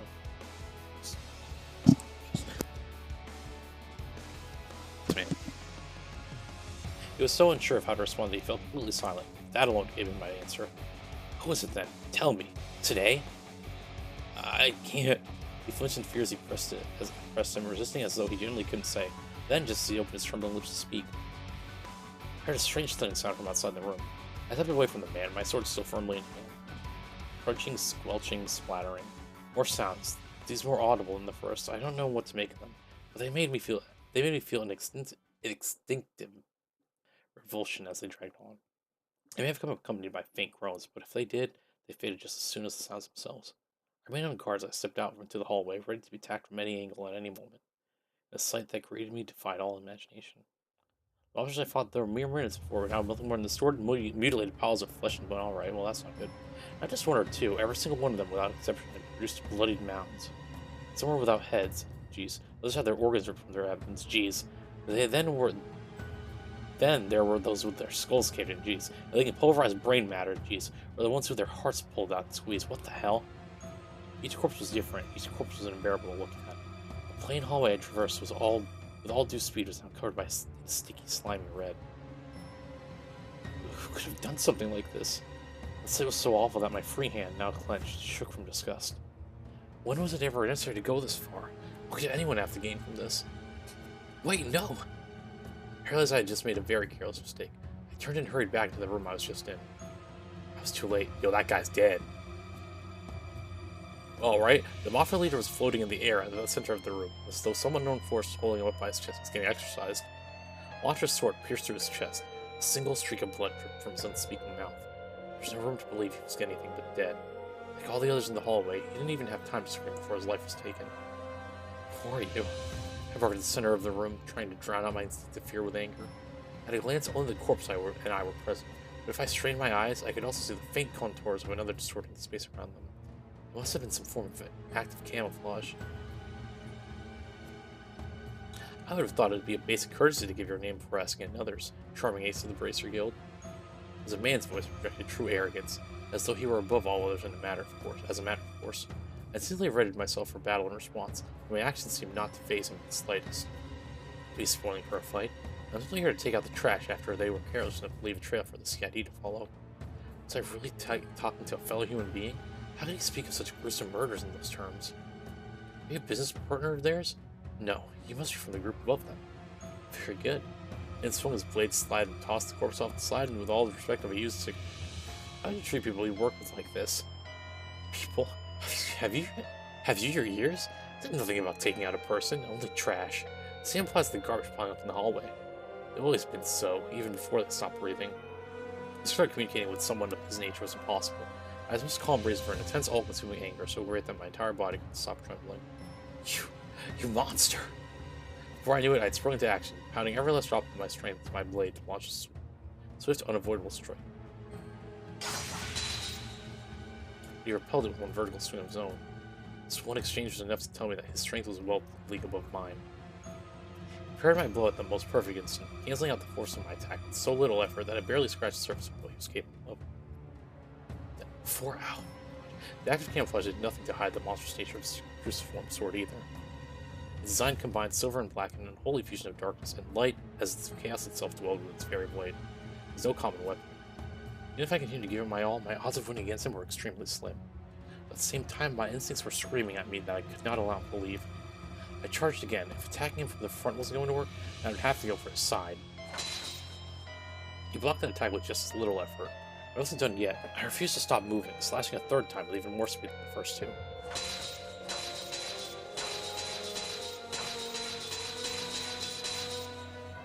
I shattered him with a flurry of them, each one faster than the last. When I finally reached my physical limit, I darted in a new direction, attacking him from behind. I went very slow into one overwhelming attack, aimed directly at his rear, which I could only just make out through the camouflage distortion. Got him! However, the second I became sure that victory was in my grasp, his cruciform blade carved a great arc through the air in a ferocious spinning slash. I was able to instantly defend myself against the blow. The force of it sent me flying backward. I was fortunate enough to not sustain a direct hit. My body shook from now being able to fully cancel out its massive weight. Still, I forced myself back to my feet and glared at his form.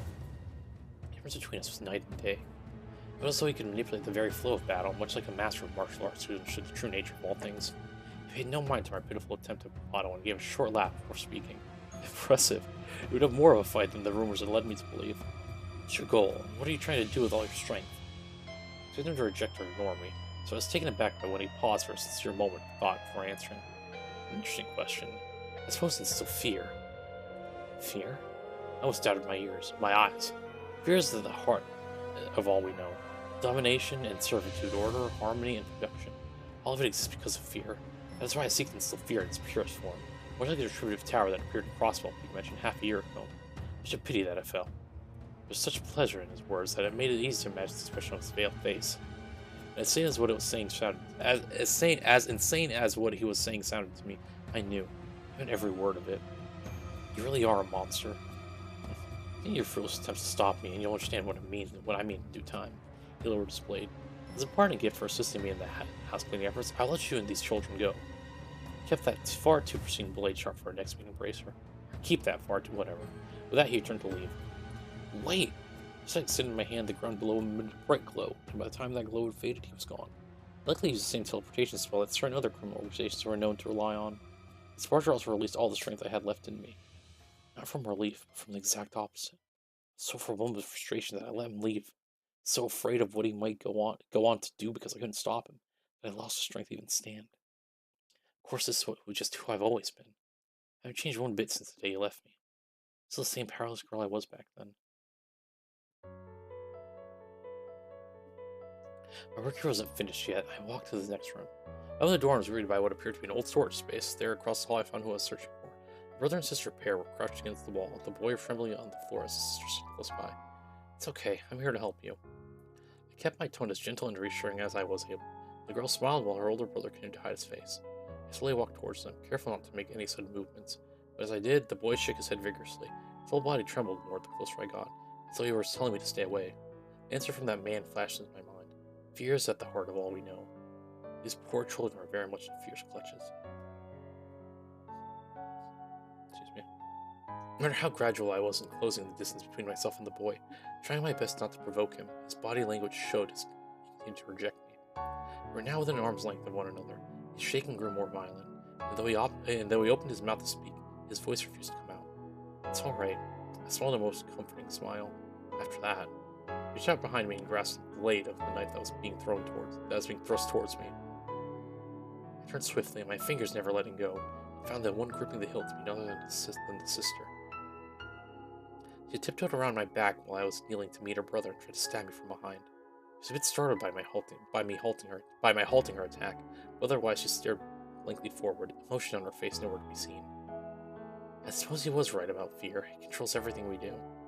We must have been through something that's terrifying for me to resort to this. Or whatever.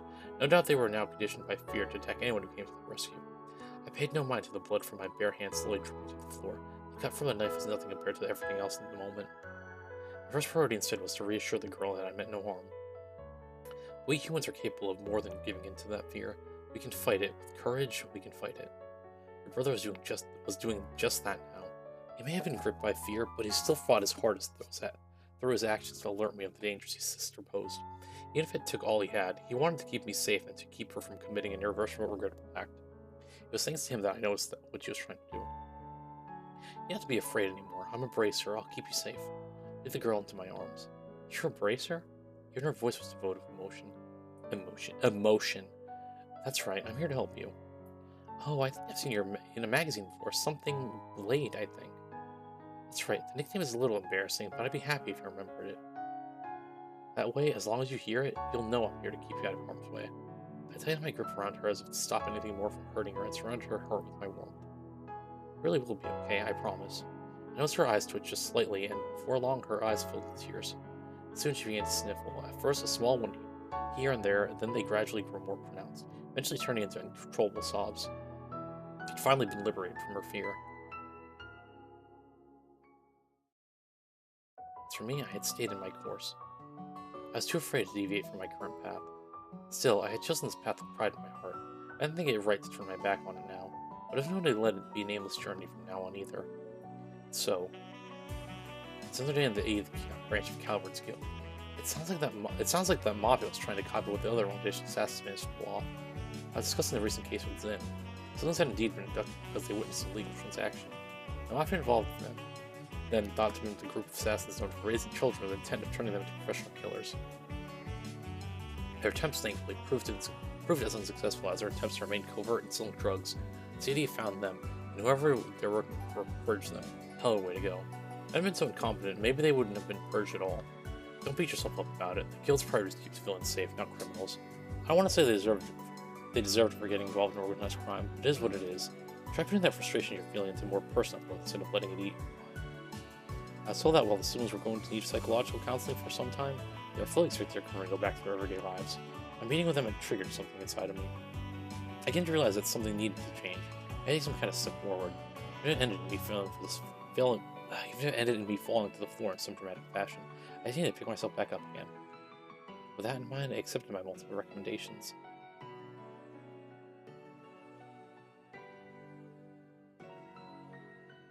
The times we live in demand a new hero. Doing so made me think of what my childhood friend said to me. I didn't believe I had what it took to be a hero. But if I could be even just a brief one, able to give the people a hope and banish the darkness ahead. And that was a reason enough to keep going. Maybe that could make me somebody enough to fight alongside the real hero once they came to light. Well, shall we get down to business? Didn't turn to face me. It's a classic broad grin, even broader than usual. It's been a while. It'll be a while long for the official paperwork arrives from headquarters, but I'm sure they don't mind me speeding up this part of the process with how much they want this. Public now has embraced her reached A rank at the same age as the Empire's Purple Lightning. Congrats on your promotion, Elena, Claire, Beauty's Blade.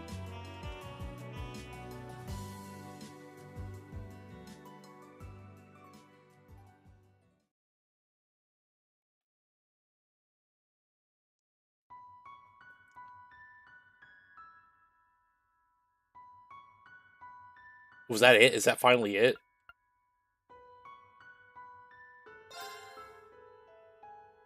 Oh, hold up. This is a consolidated recording activity confirmed. Force connection to Astrolink severed.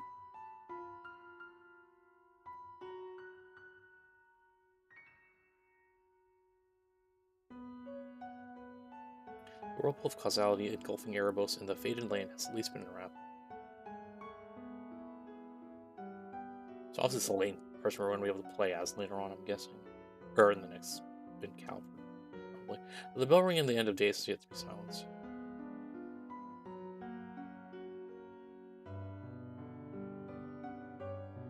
You, children of Zemuria, have earned your moment of peace till the time comes to face the final hour.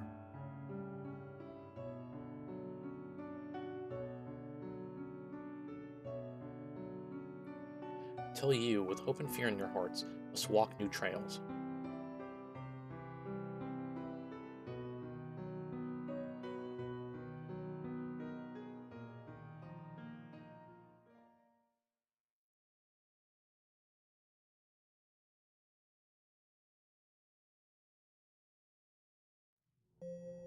That's it.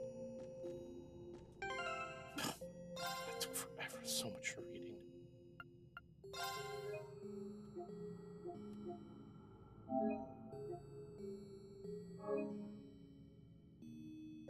Dude, I'm gonna ask that whoever like whoever plays this game, right? Never tell me there's extra stuff ever again. That was a slog, and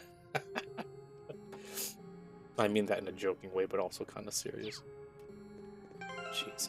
All right, so I was gonna play some Zero and pull, but I really have no energy to talk anymore. Like I'm done already. I'm not doing anything else now. I'm tired, dude. Like, okay, how? Well, is this minigame thing like? Am I...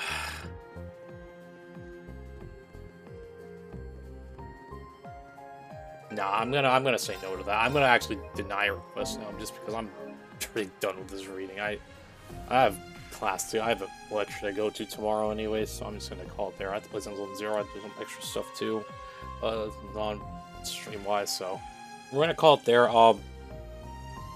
Next stream probably not gonna be definitely not tomorrow. Probably not Friday. Probably Saturday. Maybe we'll just play we'll start Trails Through Daybreak, but after that I'll probably not continue on with it yet. We'll just dip our toes in there just to see what it's like. All right. That's gonna be all for me solo right now, but yeah, I guess I will see you all Saturday. See, I'm already tired. I'm all freaking. All right, you all. Bye.